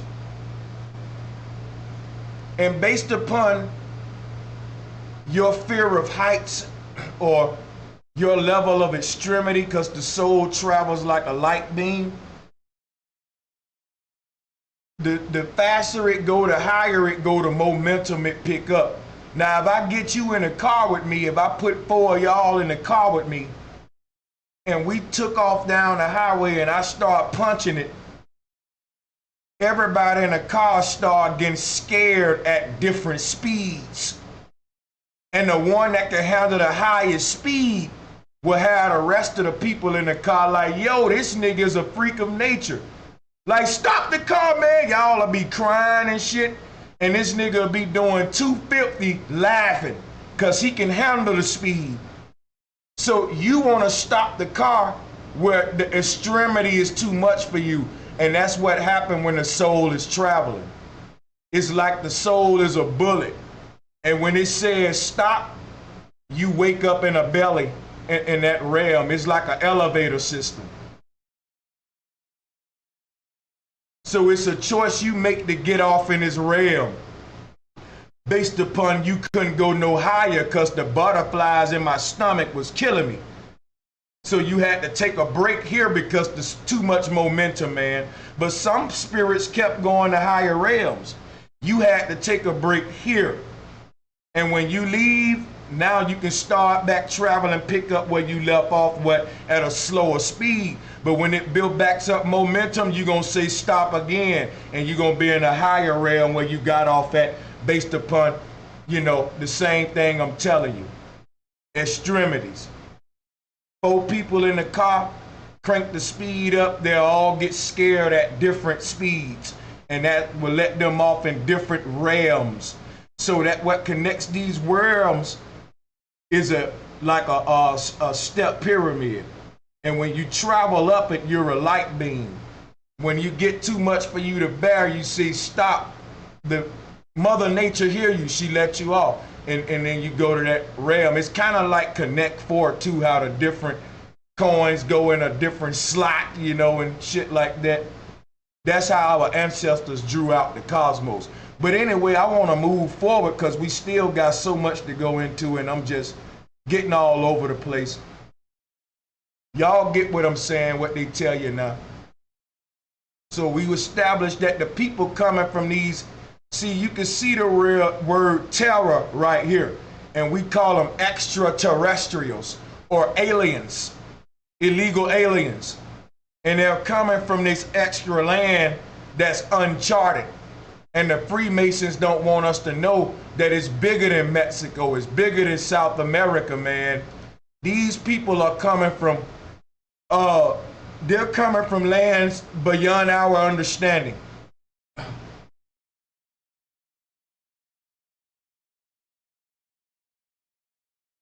Now, why did I say Mexico is a funnel and a filter?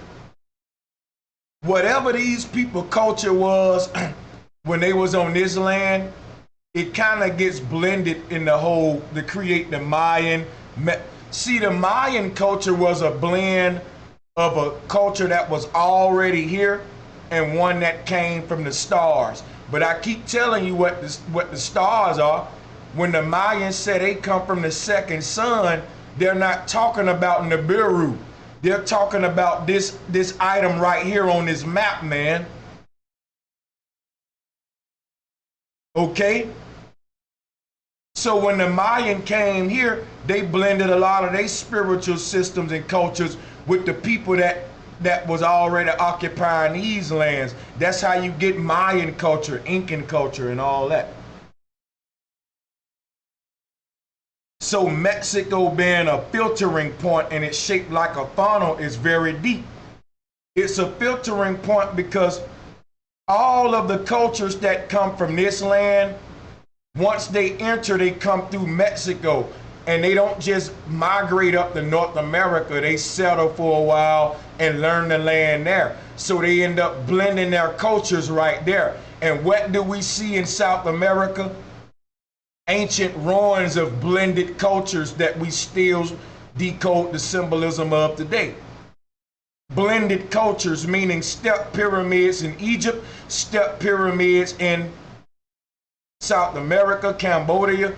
And I guarantee you, if we go to these lands right here, there'll be step pyramids there. We achieved the blending. We were achieving the unification. And they're trying to do it in their matrix, calling it a New World Order, United Nations, right? But we already had united all of these nations. They can't stop it, y'all. It's coming back. Nature intended it. So this can go on and on and on. And why I like this map, because it shows you that this can just go on for forever and ever and ever, man. And that's what I think we living in. Earth is magical, y'all. We are spiritual beings in an avatar. And this is the simulated realm that we created for the avatar. But now we're starting to see the spiritual mechanisms behind the workings of this matrix that we created, and seeing how it was taken from our ancestors. So let's look at some more, because I want to show you where the Blackfeet Indian come from. Now let me show you some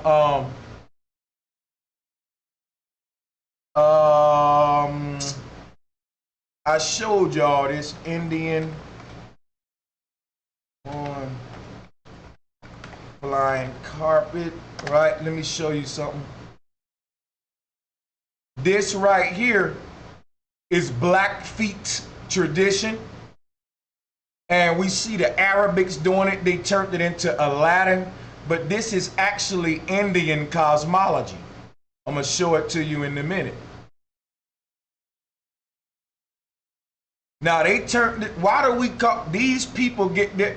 There's a confusion of what an Indian is. These people are Indians too.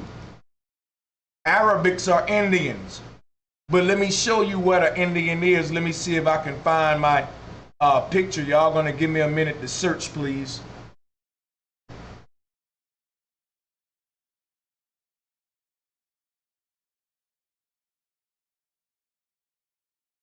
Hold on a second.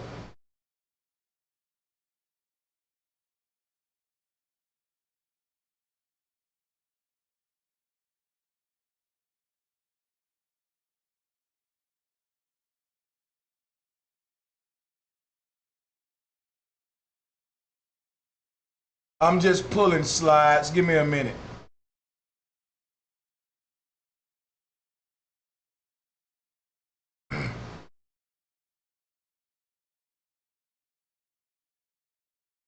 You know, if it take me too long to pull it.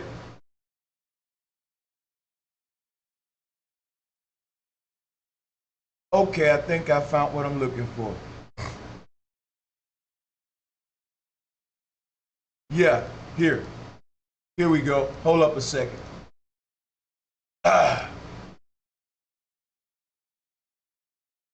So at the very top of this collage is a Native American depiction of the cosmos.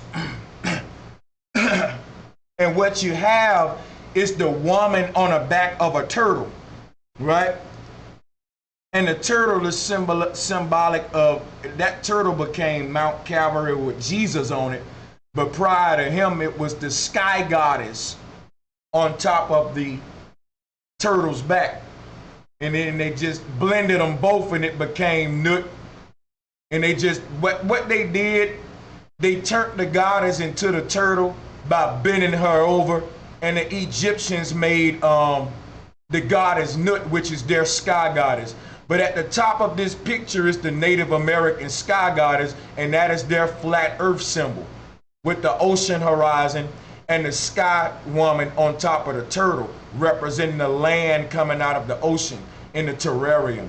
This is flat earth cosmology, and it also depicts you walking upon the earth as a magic carpet. It's magical because this realm was simulated by all of our spirits. It's a collective consciousness is the word I'm looking for.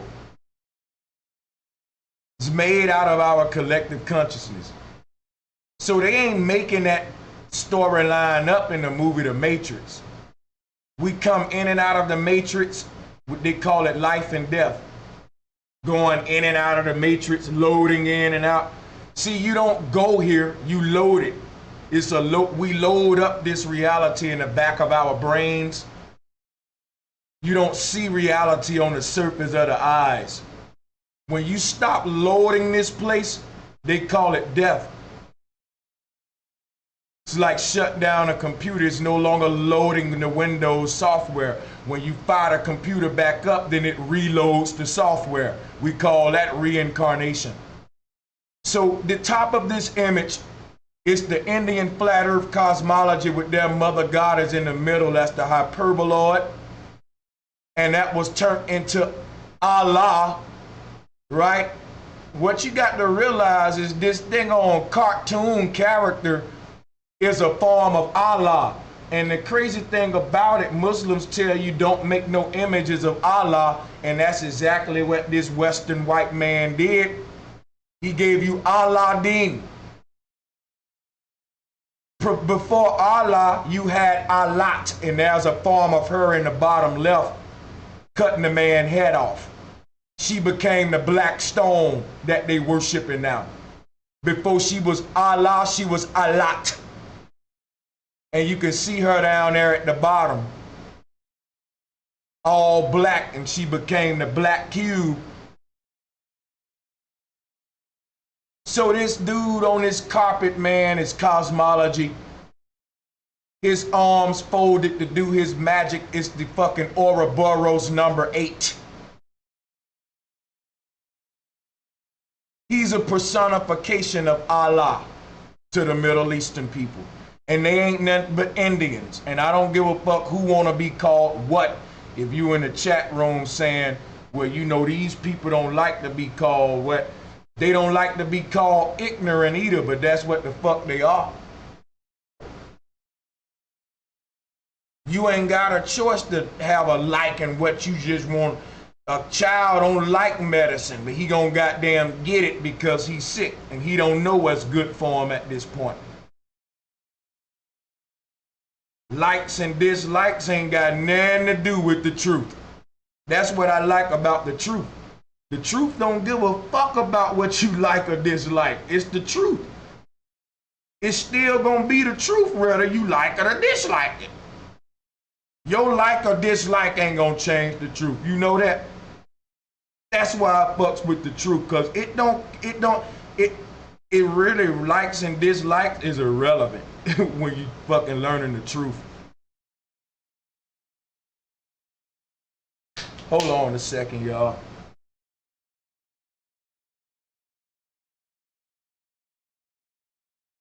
Mama, I don't like that medicine. Shut up. Pow! Hit your ass in the mouth. Open your mouth. That was a hard hit, wasn't it? That's child abuse. God damn, mama.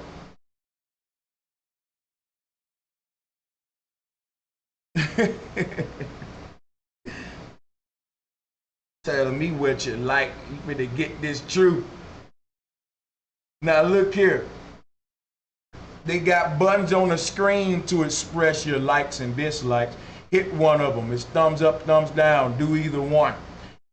But remember though, I'm like Mother Nature. Since I get the truth, no matter which one of them thumbs you hit, I'm still gonna say the same shit. Cause I'm just like Mother Nature. She don't change her truth for your likes, and I don't either. Hit the thumbs up or thumb down. I'ma teach the same shit and put the great mother where she belong. Now let's move on, guys, shall we? Now do you see down at the bottom how you got the sky goddess bending over? They morphed her into the goddess Nut. Instead of putting her on the turtle, they kind of just morphed her with the turtle, and then you started getting the goddesses bending over. All right, that's all that happened. That's why I studied symbolism, so you can learn the history of how these symbols were shaped into these deities. So if you want to learn sacred geometry, etymology, symbolism, you learn it from one of the world's best right now, and I'm not just saying that.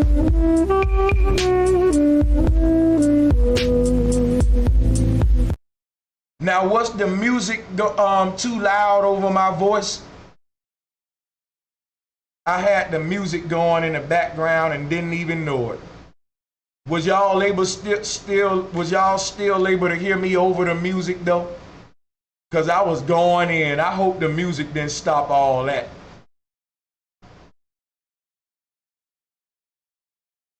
Oh man.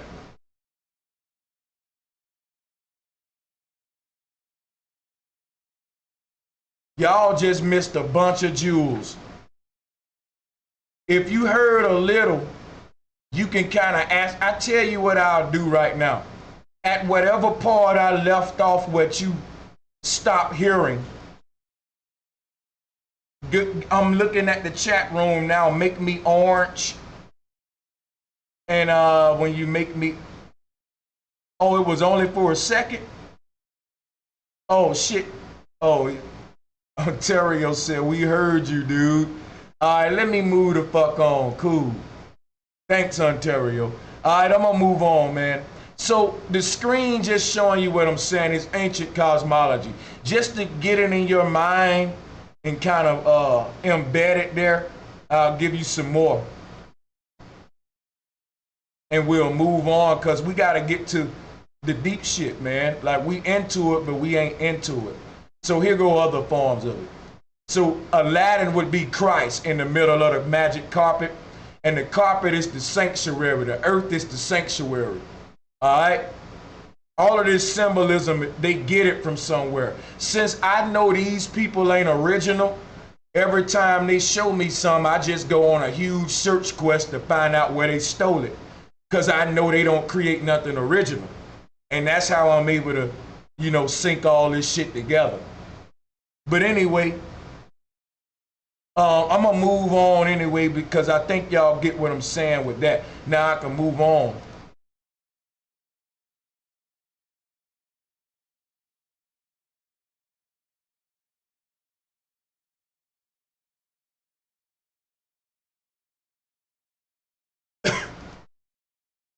Let's talk about Australia because now we about to get deep.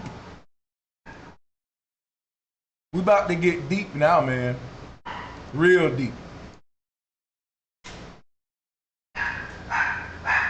Hold on a second, guys. My dogs is barking. We're going to talk about Australia. And I'm going to explain why Antarctica used to be called Australia. And we're going to talk about the Australian outback. Hold on. Let me share the screen with you.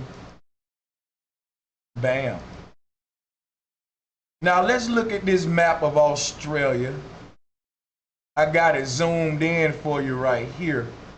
It's get blurred when I zoom it, but we know where Australia is. It's the little continent in gold that looked like a little croissant. It looked like a croissant, all right? So we see it. Now, Australia, if you look at its position on the map, let's zoom back out, you will see Australia is a gateway into Antarctica. Y'all, you know what's so deep?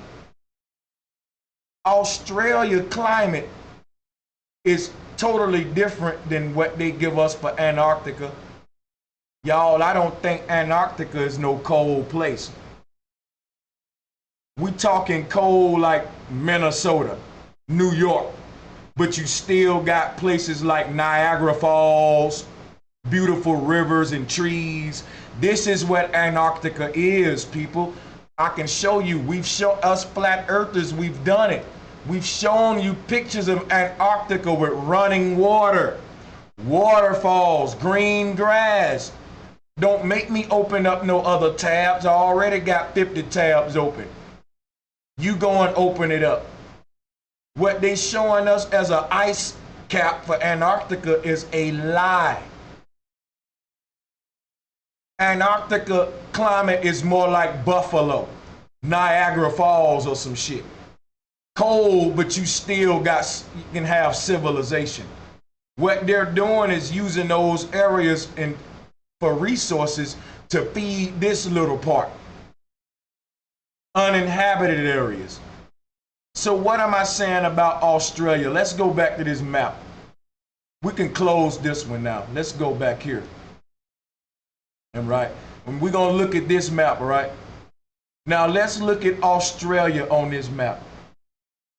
Australia on this map is not even a continent. Let's see how that would compare to, hold on a second, I'm losing shit. Just had the fucking world map. All right, this is a good one. This is a good one. Here's Australia in the Indian Ocean, and below Australia is Antarctica. Keep this in mind now. On their map, below Australia is Antarctica, right? Now let's look at this map.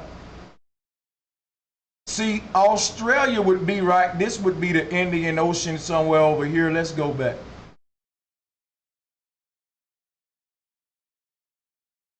Australia, Indian Ocean, you got Africa right there. Let's compare.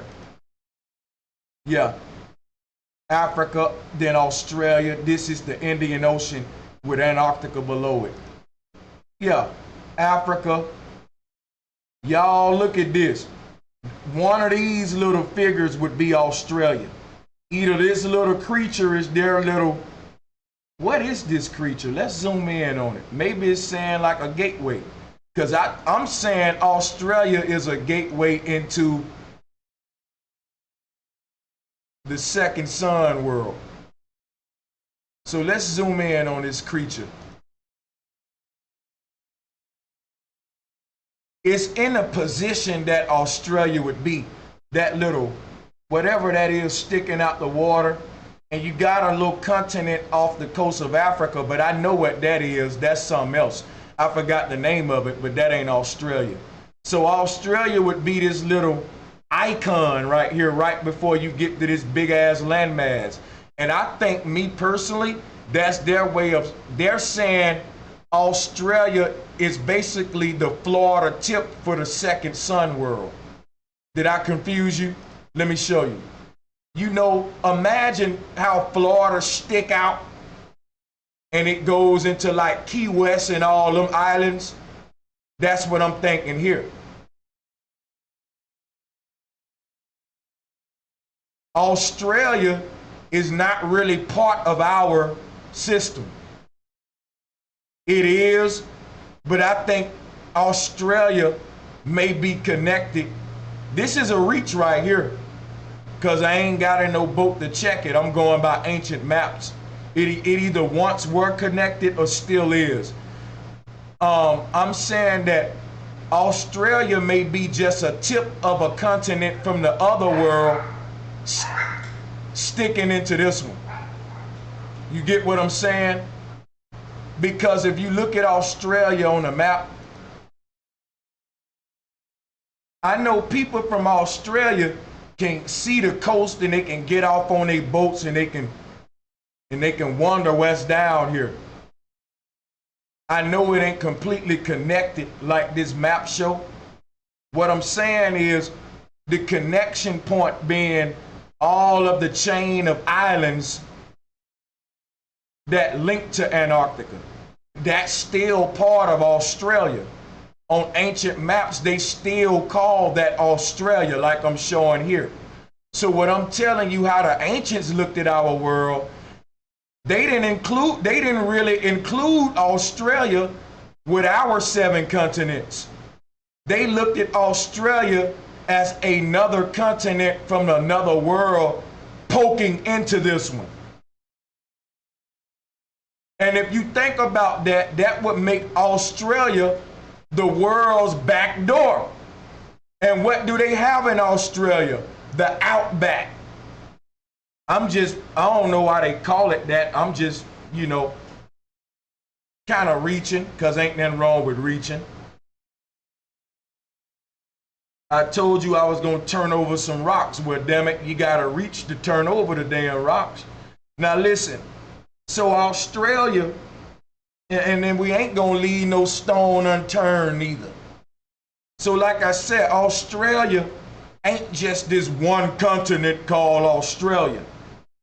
It's a series of chains that lead to something bigger that we've learned to call Antarctica today. But the ancestors didn't view it that way. They just called all that shit down there Australia. They called it Terra Australis. Terra Australis. In other words, all of the land we call Antarctica, right? To get to it, the gateway was through Australia on some parts of the world. To get to those lands at some point in some time, in some parts of the world, you went through Australia and the outback to go through out the back door to get to this second ring. Look at Australia right here, right? Australia is that continent that pokes out so much, it's the closest to that Gemini. So you got people coming from, you got the Aboriginal in Australia may be coming from Gemini right here, coming across the ring to occupy that land. So the ancestors just call all these people Australia on it. And this is a European map, so they see them all the same. They was painting the world by the people. They was naming it by the people. So at some point, if they was traveling to those worlds through Australia, they would have named everybody from those worlds Australians, like this map show. Just like, let me show you another example. Let's look at South America. Now look, here goes South America. South America extends closer on this side. So we see civilizations in South America that spoke of coming from a moving island. The Blackfeet Indians said that they come from an island that moves. Their whole, listen, all of these other continents that you see on this map, they're mounted to the foundations of the earth. They don't move, except for one continent right here. It's called Thoth. It's called Thoth, the moving island. This continent moves.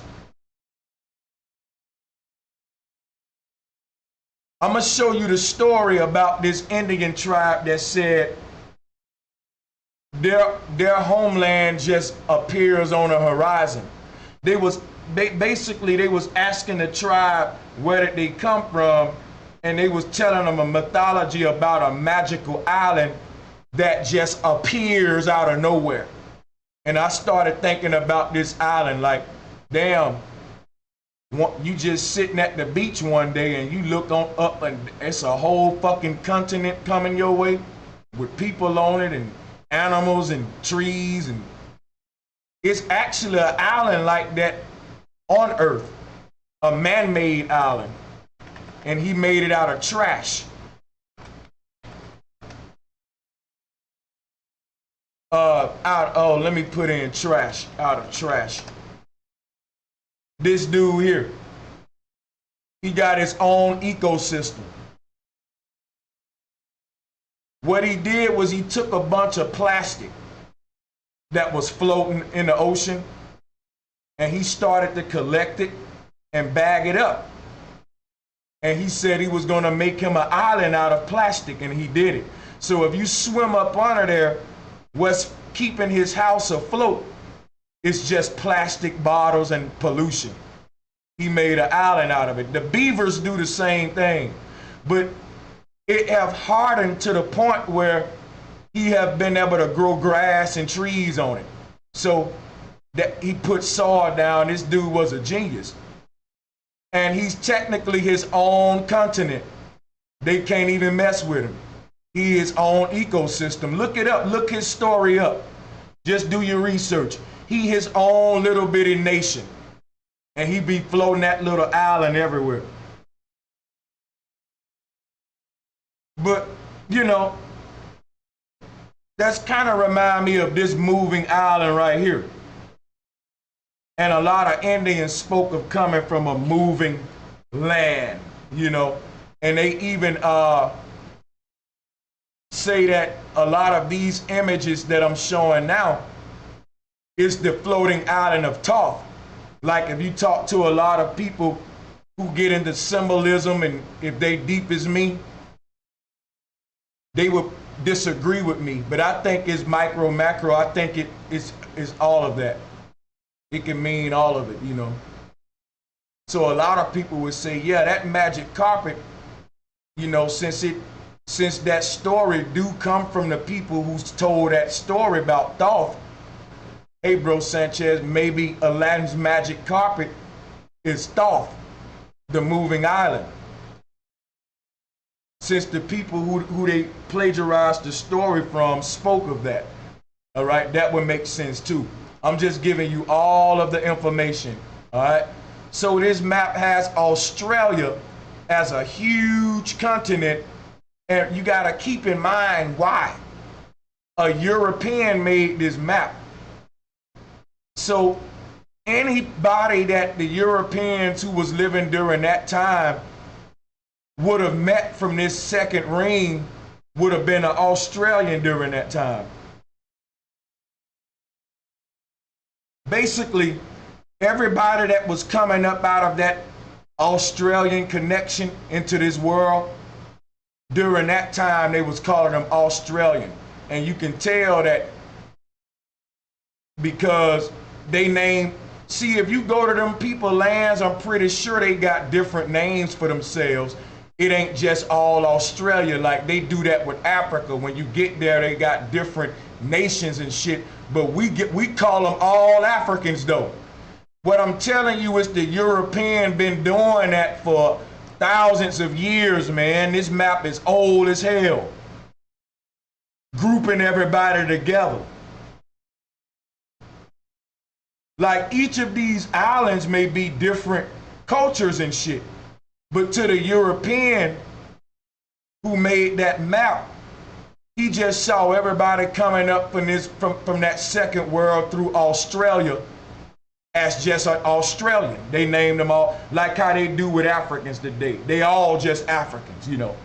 But that's what I want to point out to y'all. So let's move on. So that's how they named it all Australia.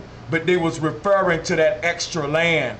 And how I know what I'm talking about, because they called it Terra Australia, which means extra land. They didn't know the name of those lands.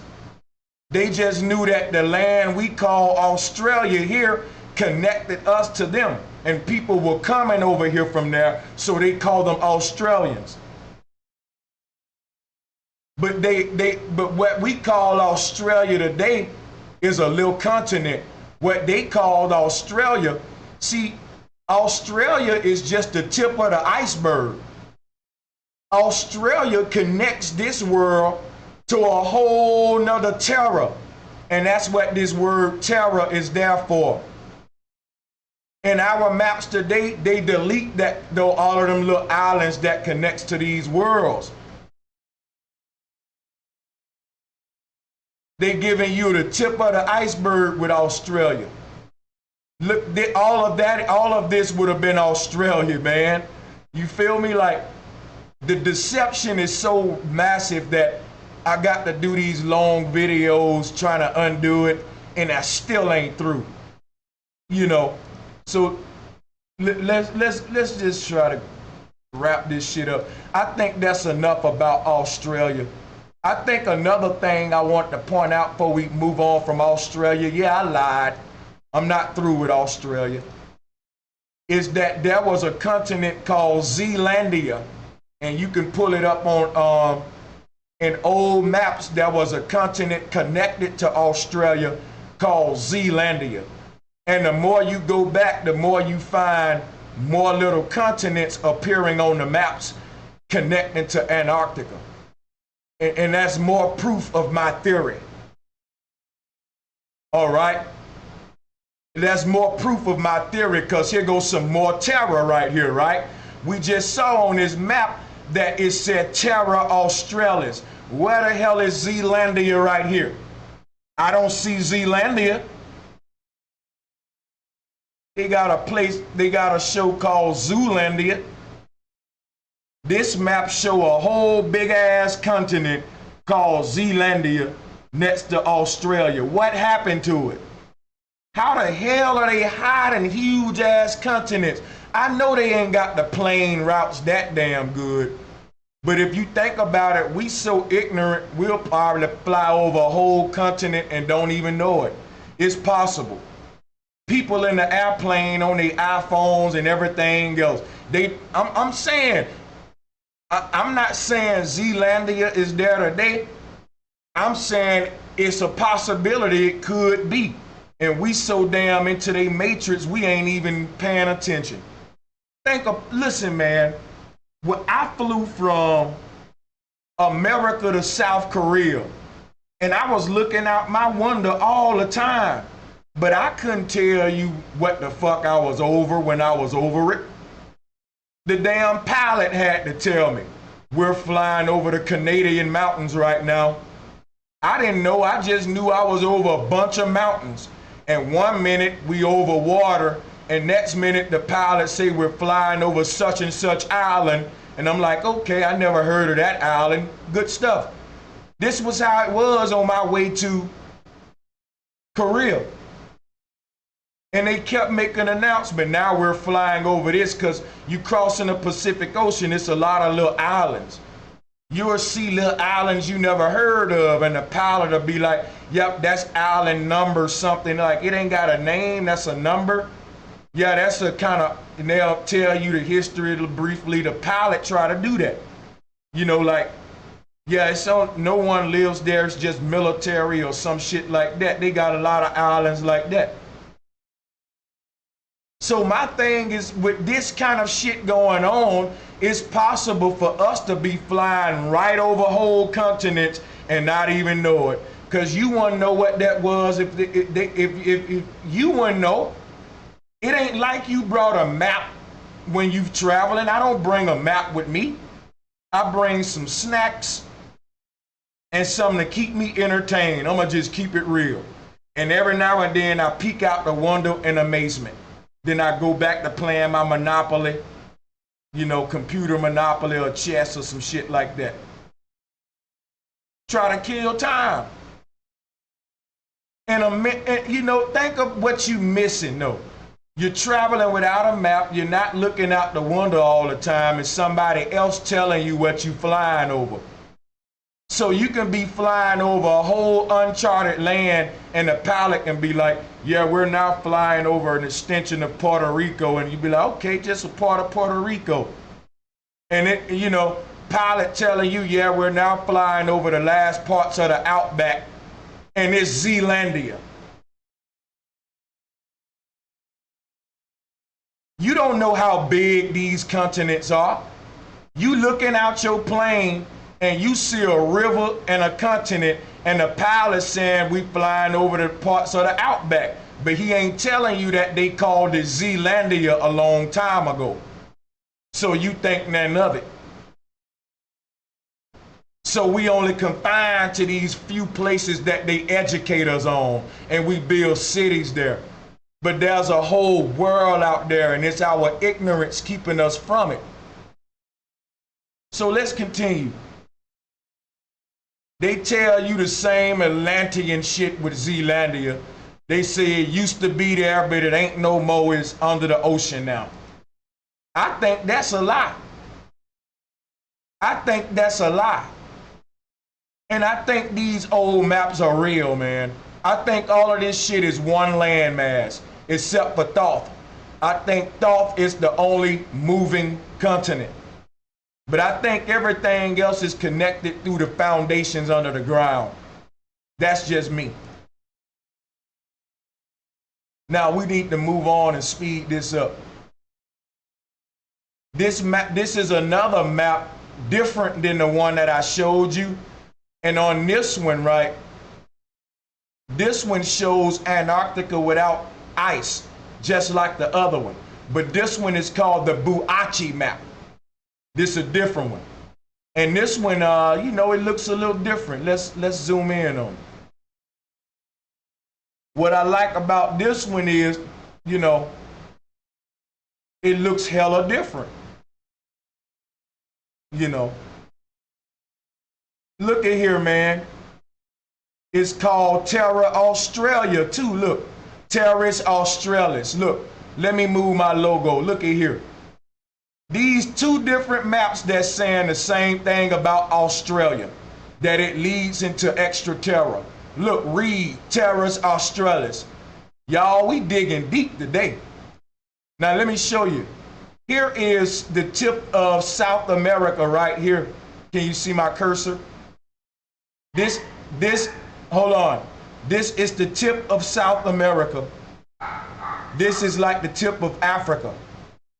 And it's all leading through Australia, like we just looked at on the other maps.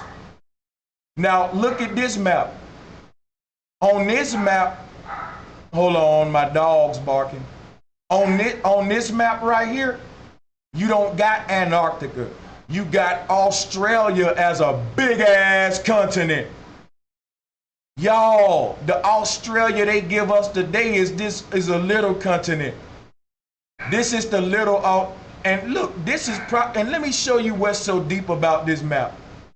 The fact that this is the true accurate size of Australia, if you really wanted to depict it. Y'all, Australia is huge. Australia is huge, y'all.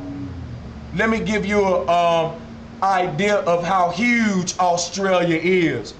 The Australian outback is bigger than Texas. I'm gonna say that again because y'all don't hear me. Australia is huge, y'all. The outback alone is bigger than Texas. So this map shows exactly how big Australia is for real. Our map shrunk Australia. And if you look, and you can't argue with what I'm saying. You know why? If you ask any map maker today, they'll tell you he right. We gotta correct that. Put flat power in the chat room for the naysayers. Even their own people agree with that one. Even they said they put Australia too small. Go and get into map making. I look at this stuff. I research it. Prove me wrong. Prove Brother Sanchez just making up something. Even modern map makers tell you Australia ain't accurate. We should blow it up bigger. So this map got an accurate depiction. So this lets you see we've been sleeping on Australia. Australia is huge, y'all. They're hiding land. And look what else. So you got, this is Australia. This would be what we call Australia with the outback, the kangaroos. This would be the other land that the ancients said is an extension of Australia. All of this was part of Australia too. and they called it Terra Australia. So Australia is the real Antarctica, y'all, because look how it's surrounded. The landmass of Australia, they turned it into a sheet of ice now. But this map is a circular view that's warping it back around. Let me show you what you're looking at. When you stretch it out, this is what it looked like. So don't let that confuse you. That's why I call it the great map deception. They can scratch it out and they can skew it. I just showed you a skewed version. That's all what you learn in map making, right? Different forms of how to depict the land.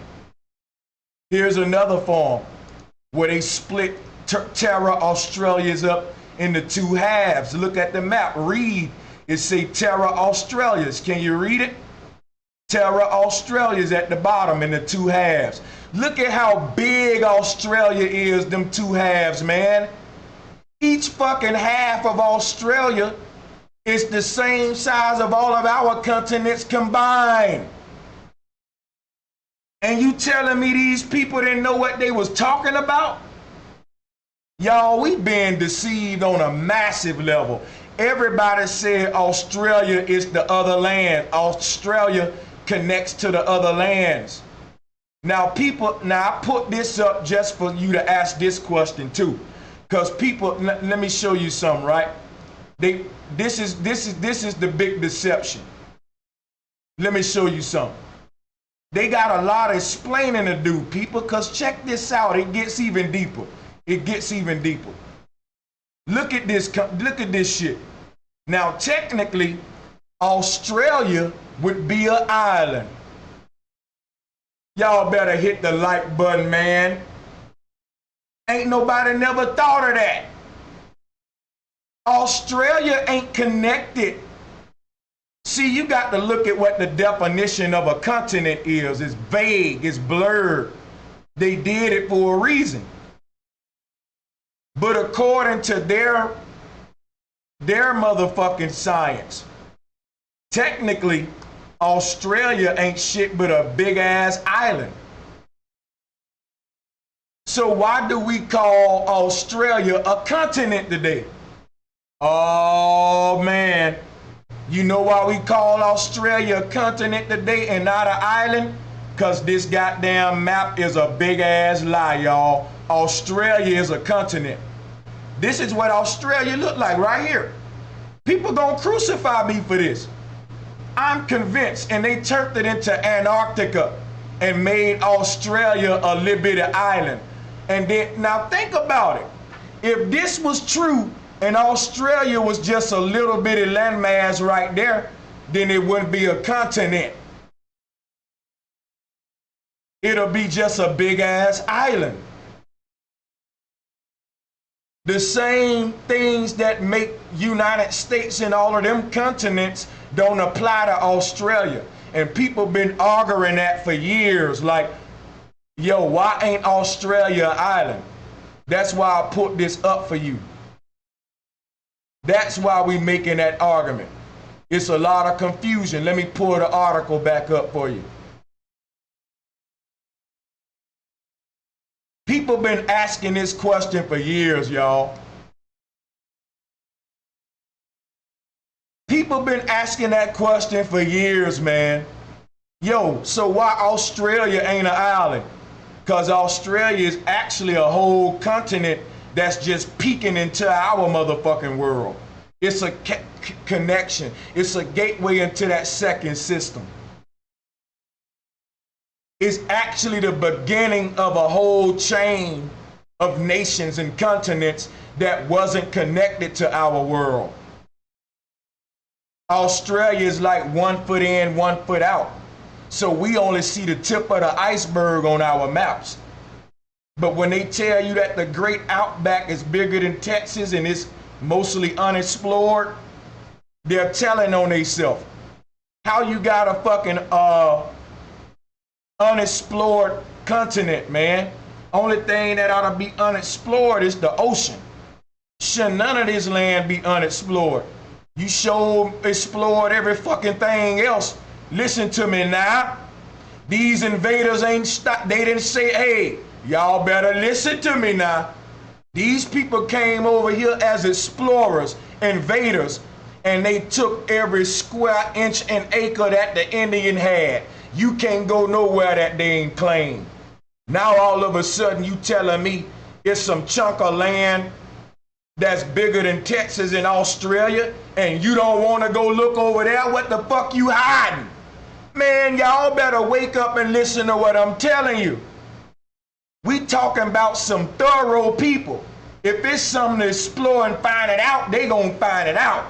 They got submarines in the Marianas Trench. But they don't want to go and explore all this land in the outback. Why? What y'all hide? What is Australia? And now we got to teach our children to redo the maps, man. Because even this map is wrong.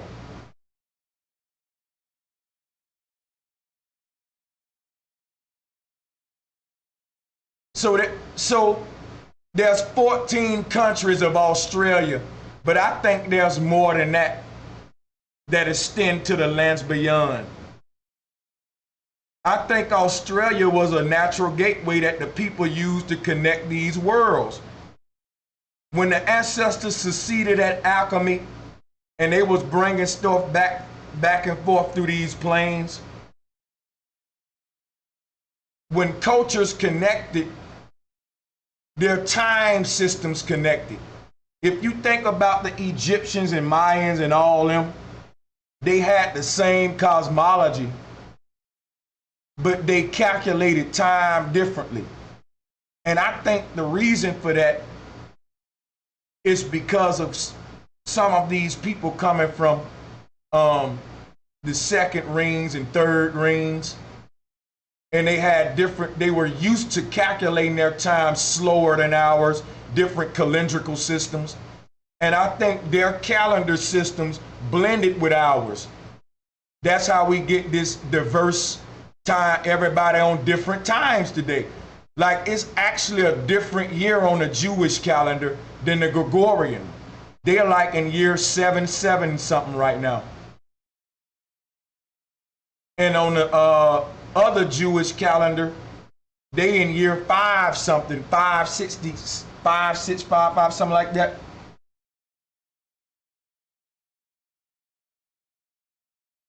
But you know, that's all I wanted to point out. Australia is not an island, but it is depicted as one on the map. But you call it a continent though. They call Australia a continent, y'all, because Antarctica is really, all of this is Australia. All of this shit is connected, y'all, with a bunch of islands and all of that. And they get bigger and bigger as you go into the second ring. Australia is the back door, basically. Let's move on. Let's move on.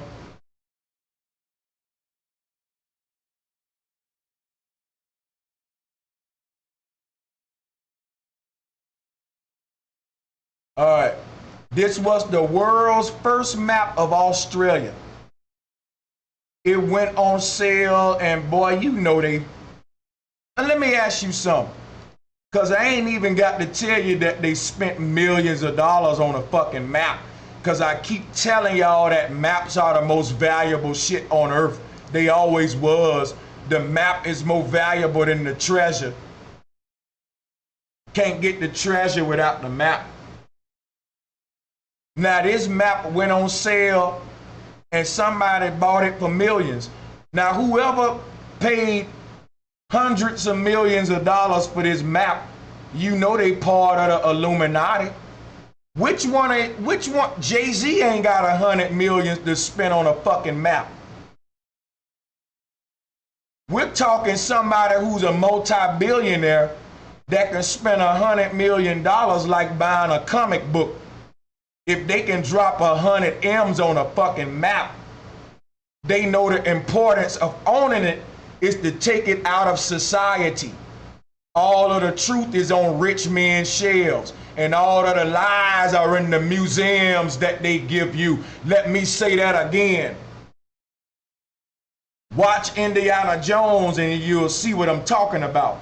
All of the truth have been taken out of society and is sitting on Queen Elizabeth's cupboard. They got maps and frames with the true shape of the earth sitting in David Rockefeller attic for decoration because they know the truth. They've taken this out of society and they've auctioned this stuff out of society. And what they got in the museums is the damn lie.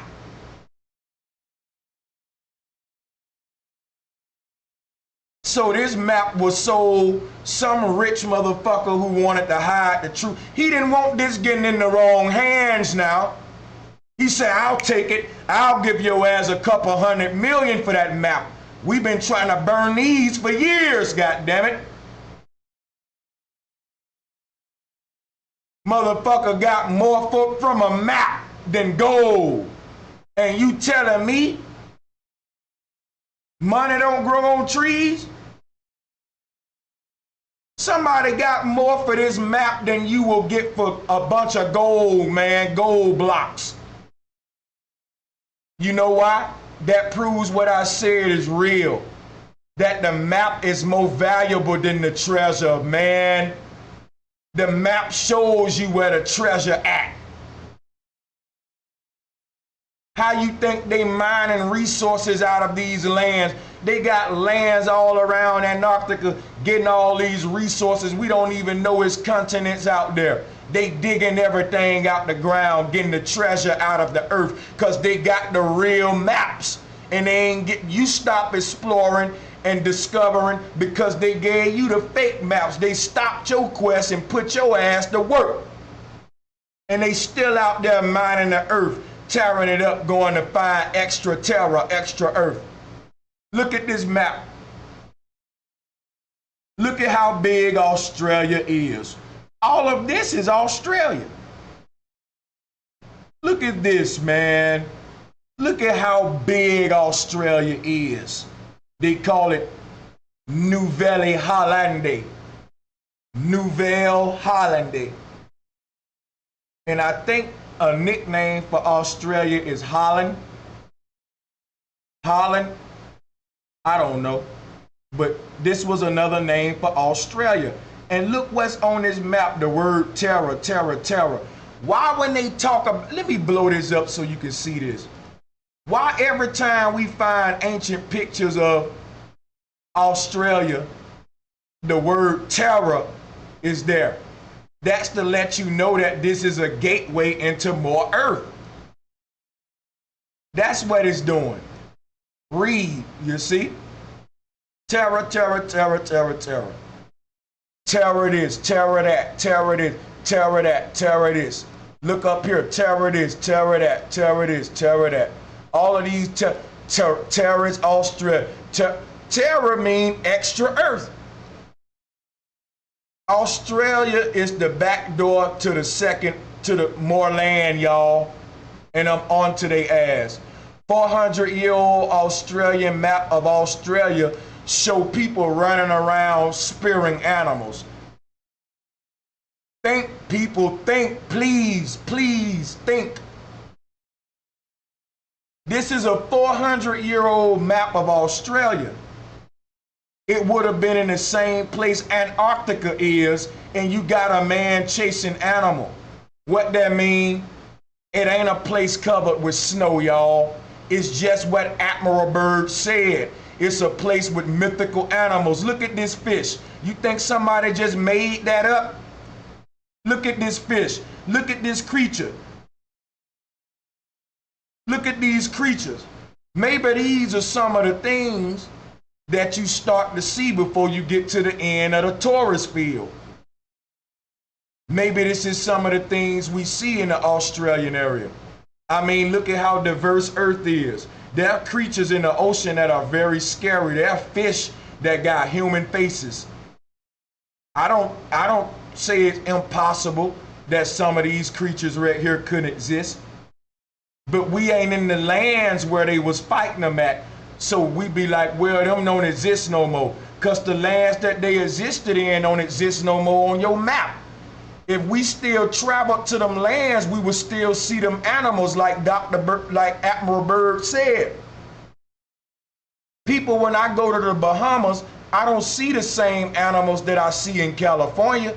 And when I go to Cali, I don't see the same animals that I see in Alabama.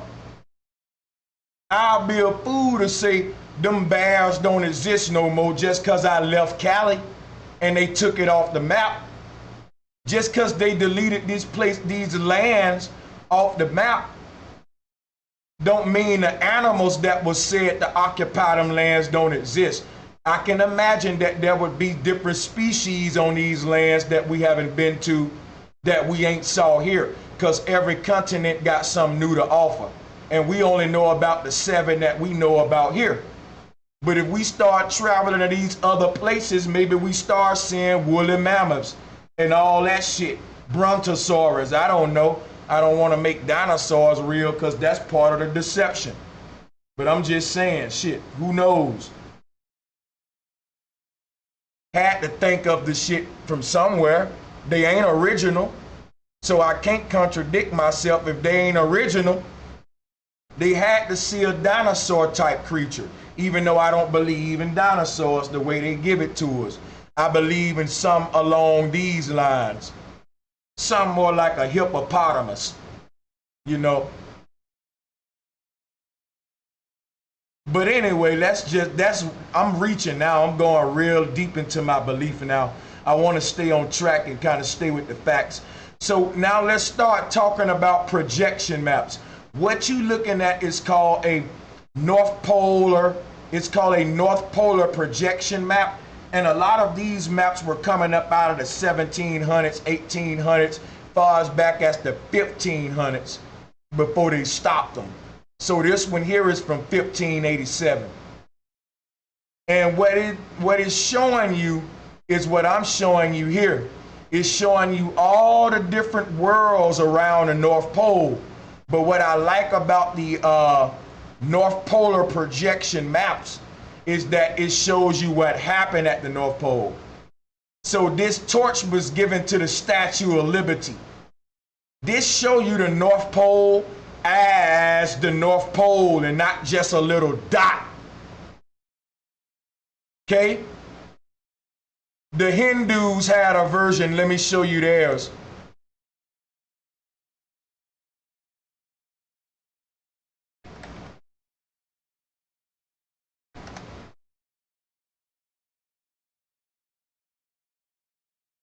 Here go the Hindu.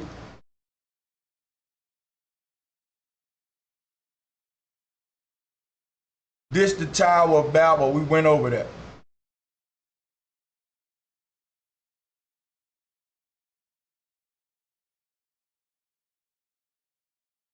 What are the Hindu giving you here?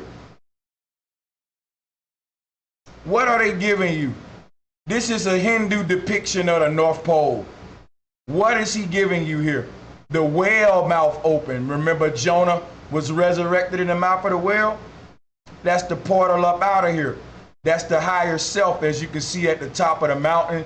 They put Jesus right there in between two thieves, but it's really the goddess in between the 4 elements. And you can see the 4 elements right there in between the goddess.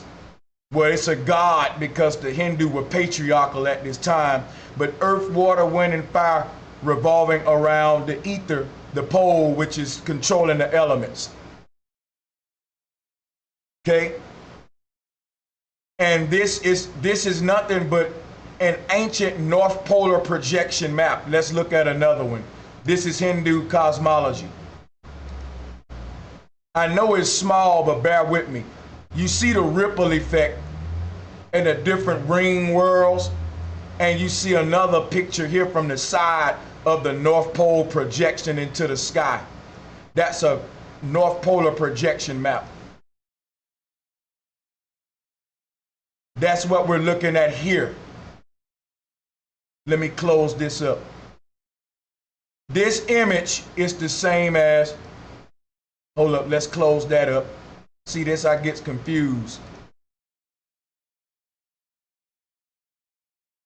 This image right here is the same as this image. I can show you another version that'll really be spot on for you. And it'll be worth your while, so just hold up a second.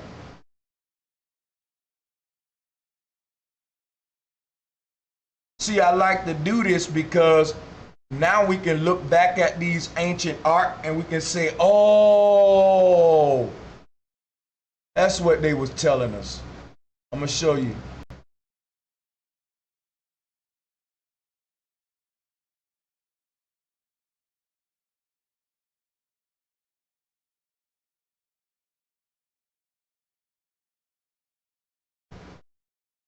Bear with me, guys. Got so much stuff, man.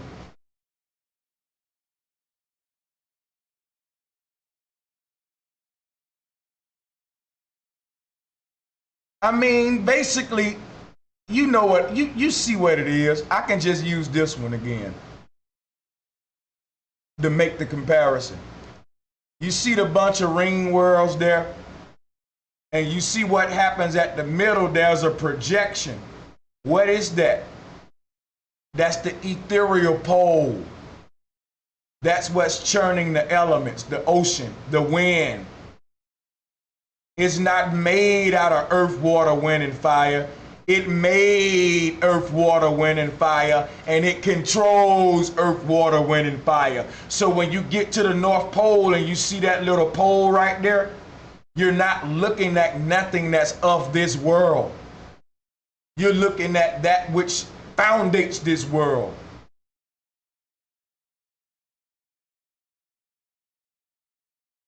You're looking more of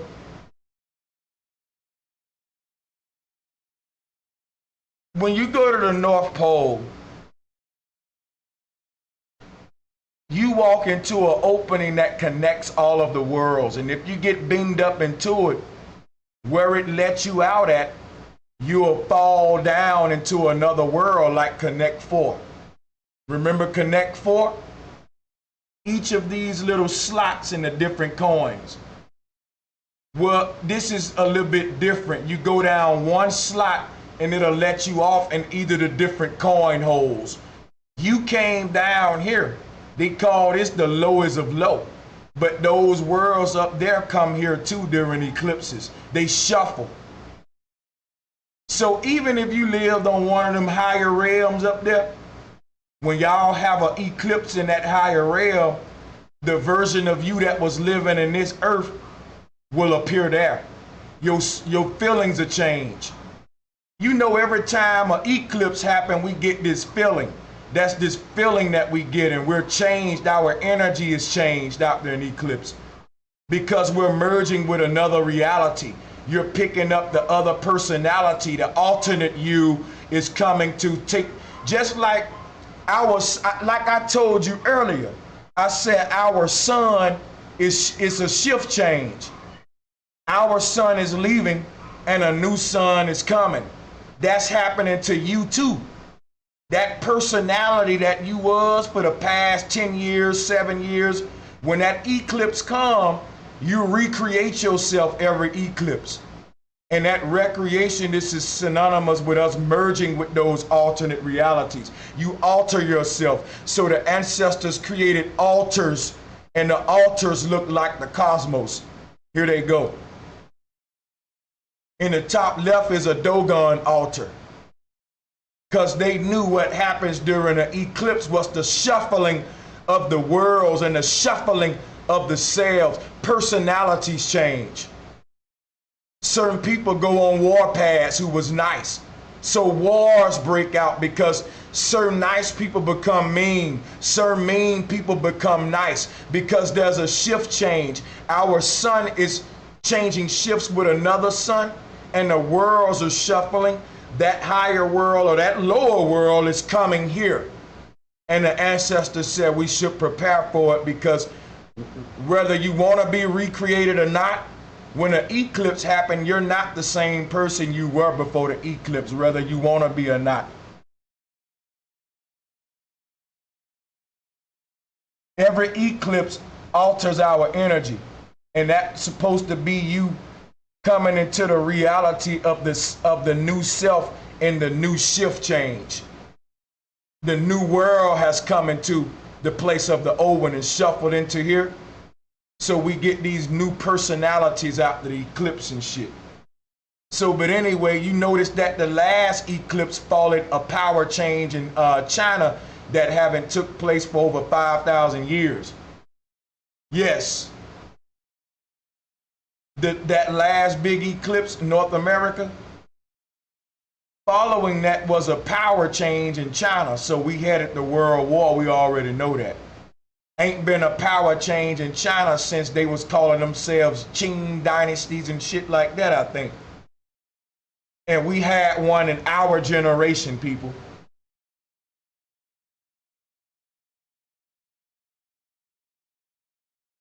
In one of them Asian nations.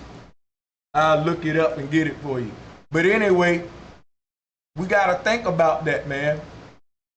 So here you have what they call and listen to me. Look at what they call this now. I highlighted it in blue. I want y'all to see the deception. I want y'all to see listen to me, people. Listen to me, people. If I show somebody this image today, they gonna say, boy, get away from me.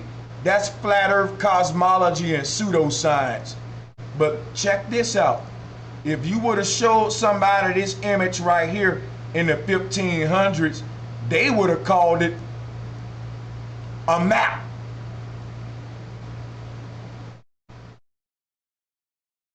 Did you hear what I just said? Today, this would be called ancient cosmology. But in the 1500s, this was called a map. They still call it a map.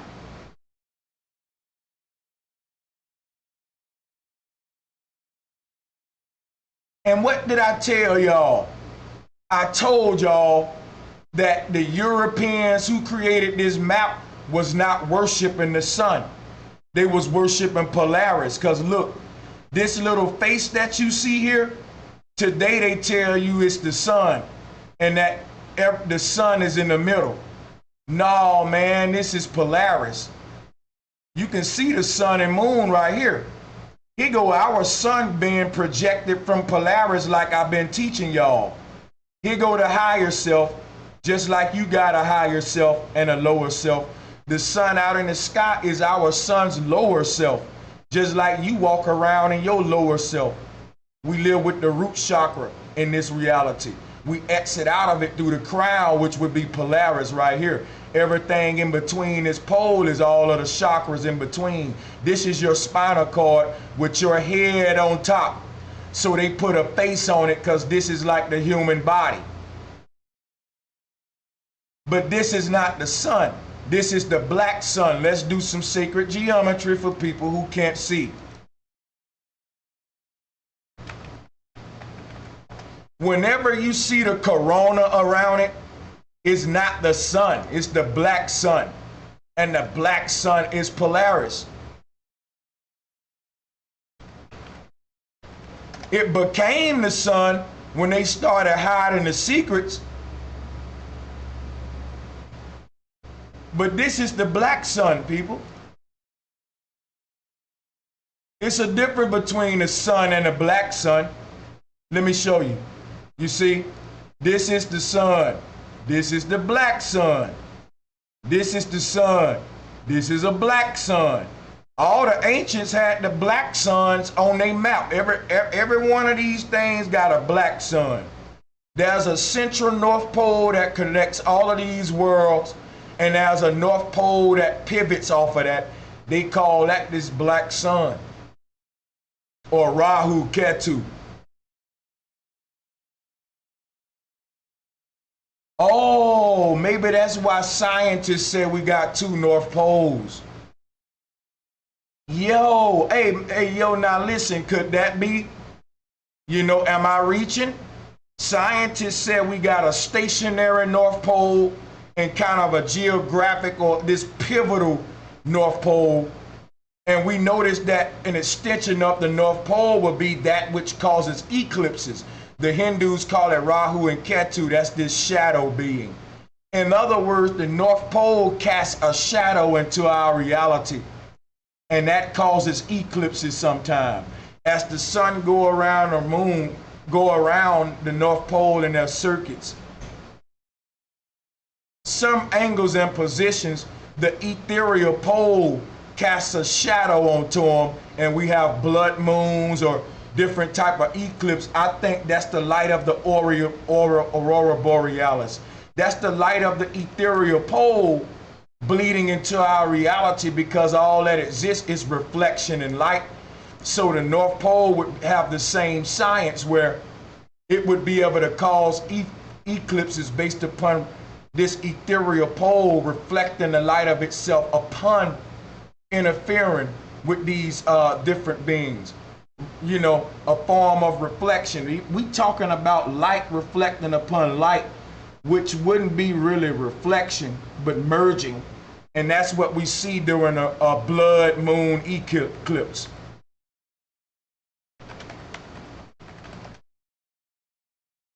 We see the moon merging with a red shadow reflection. It's a reflection, it ain't colliding with it, it's kind of merging with it. And that's when I think the moon has hit a certain angle by the ethereal pole. See, we can't detect the ether. Only way we can detect the North Pole is by looking at the sun and moon. So we knew when they was in proximity to each other by eclipses. And the moon is like a miniature portal its damn self, because it's creating the North Pole with the sun. It's taking in the light of the sun like a portal. But it could, you know, these objects on the moon aren't craters. It seemed like a holographic projection, as if it's projecting the ground we walking on onto the moon. Because the moon is like an opening. Think of a sewer lid opening. That's what we're seeing. The lit part is the opening out of this world. This part is where you can fly out and go out into the light. That's what we see upon death. But this right here is just a reflection of the world below.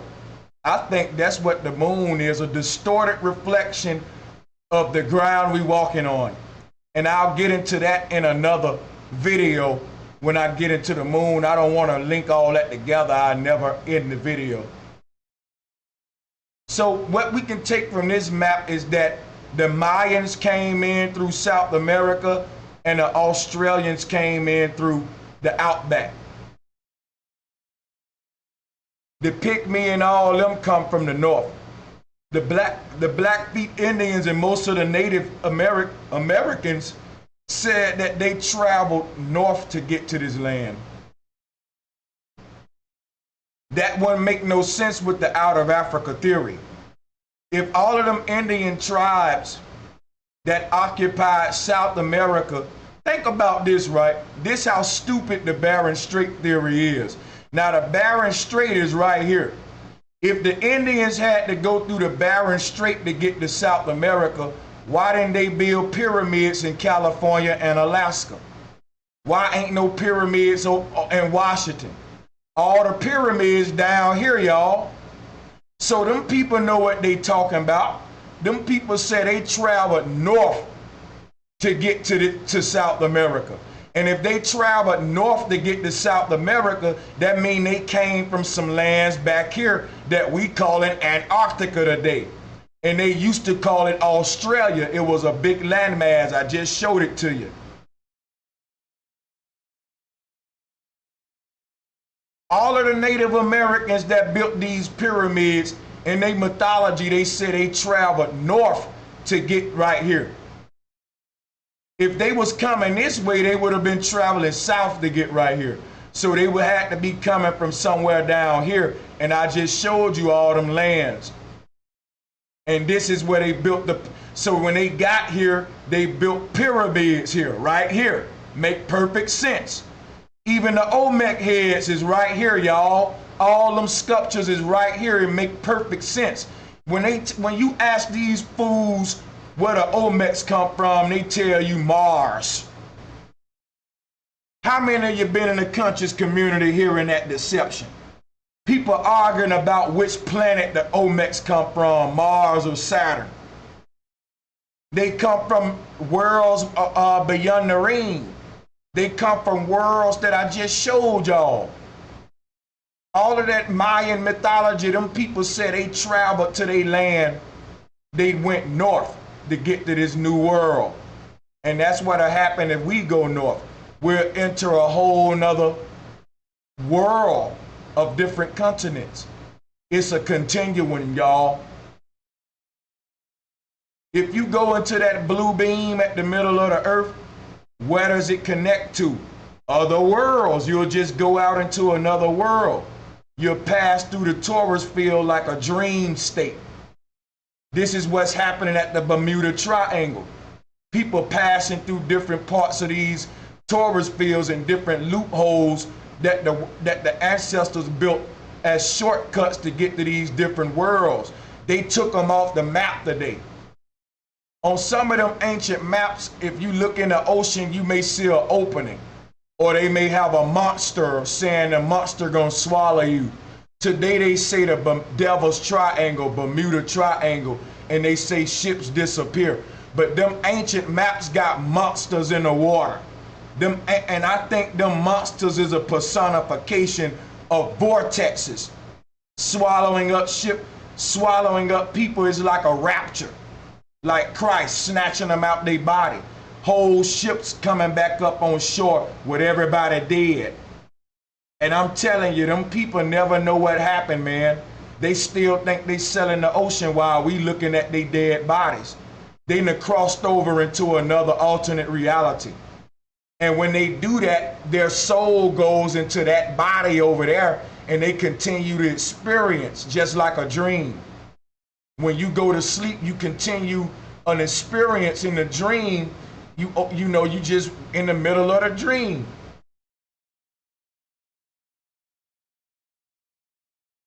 You know, that's what's happening in these places like the Bermuda Triangle and shit. They're crossing into these portals, man. They ain't telling us, and that's why they want to keep flights controlled today.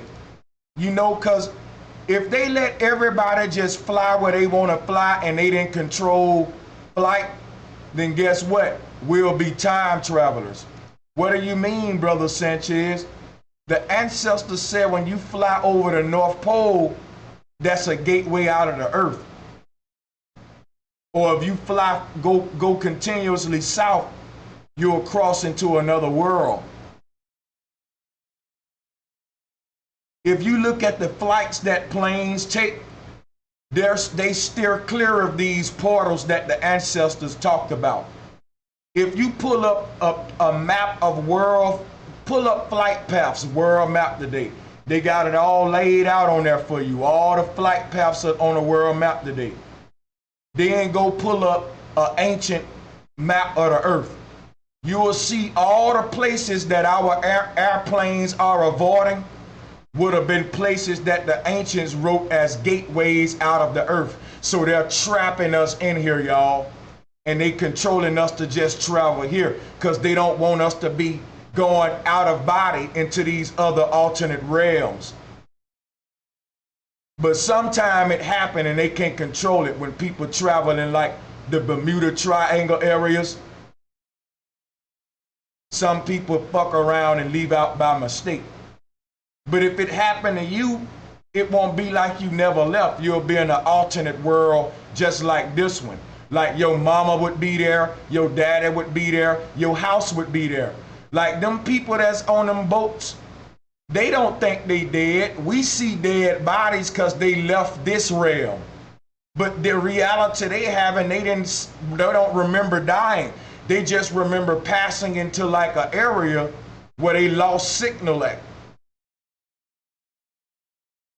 And they probably have some type of dreamy like feel of amnesia or something. They'll write it off as jet lag. They'll continue selling, dock the boat, and go back to their house. But they won't know that they just entered an alternate reality. Because the realities are the same, like we the same people on each of these rings, but it's different scenarios. If you cross into an alternate reality, you won't know you crossed into it.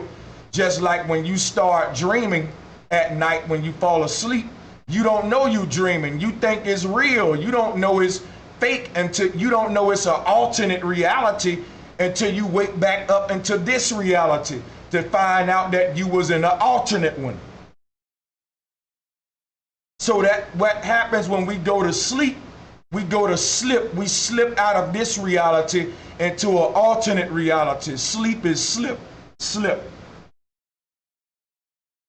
People that have that phenomena happen to them in the Bermuda Triangle where they vanish, sometimes you get the bodies back, sometimes you don't.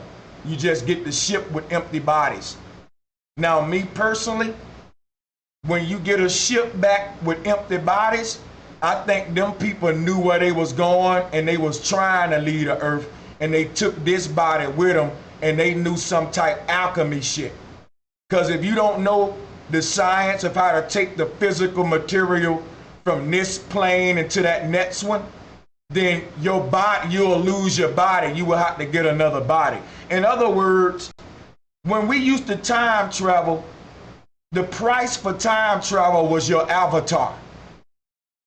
Meaning you die. Yeah. You don't know you died. You just traveled into an alternate reality. That's what death is sleep or slipping. So if you wanted to come back here, you would have to grow the soul would have to grow another body through another mother. That's what I'm guessing. Because when you left here, your body left behind. You couldn't take this flesh. And when the soul left it, it deteriorated. So if you come back, it'll be through another mother. So time traveling is a natural technology of transitioning the soul, transcending the soul. Now, you can transcend the soul by taking it out of one body, putting it into the other one. But I have read stories about alchemy and certain gurus who lived on the earth that was able to transcend their whole body away. And they turned that into Enoch in the Bible. That's really alchemy. The ancestors call that alchemy science. So that'll be like, you know, going to sleep tonight and dreaming that you in the Bahamas and your mama come in the room and she don't see you in the bed because you took that body to the dream Bahamas world too. And when you wake up the next day, you bring your mama from some sand back from the Bahamas. And you be like, yeah, ma, I was dreaming that I was in the Bahamas last night. I brought you some of this sand back. And she be like, damn, baby, that's why I didn't see you in the bed. I'm reading information that leads me to believe that that was true, y'all. That our ancestors was literally teleporting objects in between these worlds like they show you on Star Trek. And they was, some of this fruit that you see in South America is alien, y'all. Think about it. Let me show you some of this shit, like dragon fruit. It looked alien. And the people that come from these places, they call them aliens. Like some of this fruit come from these worlds beyond ours, from other worlds. And we making hybrids with our shit. We've been mixing the fruit. So this is alchemy is what I'm talking about. Our ancestors made a lot of these fruits out of alchemy when they started blending these worlds together and transitioning the elements from over there over here. The plants started crossbreeding. We started getting super fruits. So what did Dr. Sebi do? He went to South America to get healing, because that's where a lot of our Native Americans come from. A lot of them plants that was healing, super fruits and all of that in South America, a lot of them plant species come from these continents right behind here. alien world. So they look, wow, look, yo, I shit you not, it's a motherfucking fruit in South America named after this continent right here, y'all. Look, pitaya. We looking at it. Damn! Hit the like button. Yo, hit the fucking like button. Yo, I can't make this shit up. I can't make it up. Ain't no way I can make it. Y'all seen this. Y'all see it, man. This happened live. This shit happened live. This is live. Y'all see it for yourself. Look at here. Yo, this shit is spooky now. See, this is how the ancestors be giving me these revelations. And it make my hair stand up and I be like, damn.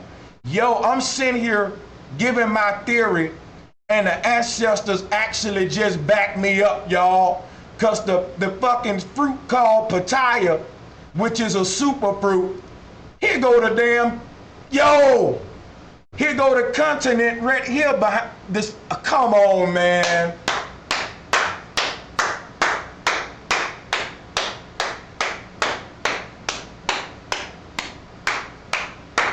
Thank you, ancestors. I thank y'all for that revelation. I appreciate that. That confirms, man, right there a lot to me. That confirms look at that. Potassia is the name of this. And pitaya is dragon fruit or super fruit. I was just saying how I think a lot of that fruit in South America come from behind the ice wall, from another world. And that's why they call them people aliens. Them people came over here from them other worlds with that alien food we never saw. And we started transcending the worlds. And we still at war with these aliens. They telling you at war with illegal immigration. This is Star Wars right here.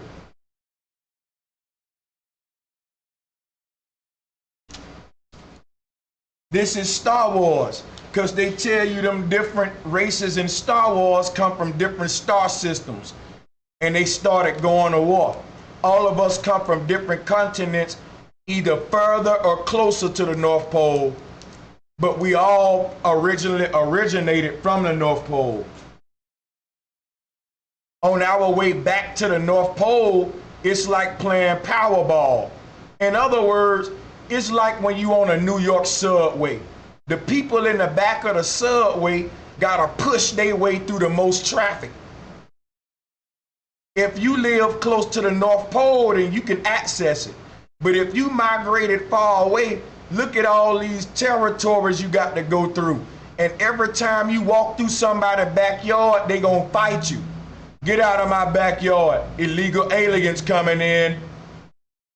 So it makes it harder for the races on the outside to come back home to the middle, to make their Hajj back to the North Pole. Because it's like the Powerball game. Think about what I showed you with the Powerball game in Gladiator. None of these nations want you going to the center because you got to go through their damn land. And they like the nosy neighbor. You know, the fucked up neighbor that don't want you to take a shortcut through his backyard. So take this Powerball ring and let's start it making it more rings and more players. After you make through the first ring of players, you gotta get through the next ring of players, and the next ring of players, and the next ring of players, and the next ring of players before you can even think about getting to the North Pole. Because look at how many territories and nations it is. If you way back here, you got the war with these people just to make it into this realm. Then you got a war with these people trying to control their border in this realm. So the further out you is, the harder it is to make it back home. You're a lost soul. This is like Powerball. We find our way back home, y'all. And I'm telling you now, we close as fuck, because look where we at. We've been reincarnating, trying to make our way back home And when just say in your previous lifetime, you was fighting a battle over here to get through this barrier, the same one you fight now. Today in your life, you fighting a battle to get to the North Pole. But in your previous life, you weren't in this world. In your previous life, you come from beyond the ring. The battle you fought to get you here, like I said, your body had to be born into here.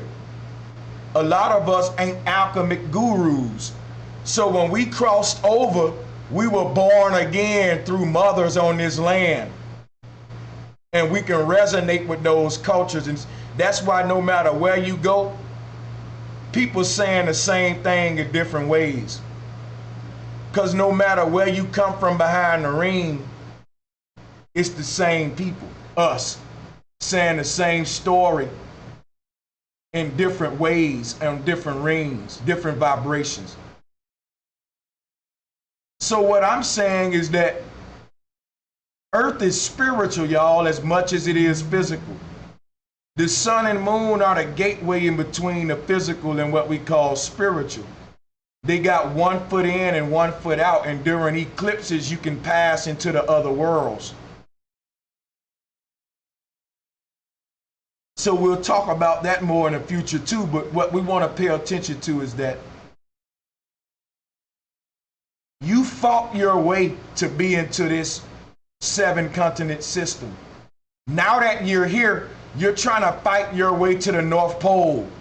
I see a pattern, y'all. We are long distance travelers. Many of us flat earthers, our spirit have been traveling across this thing for millions of years, and we finally made it back to the center now. We come from long distances.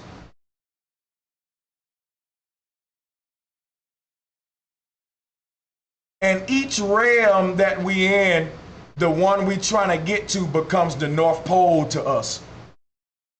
When you had a lifetime here, this barrier was a pole to you. It was a big blue pole to you. You looked at it like this. Let me show you. This is how you saw it.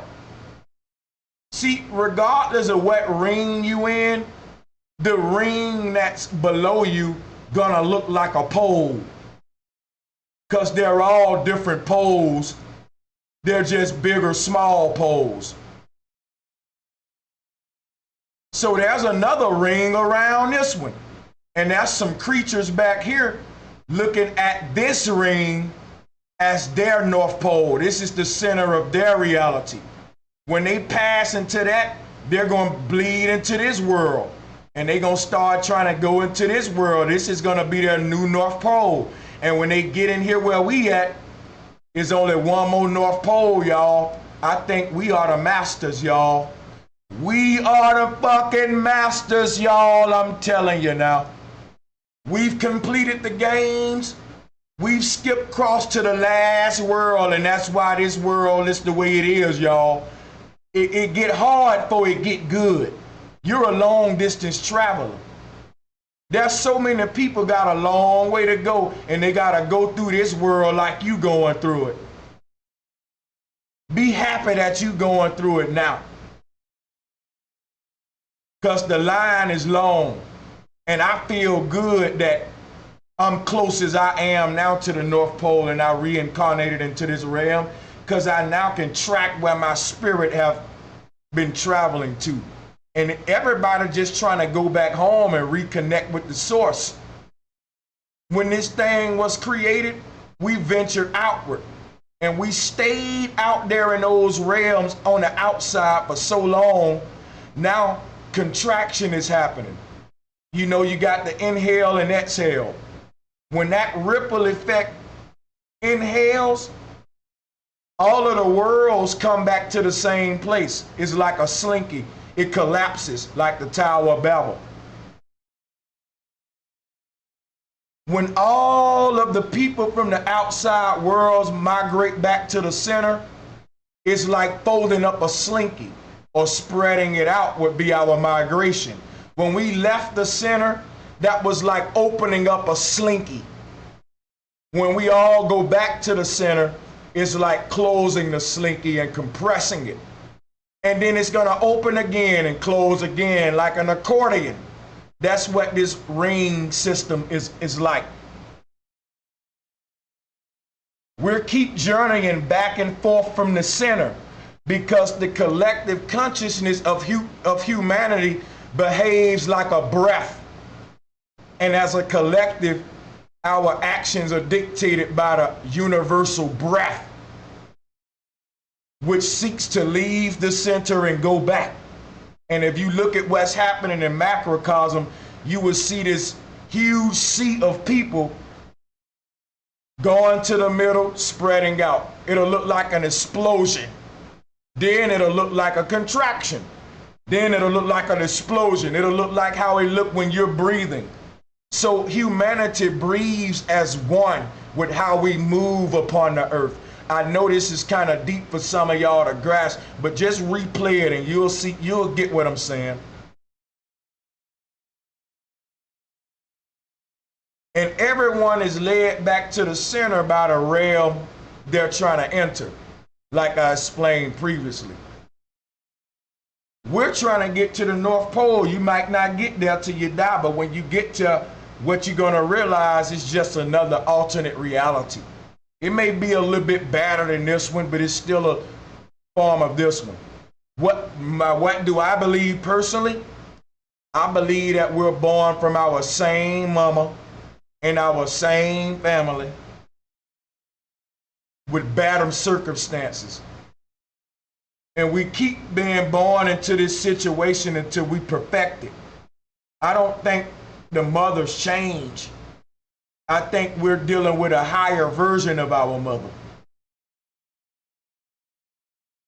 Your mother exists in all these realities with you. You can't go back in one of these realities and kill your mother because you'll cease to exist. They told you that in Back to the Future. This is time traveling. That's why I believe that you can't have a different parent. You're paired with them for eternity. Some of y'all don't want to hear that, but just remember this. Whatever relationship you had with your mom and daddy, that was this reality for you. You can have that same mama and daddy in another reality, and it'll be the best parents you ever had. Little girls say, my daddy raped me. I don't want the same daddy. That's going to be the best daddy in the world on that higher level. You know why?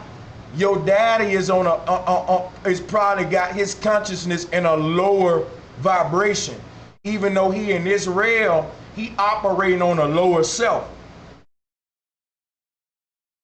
If he never wake up to his higher self in this realm, you will die hating your daddy saying he raped me. You hated your daddy's lower self. You may be born into a heaven through your same mama, same daddy, and he the daddy you always prayed for. You wouldn't trade him for the world. That's heaven. Heaven is this same situation the way you wanted it to be. The way you wanted it to be. Your spirit chose your parents for a reason. The experiences you may not agree with because the realities are altered. And we all got our picks and chooses on what we think which is the best reality.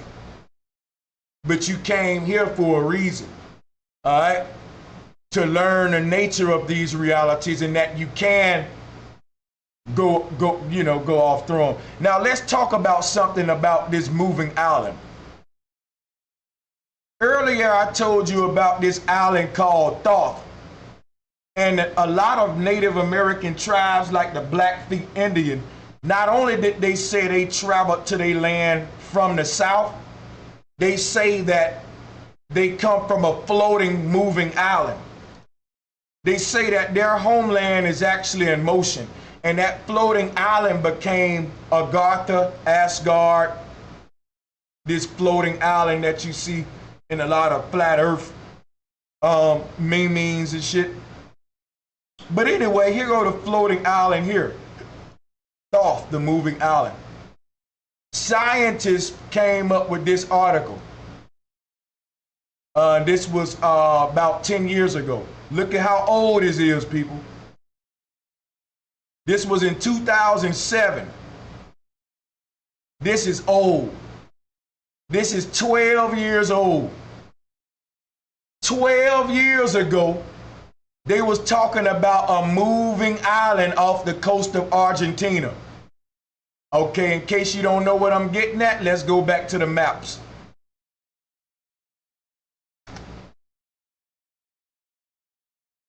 Look at where Argentina is on the map, folks. Look at where Argentina is on the map. Here go the flat earth. Here's Argentina, and it's right by the moving island. Look at my mouse pointer. This is Argentina. This is the moving island. 12 years ago. 12 years ago. They put this out on the internet. A moving island off the coast of Argentina. Now, when you read this, it talks about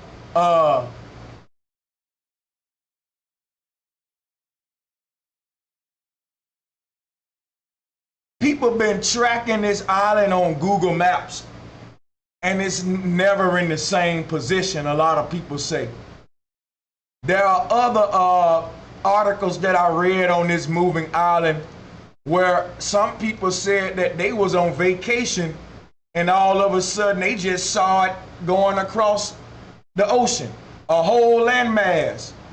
Now a beach full of people ain't lying, man. And they talked about a Vimana, right?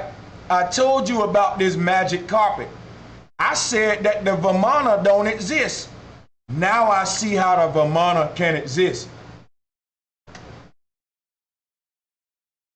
You know what's so deep about this Vimana? It looked like the step pyramids.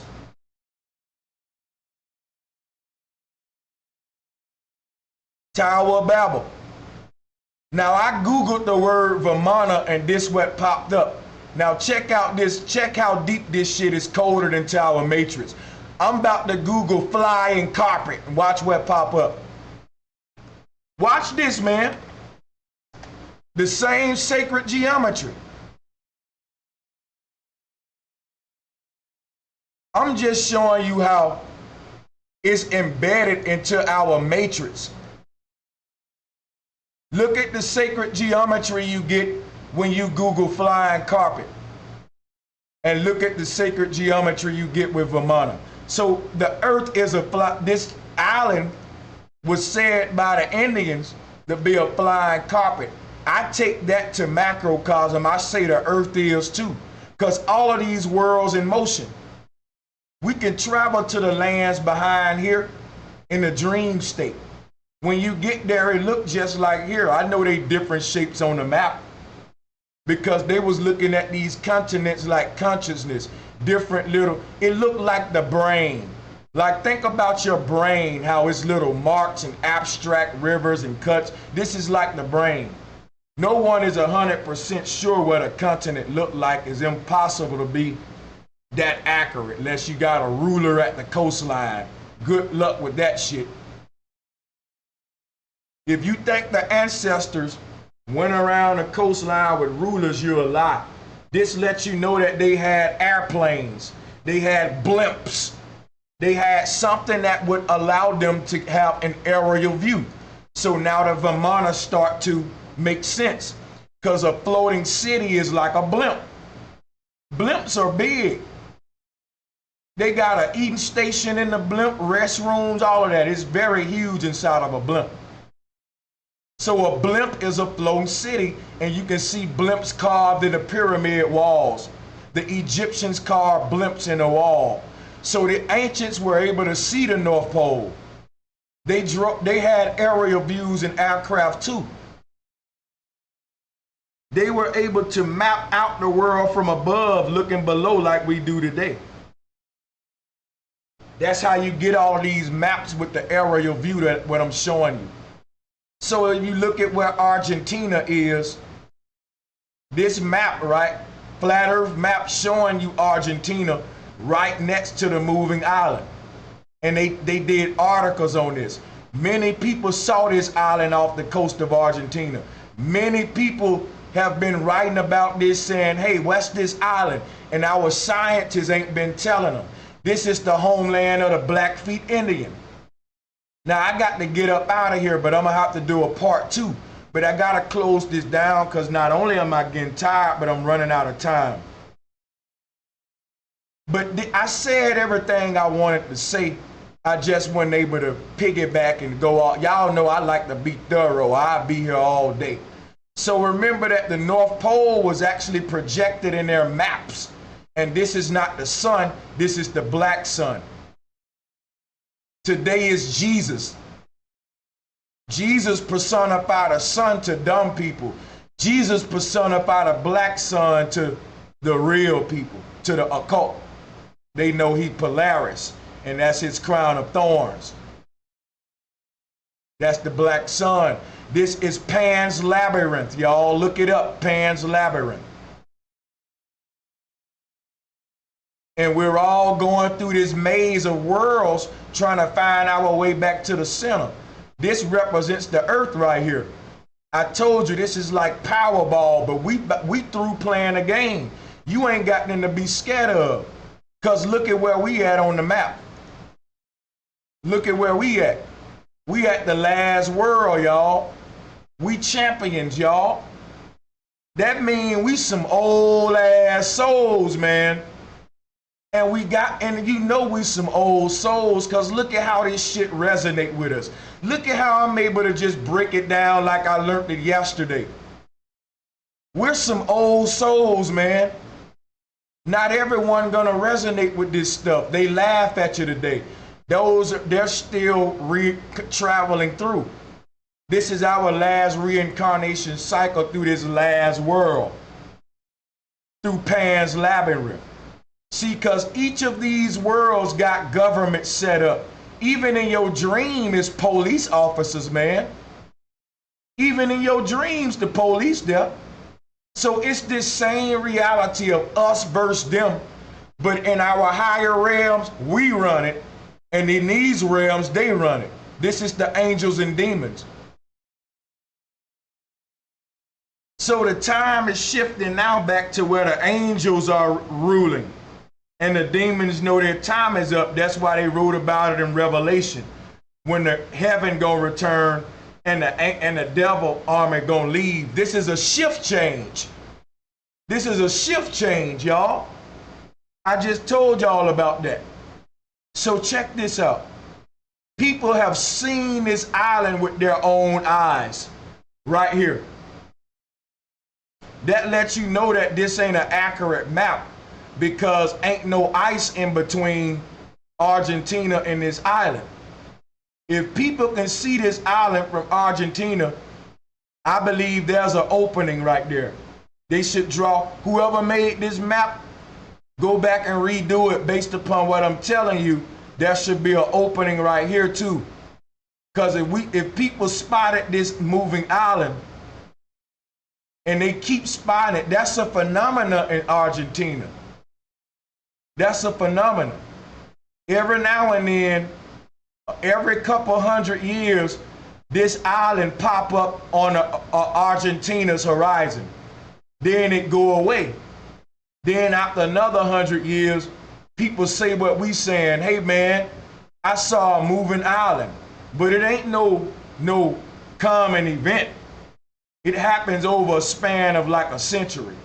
But the fact that we saw this island in our generation, I just showed you an article from 2007. It lets you know that the Mayan calendar reached a long count. Why? Because this island is circling around here. And it taken hundreds of years to circle around here. So every time the people in Argentina see this island, it's a couple of 100 years. And we just saw it in 2007, which means we completed a Mayan long count because Thoth made a complete revolution. And we know we completed a long count because the stars did the same thing that Thoth did. As above, so below. You know, around this time.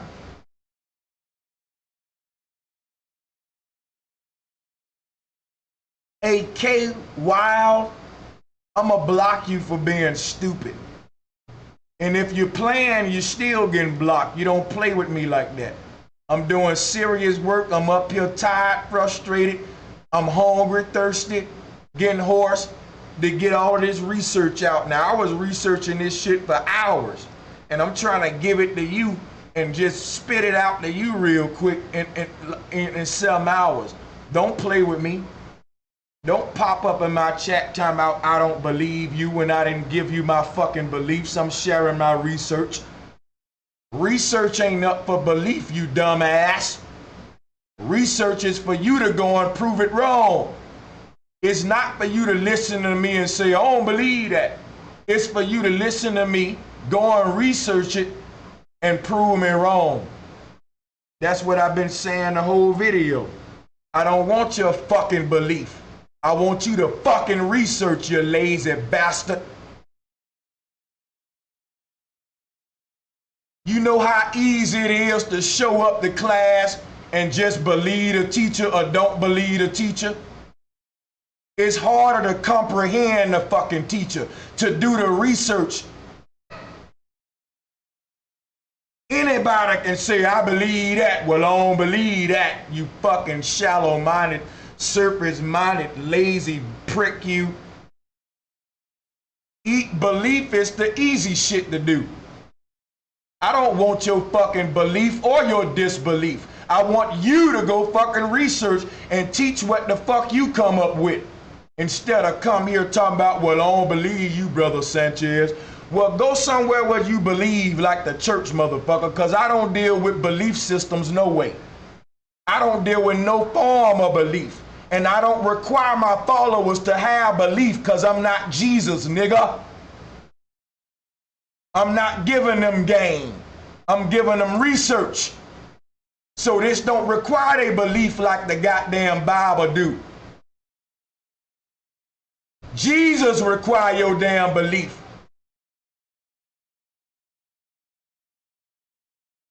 I don't require my followers to have belief. I tell them to research so I can get some info from them too. Shit.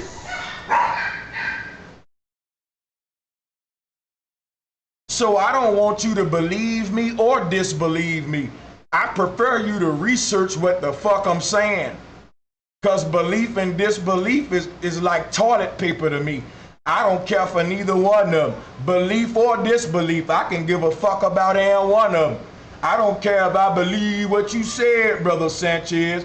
That's the equivalent of you saying you don't believe. They equal to me. Because if you believe what I'm saying, then you ain't researching. You don't know what the fuck I'm saying. So you don't really know what I'm saying. I don't like that you don't know what I'm saying. So you saying you believe what I'm saying, it's the equivalent of you saying you don't believe me.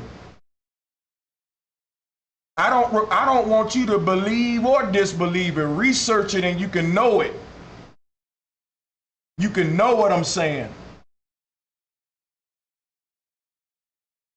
So I'm gonna let y'all go with that. I knew it was some troll. I was gonna have to get the hell up out of here. Let me read this before I go. Montana's Blackfoot tradition, if you want the references for my research, because a lot of people, you know, the Blackfoot Indian, they teach that the first Indians lived on the other side of the ocean. That would be right here. That would be Thoth right here. They come from Argentina. Let's read before we go. It say, but their creator decided to take them to a better place, so he brought them over the ice. Look at here. Maybe there is some little glaciers in the water or some kind of ice barriers there. But we still able to see this moving island from our world because people have written about it. The Blackfeet Indians said they come from this moving island. And they said they traveled north over the ice to get to South America and make the pyramids and shit. Who do you believe, scientists or what they saying? Because I just told you they couldn't have came from the north. They had to come from the south. Why didn't they build pyramids in Canada? So if you read this, it said so he brought them over the ice to the far north. Think about that. They was traveling north. Is reading that they was going to the far north. They was looking at South America as north. People, how can you do that on a fucking globe? In this passage, they're talking about how they made it to South America, and they saying they traveled to the far north. How do you travel far north and end up in South America unless you was in some land beneath South America? But they don't show you no land beneath South America on the globe. They got Antarctica. And I just showed you Antarctica was called Australia, and it's a bunch of land down there. This ice ring, there is some truth to it. You know how, basically, let me show you what this ice ring is. You know how in heliocentrism, they give you this asteroid belt. And they say every now and then, in order to make it to the inner and outer worlds, they separate it by the asteroid belt. And flat Earth, the outer world is separated by the inner world by an ice belt. And their model is separated by an asteroid belt. You see how it's the same thing? So the asteroid belt is just an ocean of glaciers, man. Big ass glaciers, like what they said sunk the Titanic.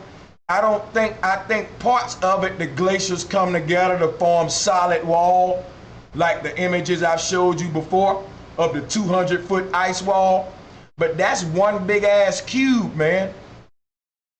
It ain't a wall, it's an ice cube that fucking big. It's a huge glacier. I think this is an ice barrier that is going in a circle because this is the end of the Taurus field. Why is there ice here? Because the distances between the suns are vast. Look at the map. You got one sun way over here, one sun way over here. It makes sense that in the middle it will be a little cold area because the worlds have their own suns. So there's an area in the ocean where you're gonna run out of sunlight because you're gonna be so far away from our sun, you're gonna be in a dark, cold ocean with sea creatures that we don't see. And these are all the mythologies that we read about this area. This is all the mythology that we read about this area. The oceans around this area is like a slushy drink. It ain't really water. It's full of glaciers and ways you can die. So to make it out of this world is some challenges. It ain't just an easy trip. All right? You got to go through glacier water. But the fact that our ancestors made it through it lets you know that they had ancient icebreakers.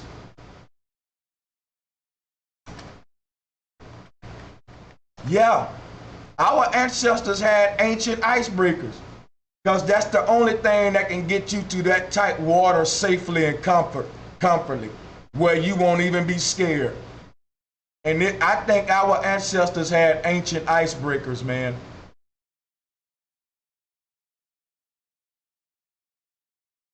I think the area in between these suns, it get cold, it get dark, because you leaving one sun going to the next sun. And in between, where it ain't no light at, the oceans are cold. The oceans are violent because there's a current here that you can see these arrows. The red arrows show you this actually is also a magnetic torus field that's turning.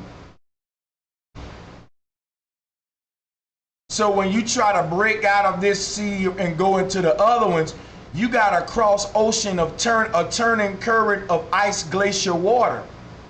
It's like glacier water. And it's turning. The current is going around our 7 continents. You got to try to break through that current to get to this other side. But if you do, the sun comes back out and you made it. Our ancestors been doing that, space traveling. They just turned it into this now. And the same thing I told you, they tell you that shit too. They said when we go into other worlds, it's cool, but when we trying to go to the outer worlds, we got to get through this little glacier ocean. They call it the asteroid belt. You know, we got to pass through all that. It's some little turbulence there. But then when you make it out, then it opens up, it's calm again. You got the outer planets. They stealing, y'all. It's all the earth. They're giving you the earth that you walk on. Now, I got to get out of here, but I had to share that with you for reference.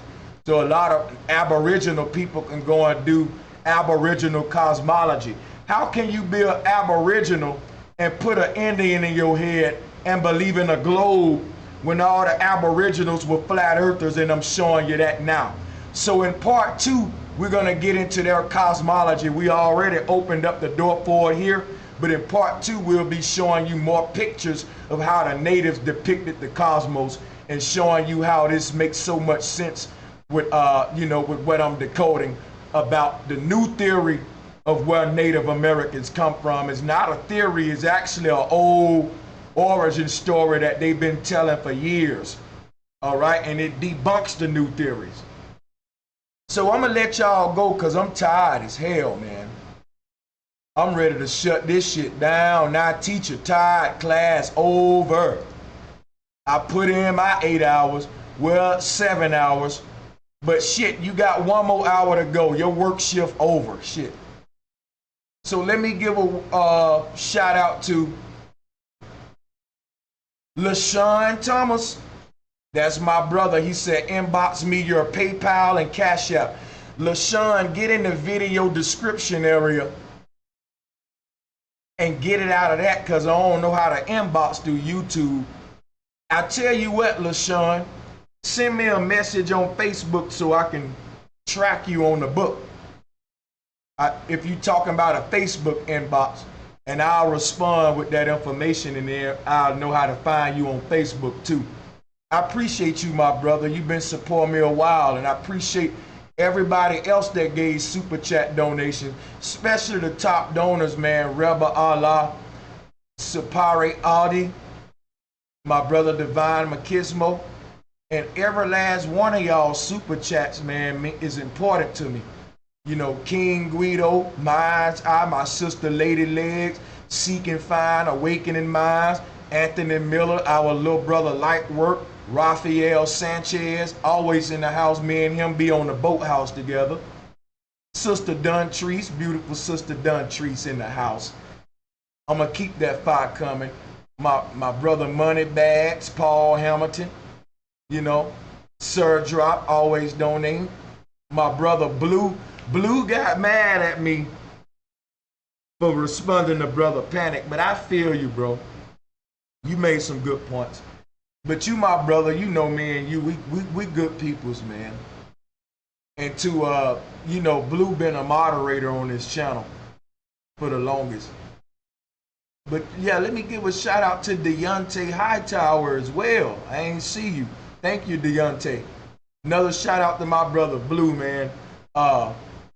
Used to be Blue Voodoo, if I'm not mistaken. That's my brother. So yeah, binary code. Shout out to you, my brother Ben Code. JBO King with the super chat donation. Said, I'll be on this road. I'll be waiting on these Jews you dropping. Keep it coming. You know I ain't gonna let y'all down. I know that the people look at me be truckers. They may be on a job, all that. And shit, this help pass time on a job. Look at there. Y'all been getting all this knowledge. Now it's time to clock out. It feel like you just got to work. You probably walking around cleaning up with the headphones on, had me on your lunch break, and you like, damn, I'm taking a lunch break, but Brother Sanchez don't take lunch breaks. I do my whole show and then I eat and all that afterwards. So I do that for y'all to get y'all through y'all shift. And so when you eating on your lunch, I'm not on mine. So you can still enjoy, you can turn me up on the lunch break. and share it with your office, you know. So I don't want to be eating when you eating. So I'm gonna keep going. Y'all have your lunch breaks and enjoy what I'm saying on your lunch break. And then when you get off your lunch break, I'm gonna take you through the second half of your shift like I'm doing now. So when I shut this down, work will be over if you got an 8-hour job and I got you through it. Monday is tough. That's why I do this on Mondays. All right? Monday is a tough day. I'm going to get you through it every Monday, man. We're going to do that one together. And I'll be back Thursday and most of the time in between too. But let me give a shout out to Rebel Allah Char Branch, Shinobi, and another one to LaShawn Thomas. The Cash App and the PayPal is always in the video descriptions. But if you don't see it on a particular video or need me to send it, email me or inbox me through Facebook if you follow me there. And I'll see y'all on the next show, man. I love y'all to death. All right, we growing and we're bringing forth knowledge that you ain't gonna get from the people who get paid to give it to you. It show you that the millionaires give you deception, and regular people like myself who don't, I just work for y'all. We you know, we don't have no agenda, no millions to upkeep. So we're supporting each other. So I see that they're gonna strike this and block it. Yep. They're telling me right now that this live stream is gonna be temporarily blocked. I don't know what I did, but this truth they don't want out, y'all. They don't want it out. And I think when I played the gladiator footage, they blocked it for that. That's petty as fuck, man. Y'all care about somebody using this old, fucked up, distorted, raggedy ass, gladiator, corny ass, back in the day shit? No, you care that I'm proving a point with it. They know what I'm teaching. So you gonna block me cause I showed the gladiator shit. When motherfuckers is showing videos every day not getting blocked. I'm the only person got blocked with the Nipsey Hussle shit. Everybody else showed the same shit, didn't get blocked. I'm tired of these folks, man.